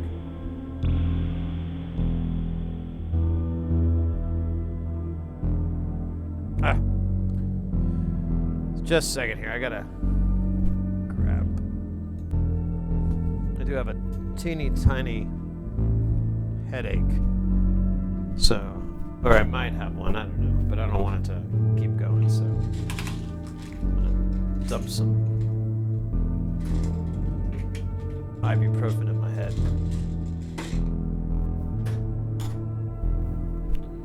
Works all the time, every time, most of the time, time after time.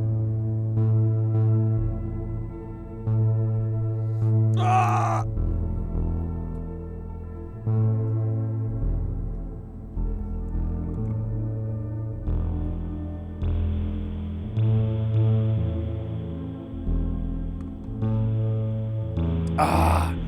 Hey, Splots, any big plans for New Year's?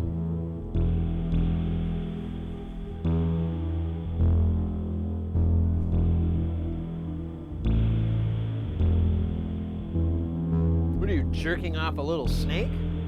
Anyways, yeah, we're streaming on Saturday, so we're gonna do Jamtown for New Year's. I'm gonna go get some beverages and hang out with you guys. Anybody that's ain't got nothing no better to do, we can hang out here. I know New Year's is on a weekend. A lot of people want to get out and party. I get that, but sometimes it's safe to stay indoors, right? I mean, even if you play it cool, that doesn't mean everybody else is gonna play it cool, Right? You know what I'm saying? Gotta watch out for the other guy. And, can I see this? I can see the link. Let's see.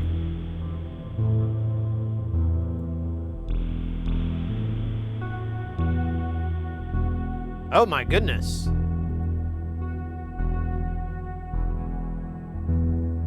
Ugh. So you can just clean that up with alcohol and a brush. I did some vinegar work. You'll have to check all these all those joints. So the joints might be damaged, but the metal inside might be okay. These chips on the side, I mean, you'll need to clean the board up really good, and then check every one of those solder joints for damage. If you want to play it safe, I would clean the board, flux the other side up, or flux wherever you have access to, and just reflow every one of those. It looks like it might be an older board, so it's probably got leaded solder in there. And if you just heat it up with an iron and have some flux, that should get rid of the oxidation. That should bring the flux to a safe state. And as long as it didn't eat through any metal, like a leg on a chip or a leg on a resistor or whatever, you shouldn't have to replace anything. All the crazy out. Yeah, it's just dangerous, People just, drunk drivers and crap like that. It's just, I don't know. I like to stay indoors because it's just, I'm not agoraphobic, but on New Year's, I'm a little phobic. Extreme wet willies and nuggies. Yeah, that's good. That's the other half of that coin. Other half.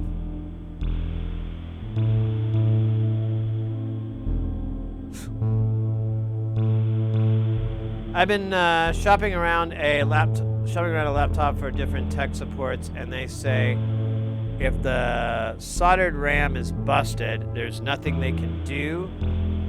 They act like it's impossible. Can you dismantled soldering for me? The RAM chips? I watched a video where this person hacked like a MacBook Air and took it from like 8 gigs to 16 gigs, and the pads are there. They removed all the RAM, reflowed or retinned everything, and then put new RAM on, and then you had to hack the firmware to recognize the RAM. But I don't think to recognize the serial or anything. Like it saw 8 gigs, but then they had to hack the firmware so it would see 16. Demystify. Oh, I apologize. Let's see.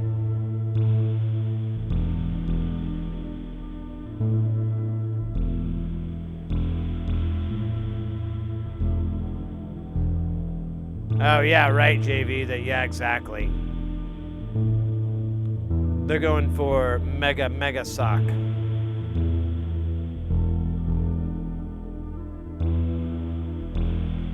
It's an Amiga 500 fast RAM board, been 25 years in warehouse. It doesn't look that bad. I mean, that corrosion that's there, I don't think it's damaged any. It doesn't look like there's a bunch of trace activity there. So it looks salvageable, and since it is an Amiga, you should be able to get any info that's missing. Like say there's a bunch of traces gone and there's no way to really accurately tell where they went to. You'd probably be able to find that information somewhere. Rossman just posted about how right to repair names have gotten neutered. Yeah, I heard about that.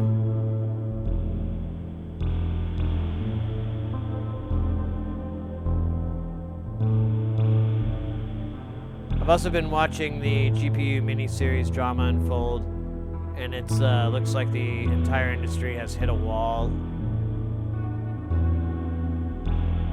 Yeah, I was thinking about that too, with the new consoles and everything. It's kind of, when you think about it, like, I don't know. It just seems like a lot of the upgrades in graphics and so forth is getting more and more. Oh, hey! Someone bought some stuff on the store. Thank you, whoever you are. I wish I could get a thing so it could like pop it up and say it's like thank you on the stream. But instead I get a notification from the PayPal or the store. But hey, thank you so much for whatever you got. I don't see that. Drugs. Oh, I'm selling drugs now. Okay. What do you need? Ketamine. Get me ketamine. Special K.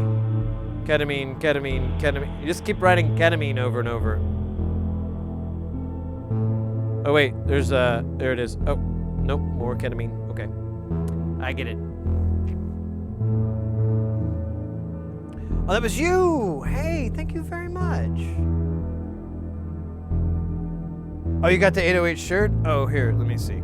Let me see what you got. Since you revealed it, it's you opened that can of worms. I don't feel too bad opening it the rest of the way. Those worms. Oh man, how does my... Let's see.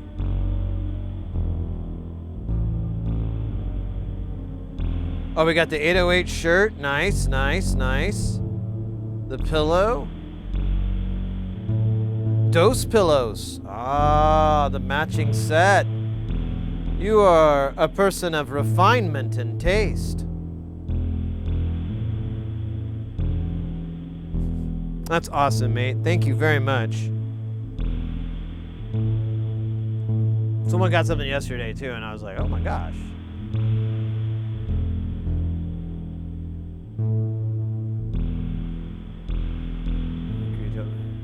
Oh wait. Regrettamine. Wait, let me catch up. I think I missed some chat here.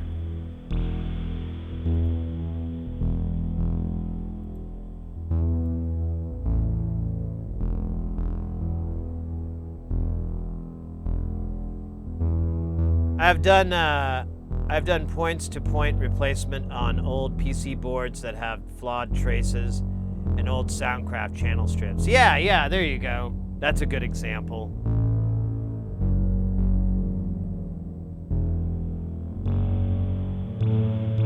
Assassin Fence would love those pillows. Oh, cool. Well, let's go, mate. That's awesome. Well, thank you again. All right, I think I'm caught up. Let me see. Yeah.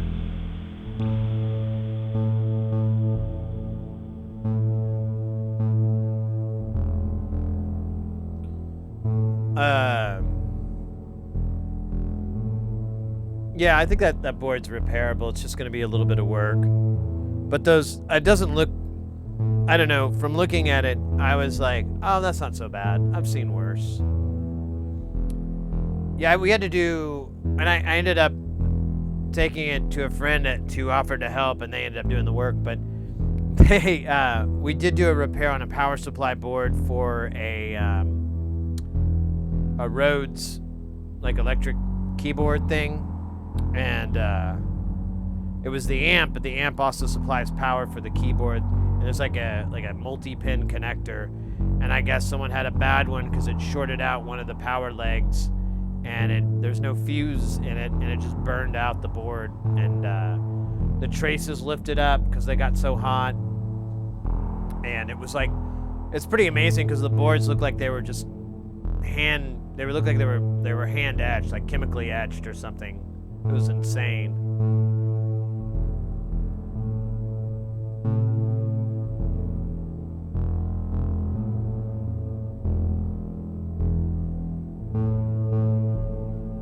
AS50 just works.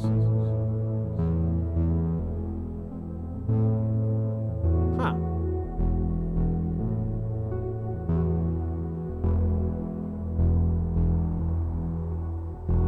Parametric.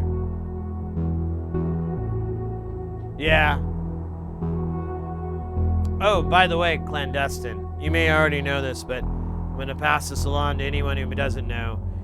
If you need Molex connectors, and you go to shop for them and they're like ridiculously expensive everywhere you look at, go to Tayda. Tayda Electronics. Tayda Electronics.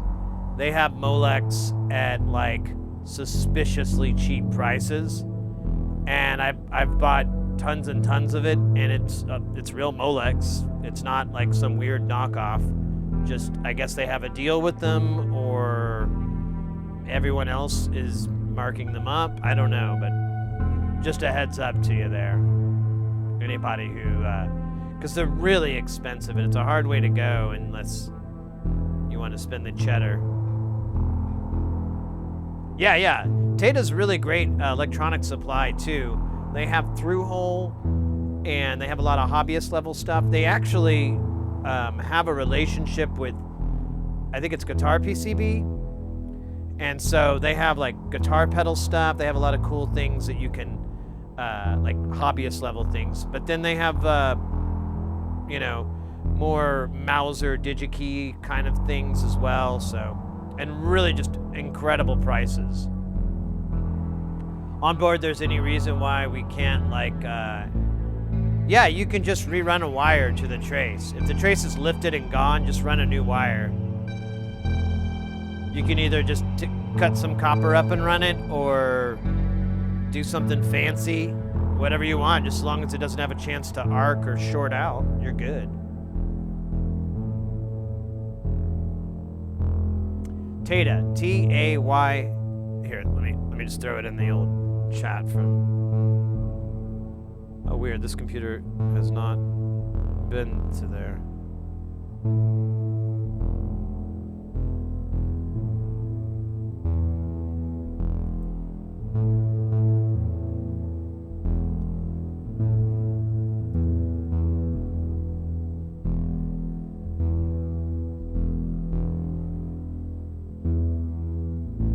What the hell's going on here? There we go. Okay. Oh, I think I had it right the first time.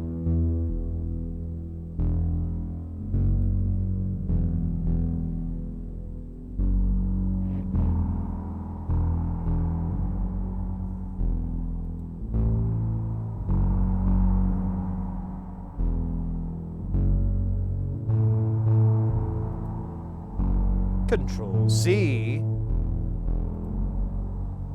Control V. There you go. Yeah, Tate Electronics.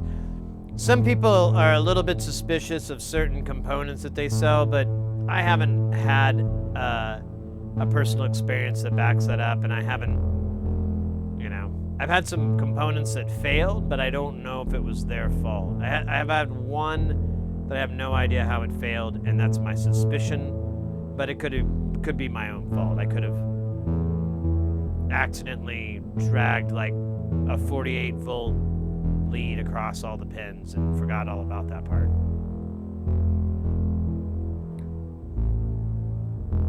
Molex, M-O-L-X, or L-E-X, whatever.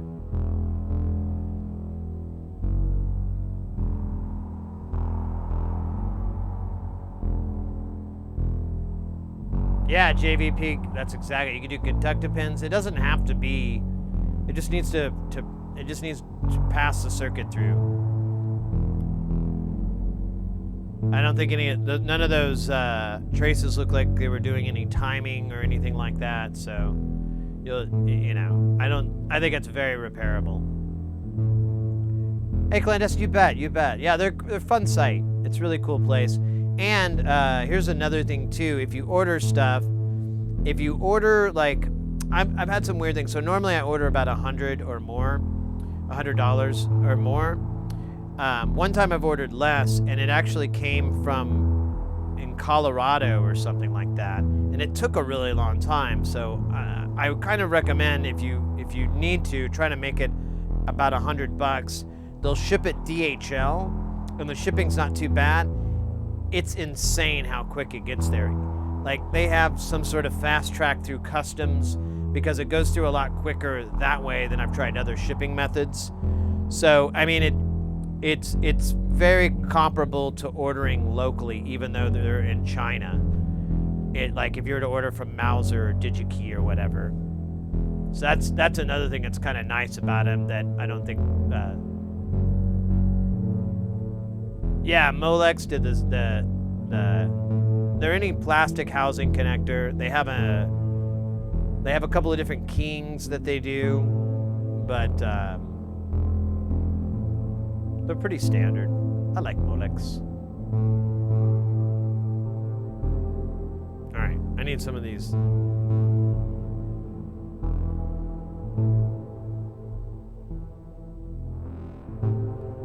I need to change some stuff up.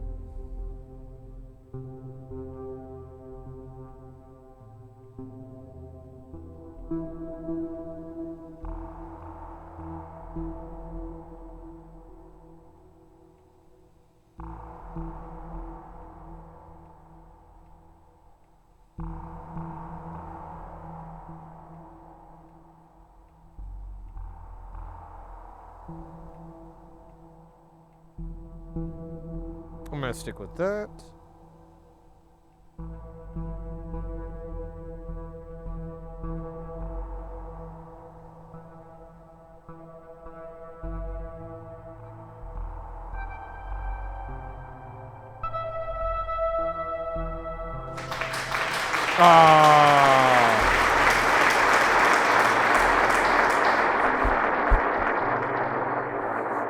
Let's go. Hey, Panzer. Oh my goodness. Sorry, I like zoned out. I didn't read your message, even though I saw it. How you doing, me? Happy holidays. Welcome in. I'm trying to change things here for the better, for the good of humanity and taco people. The people of Takalakakis shall rise and receive what they were stolen. Or they got stolen. That's shit. Fuck it. I could do better. Don't want to bring a bummer to the stream. I hear you, mate. I hear you. Well, yeah, we're just making jams, mate. Kicking the Jamtown. We got the Tempe tiles. We got the Tukra. And now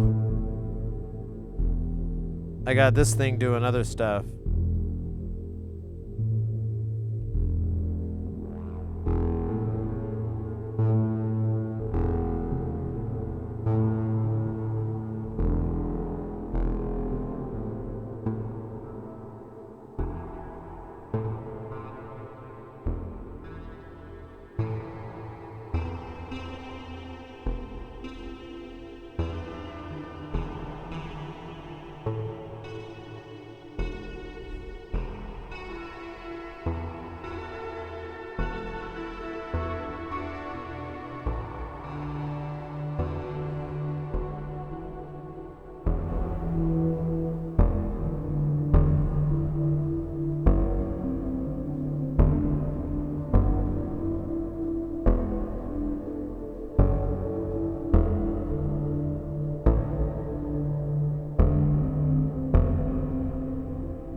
Where the fuck is that coming from? Oh wait, I know. Nope. Guess wrong.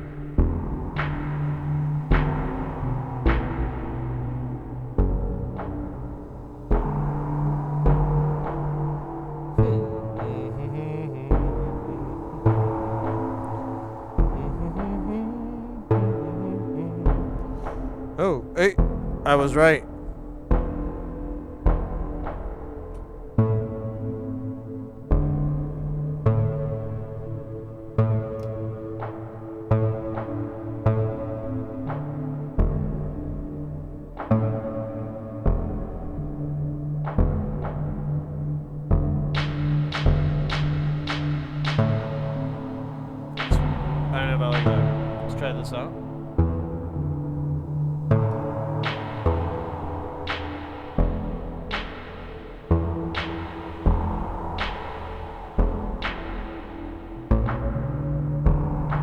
Why did it get out of sync?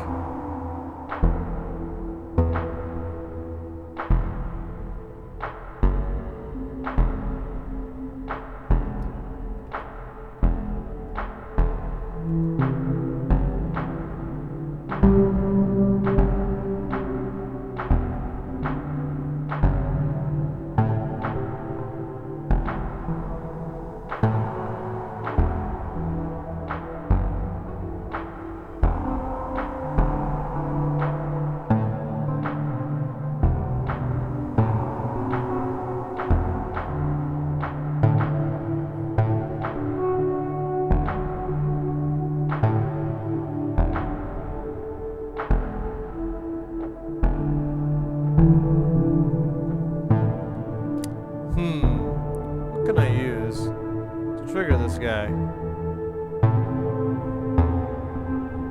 I guess I got this dude.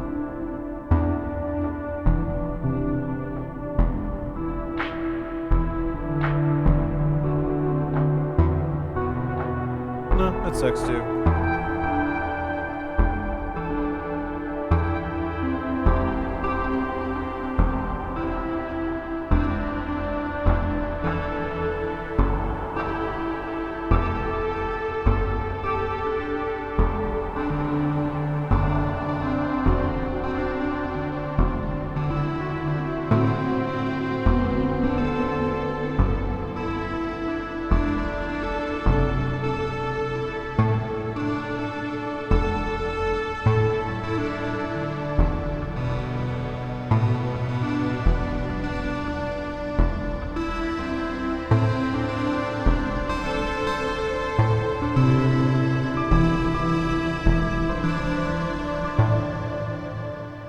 I'm gonna reset all these clocks. They're all over the place. It's a wild insanity.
There we go.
Professor, did I do your dab? I don't think I did. While I'm waiting for this to boot up, let's remedy that.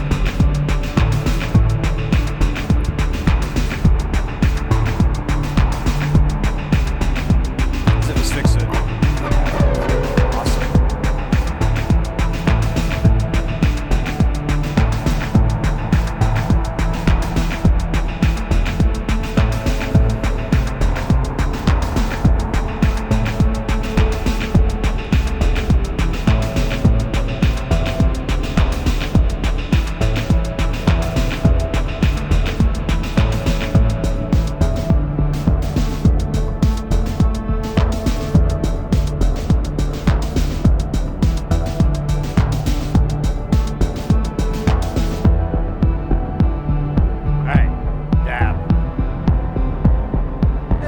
Kudos.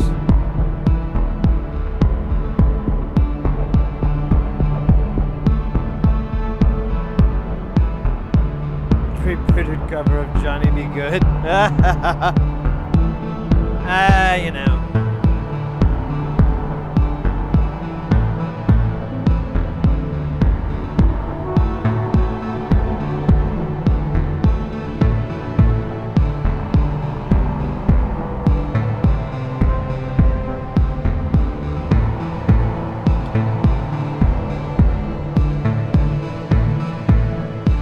Alright, let me get this dab rolling here.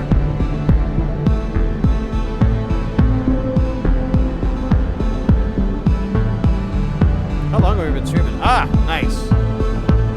Respectable.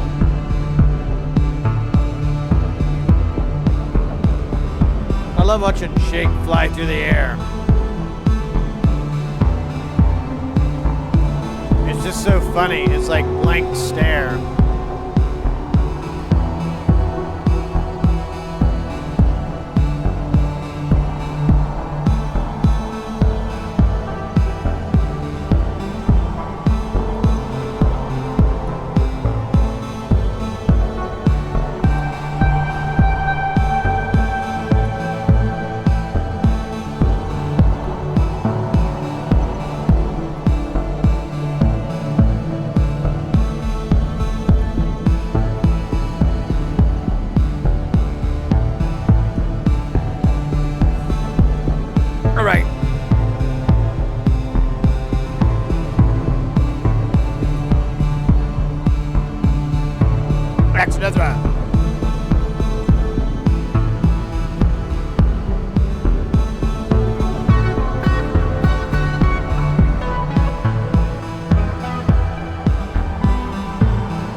My pick dick.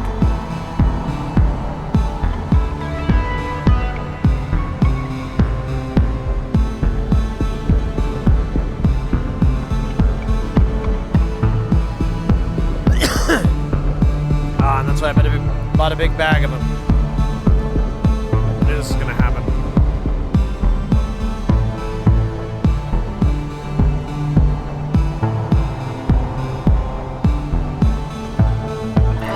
Oh wait, these are all flimsy. I don't want that.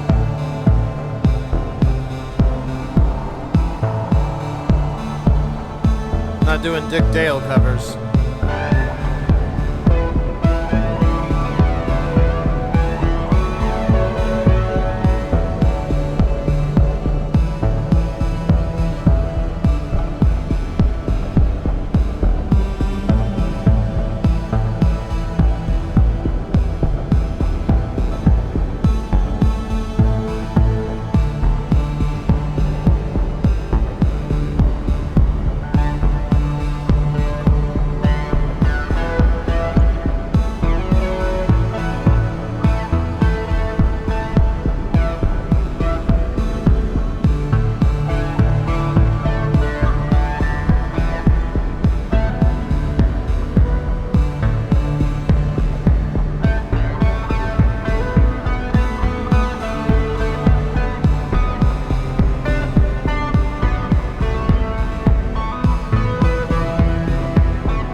forgot there's a rim shot in there.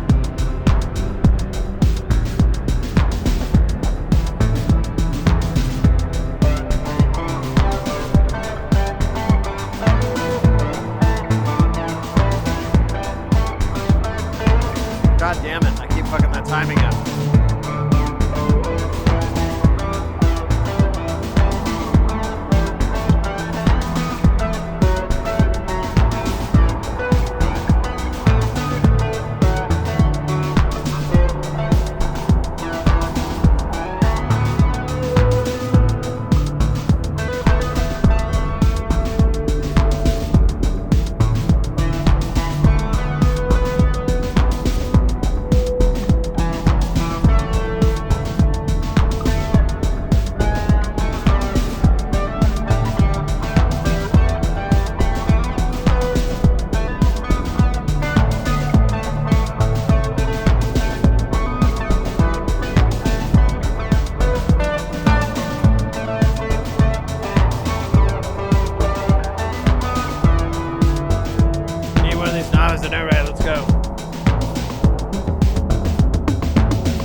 trying not to tangle myself. I'll just put the guitar there. That makes sense. I don't know why I put it out of over here anyways. I think I'm afraid I'm gonna knock it over.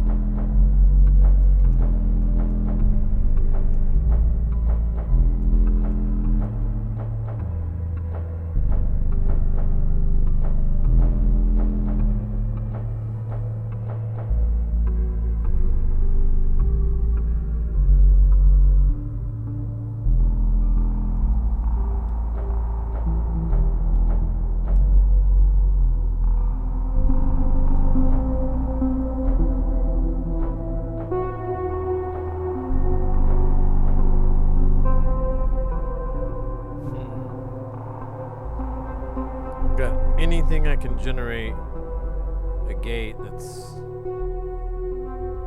Oh, wait, I forgot these things.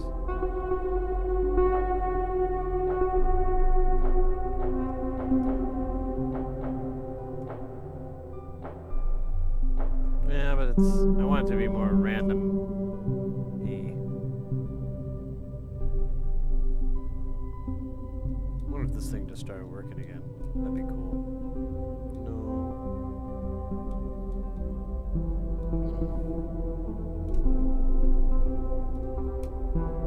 That's stupid, but I want to try.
This is weird.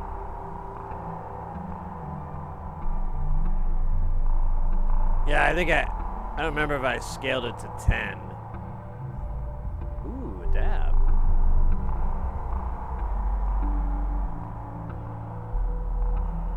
Mornax! Oh my goodness. Let's go.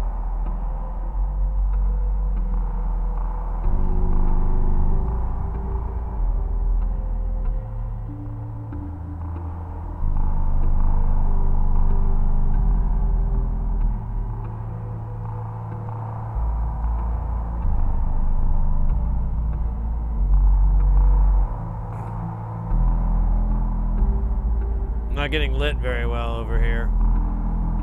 Just there.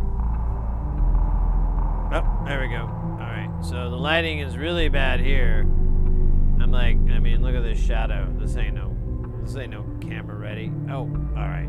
Thank God. Yeah, do the little fart. Let's read 808 as Bob. That's cool.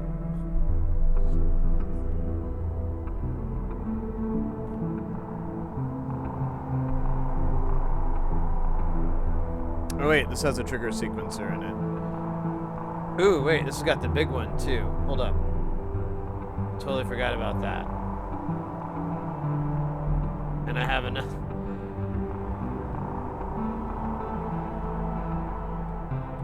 Alright. Let me get a clock for this thing. Oh my god. I was trying not to use it. It was just in there so I could get it off the ground, but lo and behold, I'm using that other.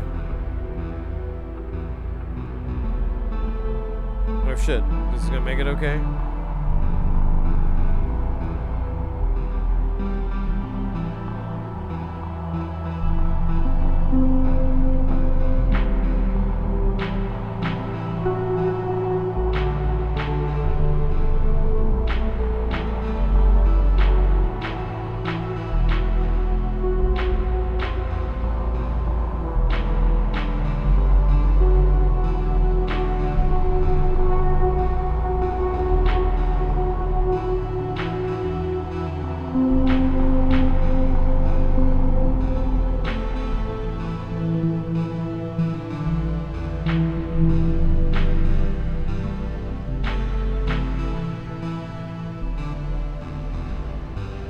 There we go, that's cool. Just gotta tweak it here and there. Wish the farts scaled? Oh. So, what you need to do, Dowie would probably be the person, because they're more into it, but what I would recommend is like going to their forum or whatever and listing that as a requested feature. Like, hey, can you guys scale the farts? I believe we can. We have the technology. Williams! Yes, sir. Scale the farts. Sir? You heard me, damn it! Scale the farts. Yes, sir. Immediately, sir. Righto. Now we'll have giant farts for giant stream avatars. It's all coming to plan. All coming to plan. Just as the vision foretold. I shall not doubt it ever again.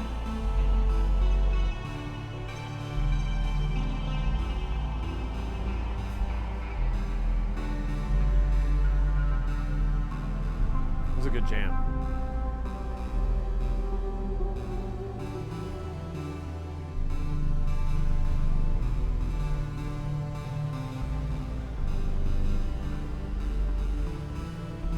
Sir, scale them? Yes, 100%. Denied.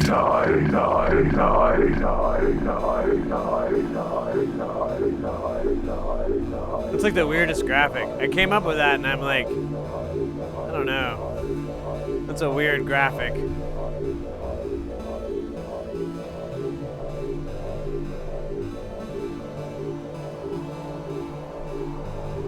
A flatulence used to be an actual job.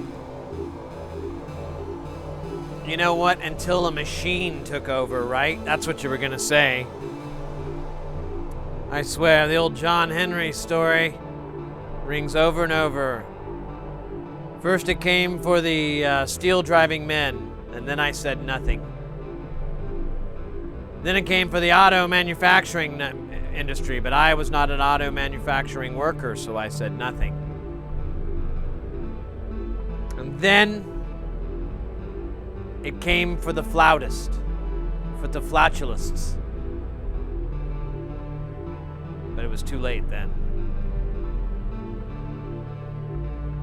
Because I fart, like, professionally. I feel like I should have put that in there better.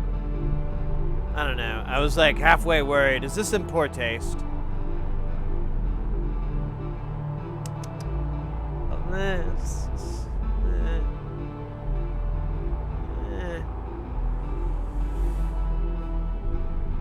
Have you ever been busted farting on stream? What do you mean busted?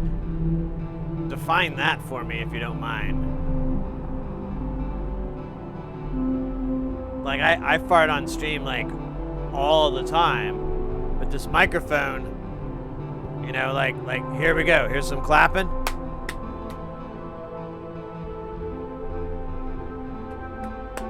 I'm kidding. I'm making him clap with softer, but... So, it's, you know, it's a directional mic. It goes this way. That business happens on the other way. So 100% taken care of.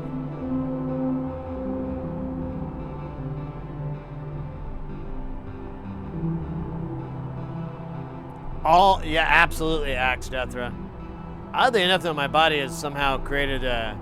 I notice when I get into a real big streaming pattern, it's like after the stream. I just have to hang out here and just let loose the fogs of war.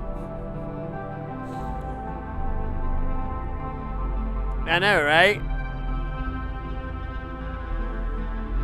It's like what we're wondering about. Oh, on the thermal cam? I don't want to give the thermal cam pink eye.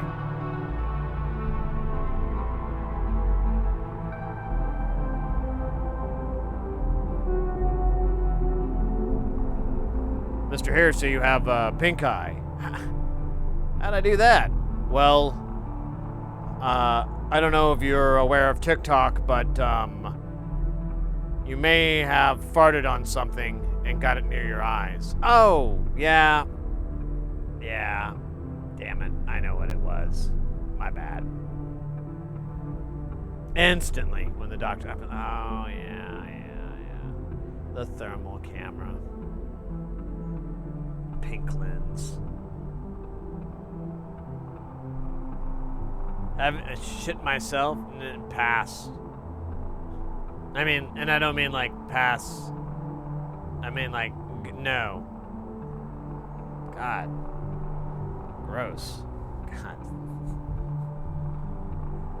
Ugh.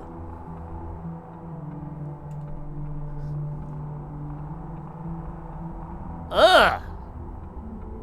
Ugh. Ugh.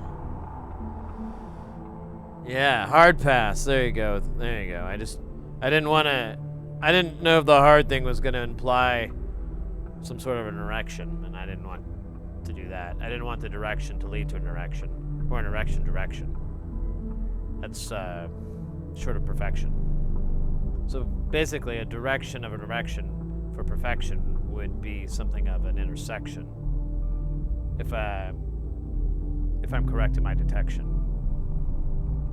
Oh, this fucking thing wasn't heating up. It was so dumb. Hard. So hard. Yeah, boy. I'm gonna tell you what. We be, you know, living large. Living so large. I got Dr. Pepper coming out of my eye holes. I got eye holes coming out with Dr. Pepper now. Dr. Pepper flavored eye holes. They're good and they're nutritious. You can drink them and not get pregnant from them. I mean, you still might get pregnant, but you can drink them.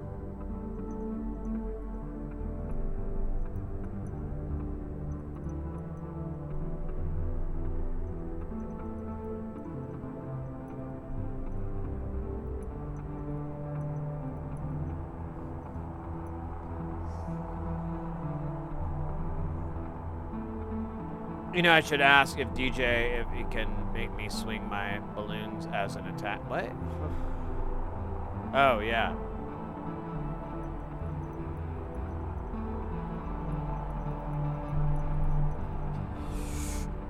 I'm not sure.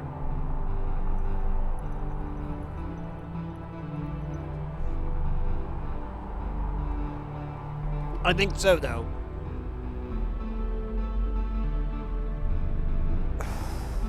I think so, because the files are just stored as PNGs, and so you can just kind of go in and edit them. That's how he changed it to the flying toaster and stuff like that.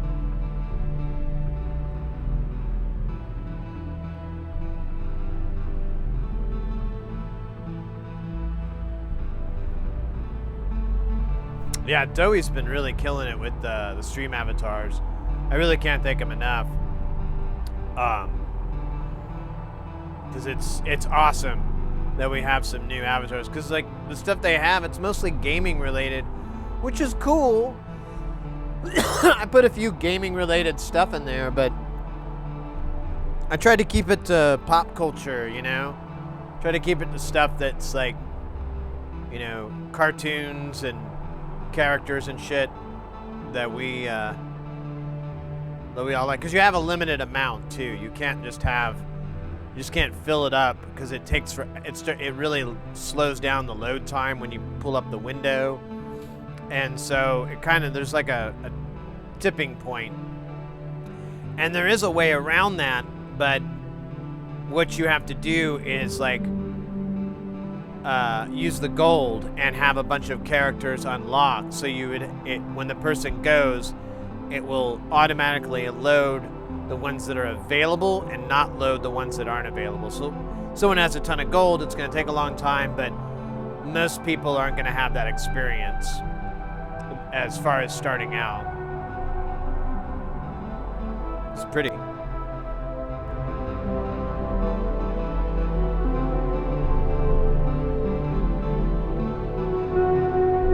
Is that 26 million? Jesus.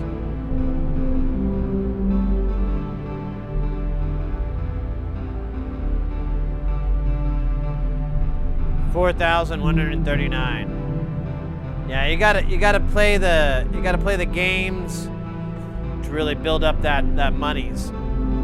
Oddball has played dozens, maybe possibly, or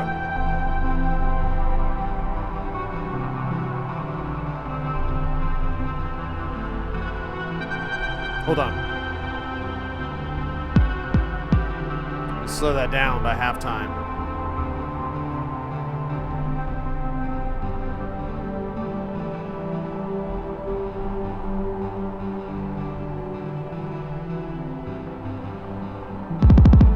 Wrong halftime.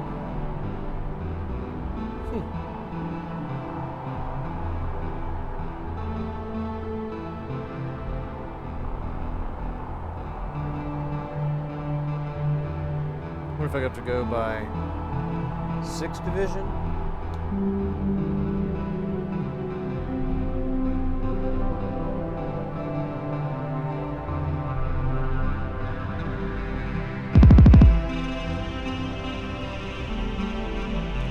Oh, that's right. It's really wonky and weird with that one.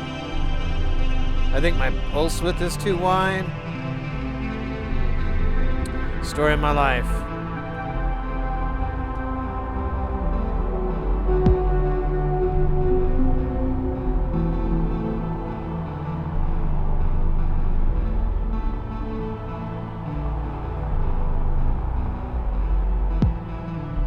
Jesus. All right, let's just go back to the original tempo.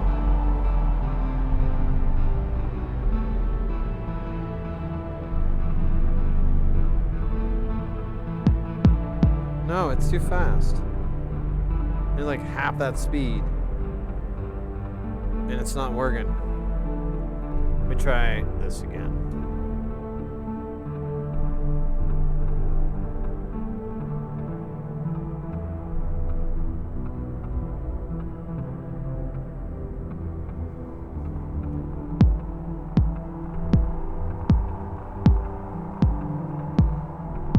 It's like a weird divisional thing, I guess. I think I have like a...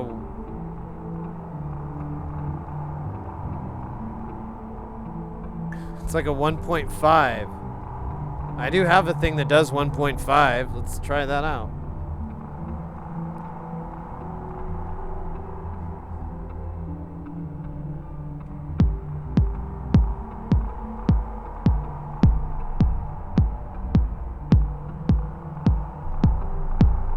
No, it should be this speed. Alright, I don't understand. Whatever. Damn it.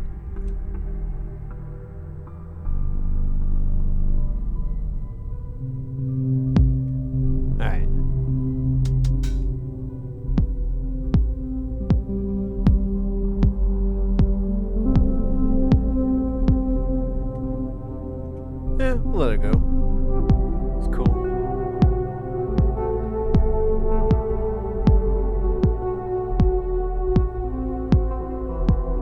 Couldn't find the package. Oh, that's gotta hurt.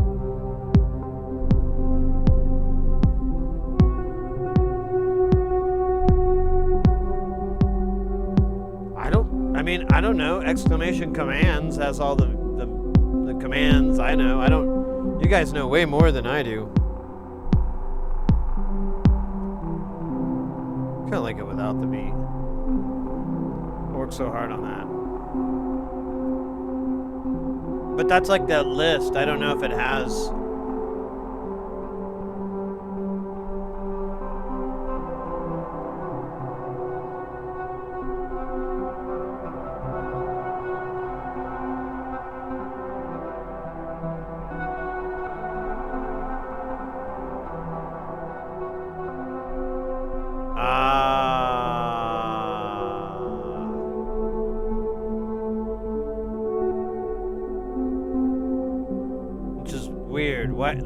They gotta like keep their terminologies down. That's too many terms.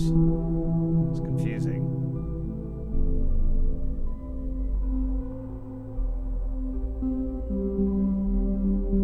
Give all 5,000. All does not exist. Man, you're really taking the bot into some existential fucking worlds here. All does not exist. Everyone gets 50,000 gold added.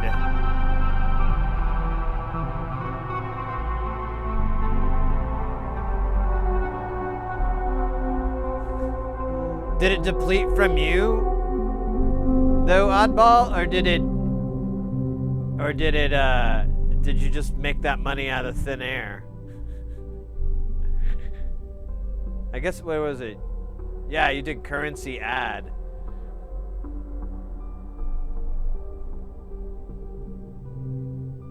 Yeah, I think you did. You create a fiat currency. You're gonna ruin the value. You're gonna ruin the value with your fiat currency shit, alright? I was watching, video on YouTube all about it. And that person used that word a lot. And I like to use it because it makes me feel really smart. Yeah, Dogecoin. There you go. Dogecoin. Made Dodge tough. Try the new Dogecoin. Made Dodge tough.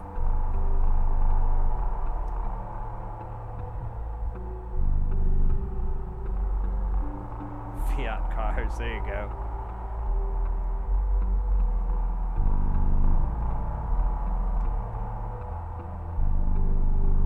Biggie large.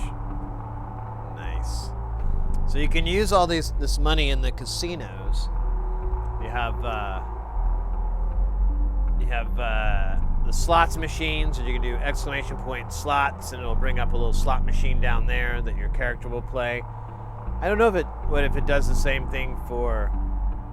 Oh my God, you're a madman. That's in the quadrillions, isn't it? That's 9 to the 32nd power, isn't it? Apparently there's some sort of limitation.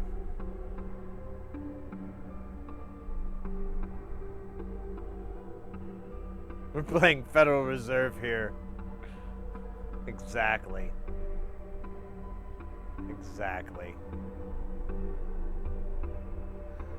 Oh, let me see. I did that dab, right? Let me check. Yeah, that looks good.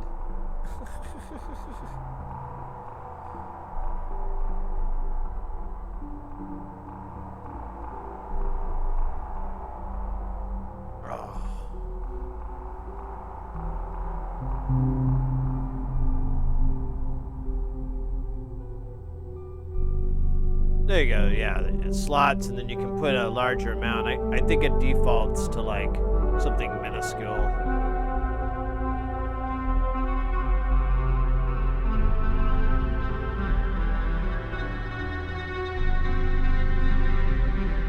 Look at that. Juggling Biohazard doubled their money. Ah, roulette. Place your bets. 20 seconds.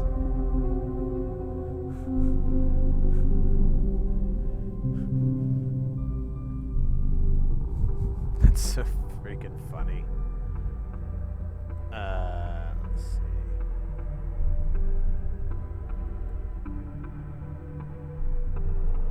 There's a thing with the stuff. There it is.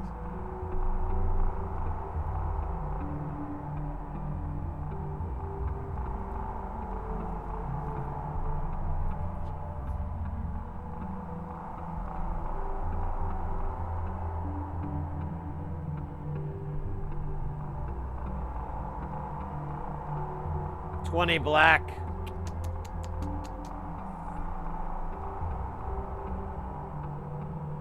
What'd you get back, Oddball? Oh, you got a little bit back.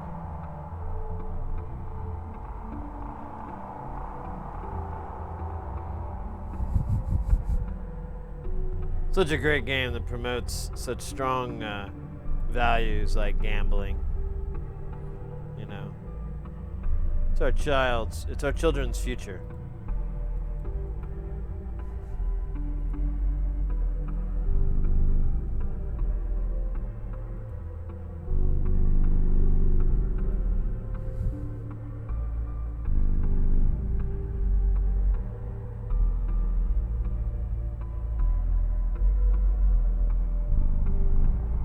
Fortnite's getting, oh yeah?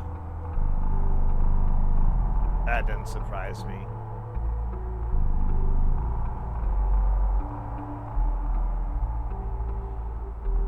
Yeah, I don't really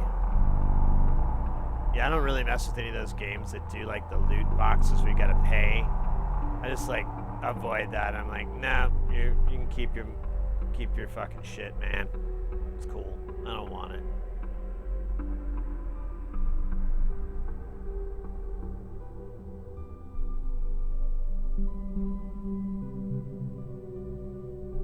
Yeah, it's massive money. Well, there was a whole thing in the EU. I can't remember who it was, but they had that.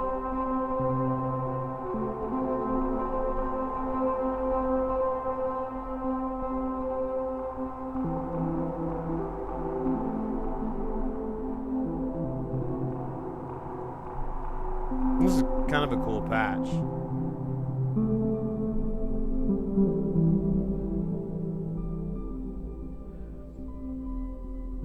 So before New Year's stream, I really gotta try to move these two modules and have them trade places, or maybe even, I don't know, I kinda like where the Tukra is right now. It's not so bad.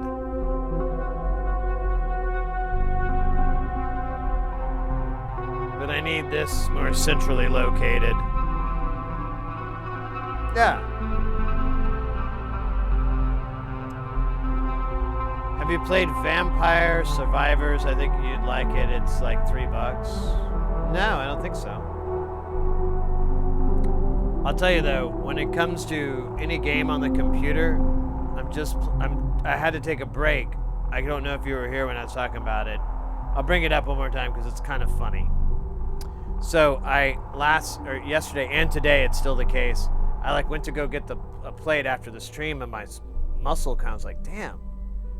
And I was like, that hurts. And I'm like, and I go to rub it, and I realize like, oh man, this same muscle. Hold on a second. And I went like this and pressed down with my finger, and yeah. And I knew immediately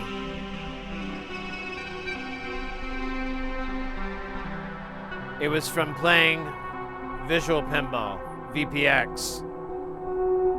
And I'm hitting the 2 shift keys, and there's like a a combo you do to launch the ball, and that's exactly, these two muscles right here are just, And so I had to take a break yesterday, and I'm gonna really try not to play it today, but I make no promises. Because I'm trying to get good at this game called The Getaway. It's like an older game. It was made in like the late 90s, I think. And it's got like the ZZ Top soundtrack. I played that game so much that I started discovering there's other music besides the ZZ Top song. Like eventually it stops playing that and starts playing other songs. But I like invested so much time into it. It was ridiculous. It was and I got like 2 high scores on it, but so my goal is, like, my favorite place to play that's got a lot of big high rollers has that game there. So I'd really love to put SYD on a high score. I know, somewhat of a pathetic goal, I agree, but I am perfectly accepted with that level. I'm like, you know what? I'm gonna own it. I don't have a problem with it. Because, and I was talking to Laserlos, who's another great streamer who does pinball, about it, and he's like, oh yeah, dude, you'll start some shit. I'm like, oh yeah? And he's like, oh yeah, people go and check their fucking high scores. You boink any of those people out, they're gonna come looking, they're gonna start playing the shit out of it to try to push you back out. I'm like, interesting. I love this game of passive cat and mouse. How are you liking it? I mean, it's pretty good. It's I'm just basically learning the game, so it's a great way to research how the game functions and how you're supposed to do stuff and things like that, so you're not pumping quarters in. So you can try weird shit too, like, oh, what would happen if I just did this? For example, well, I don't want to. Okay, I'll go into it really quick. So there's a thing where you can intentionally drain the ball, and draining is when it goes past the flippers. So it launches the ball out and it does this revolution, and you just hold the right flipper up and it will ramp it straight up and then drop right down the middle. And because there's a ball save in the middle, you exploit that, and you do it like 2 times. Some people claim you can get 3, but at least in VPX you can. There may be a setting to extend the ball save on some cabinets. I don't know. But those 2 revolutions, and then the third one puts you on the 2x multiplier, like right out of the gate. You get into second gear. It has like 5 gears, and it puts you right in second gear before you start the game. So it's like a really cool trick to get the running, just draining the ball intentionally. And Laserlos told me about that. He's like, oh, that's what I learned about draining. And I'm like, well, apparently that's what I'm learning too. And it's like, I'm so excited because I want to do it, because I just want to freak people out. Like, what are you doing? You're intentionally letting the ball go down. Oh yeah, it's worth it. I don't need that. Not right now.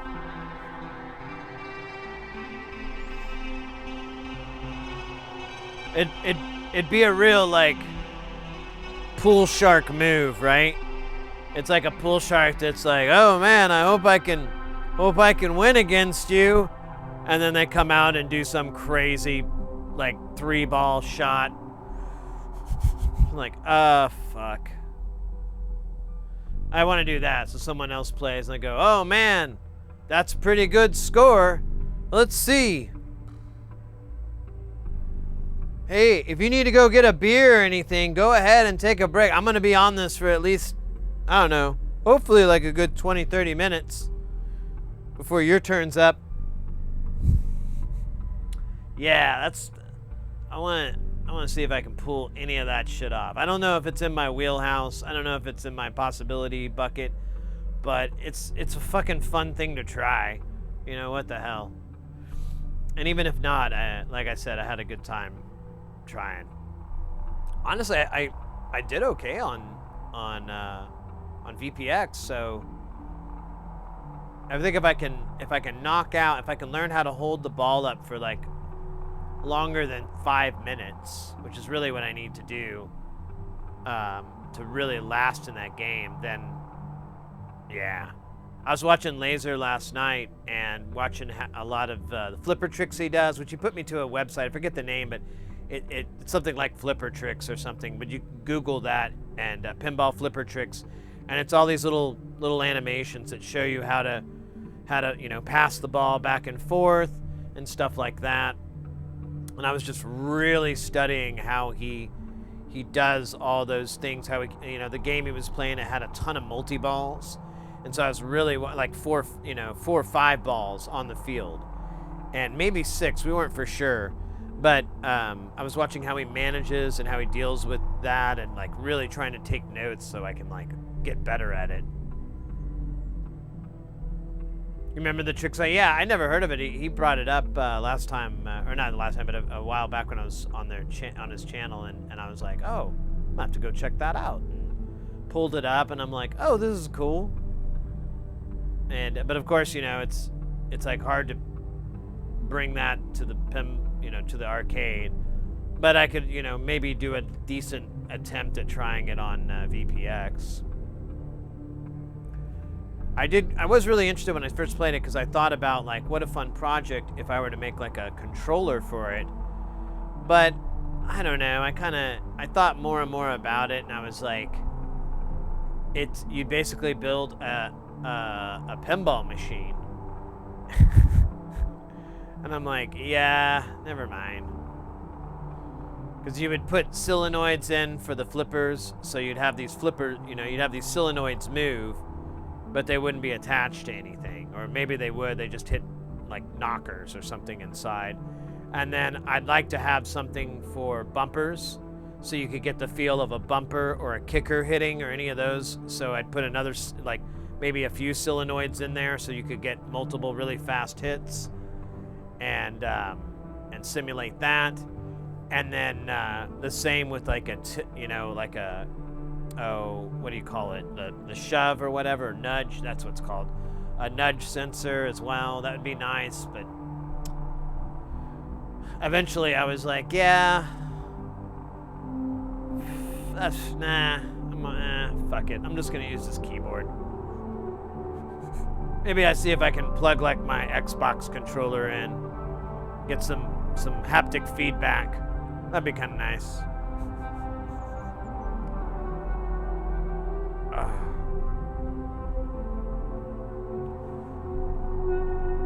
All right. I think I'm gonna call it a night, guys.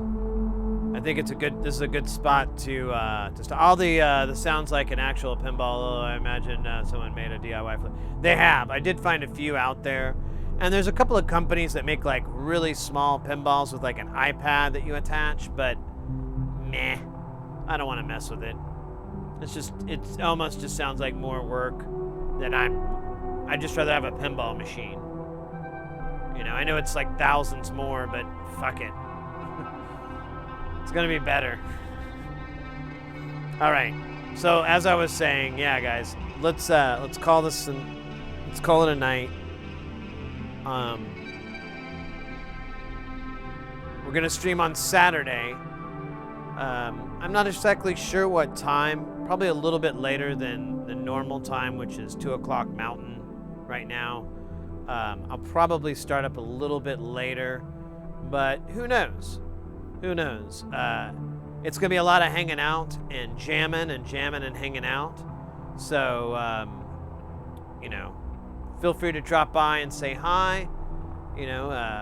Happy New Year and all that good stuff. And you can go on about your thing or stay and hang out and talk to me, damn it. Talk to me. No.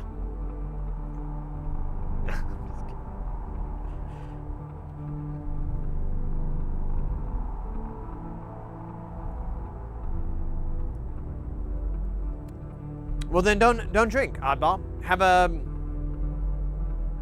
toast of I don't know, what other beverage do you like? I know, like, make yourself something really what I would do in that type of situation. I don't know if this is a good idea or not, but what I would do in that type of situation is I make myself like a big O chocolate or ice cream mold or vanilla mold, like some big o fucking like really rich drink, and I'd bring in the new year with that, you know, and promptly make dieting plan and resolutions after that. But you know, it's okay. I'll drink for you. There you go. You got. Look at that. People willing to make that kind of sacrifice for others in chat. They don't even know each other. They're not in the same cities. They're not in the same states. Yet, Furball is absolutely, without even a second thought, it's like giving a kidney to a stranger. It's incredible. I'm sorry. Just a minute. That's just a really remarkable show of a really remarkable show of community and friendship and love. Having a drink for someone who does not drink. Oh gosh, I didn't think it was gonna be this tough. Wow. All right. Gonna party with some sparkling water. There you go. That's not a bad idea at all. Yeah, whatever's clever. I understand. That's good for you guys. I have the utmost admiration for people who do not consume alcohol. Utmost respect. We'll pump this back up. It was pretty. All right, we're heading out. Now I should be drinking beer and spicy margaritas. Ooh, margaritas. Sí, señor. ¿Pa qué? How about we drink one day a week strictly? Well, I mean, as long as you're pacing yourself. You don't want to make it too habitual. You know. Over 5 years? Wow, oddball. Congratulations. Good for you, mate. Very good for you. That's fantastic. That's a good chunk of time, too, really, to abstain from something like that. Because it's really difficult, you know. It's not like smoking. Smoking's, you know, for people who smoke cigarettes and they quit, it's kind of a little bit easier because it's pretty hard. You know, to smoke these days, you got to go to these little spots over there. You got to leave.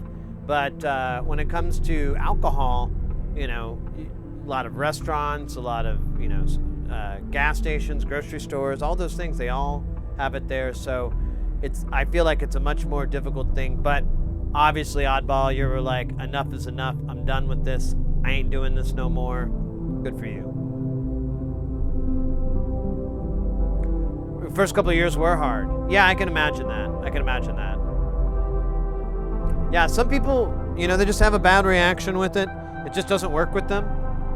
I totally get that. It totally makes sense. Some people would write it off as, oh, I'm a mean drunk or whatever, and I'm like, well, I don't want to hang out with you drunk at all, and you might want to start thinking about that a little bit, you know. It's 5 days sober. Oh, well, there you go. Yeah. Instant asshole. Yeah. So that's good. Yeah, and it's not worth it in that in that sense. Well, good for you, mate. I'm very happy for you. Yeah, I'm happy for everybody. You guys, it's been a wonderful year. I know I'll say this Saturday a bunch, but it's been a really wonderful time entertaining you guys, working on stuff with you. You guys teaching me a lot of new tricks, helping me out of really sticky situations, and helping me troubleshoot things and learn and even just catch me on my mistakes and whatnot. It's so amazingly valuable to me what you guys do for the channel. and this kind of symbiotic relationship that we have where you guys enjoy seeing what I'm doing and you're interested in the content that I'm making and the music and all that stuff in between, all the silly shit that we do. That means a lot to me that you guys enjoy that as well. I'm very, very, I was thinking about it last night, you know, about people that quit streaming after a while, and, you know, does it just, you just wake up one day and they're like, I don't think I like this anymore, you know, and is that going to happen to me? And I thought about it and I'm like, you know, it may become a chore, it may become an issue. I could see at some point after, you know, repetition gets old for people, but I'm smart enough to know that I can just take breaks, you know, take a little time off or whatever and come back nice and fresh, or do a change something up. And but the benefit that I get from you guys and what you guys do and all the new people I meet and all the interesting things that I've just all the people is just amazing. It's absolutely amazing. So the benefit to that, I think, is just too much. You know, someone asked about it, and I, at one point, I was like, I'm always going to be streaming. There's no money in streaming, really. I mean, you're not making money hand over fist or anything like that. There's a little bit. I use that to help offset the expenses and whatnot, but it's still more expensive to do the stream than what, you know, was really coming in or anything from Twitch. However, it is better than any LinkedIn profile, hands down. I meet people. I've had many opportunities offered to me for work and for things. I've taken some of those opportunities, working on those. So for me, I feel like the thing is meeting people is really cool, and I'd rather just do it that way. You know, like with one of the companies I've told you guys before, I've been very adamant that, like, well, you know, if I'm going to work for you guys, I really would love to be a booth babe. I really want to go out in the field and talk to the people using these instruments, because, you know, I'm Sid. You can say like, hey, this sucks, and I'll be like, yeah, it does kind of suck. I don't work for these guys. They just hired me to come here. You know, that transparency, I think, is make things nice. I probably shouldn't tell them that part. Now I think about it. Okay, in the job interview, I'm not gonna bring that part up where If they say your shit sucks, I'm gonna agree with them. I'm gonna strike that part. But you get the idea. It's just it's so much easier to meet people in the industry and to meet people that are interested in what we're doing here and whatnot. I just think it's invaluable. And like I said before, you guys are just so cool. You guys are a cool crowd of criminals. I said criminals because you've stolen my heart. All right, guys. Enough of that silliness. Let's get out of here. We'll see you on, hopefully on Saturday. If not, I'll see you next year. Or maybe it'll be your next year. Let me make sure this person's still... I had like a raid option here that I liked. But I don't know if it's... Yeah, they're still on. Okay. We're gonna raid Zen Modern Life for tonight. We'll go hang out with them. They're an awesome streamer. They do great music, great jams, a lot of electronic music, some techno. Really good stuff. I know you guys will do. It's been a while since we raided them, so it feels like a good idea to do. I think that was it. That was all I was gonna say. So let me hit the button. Boom. Let me. How do I work this thing? Oh yeah, there we go. There we go. All right, guys. Take care. Have a good weekend. See you soon.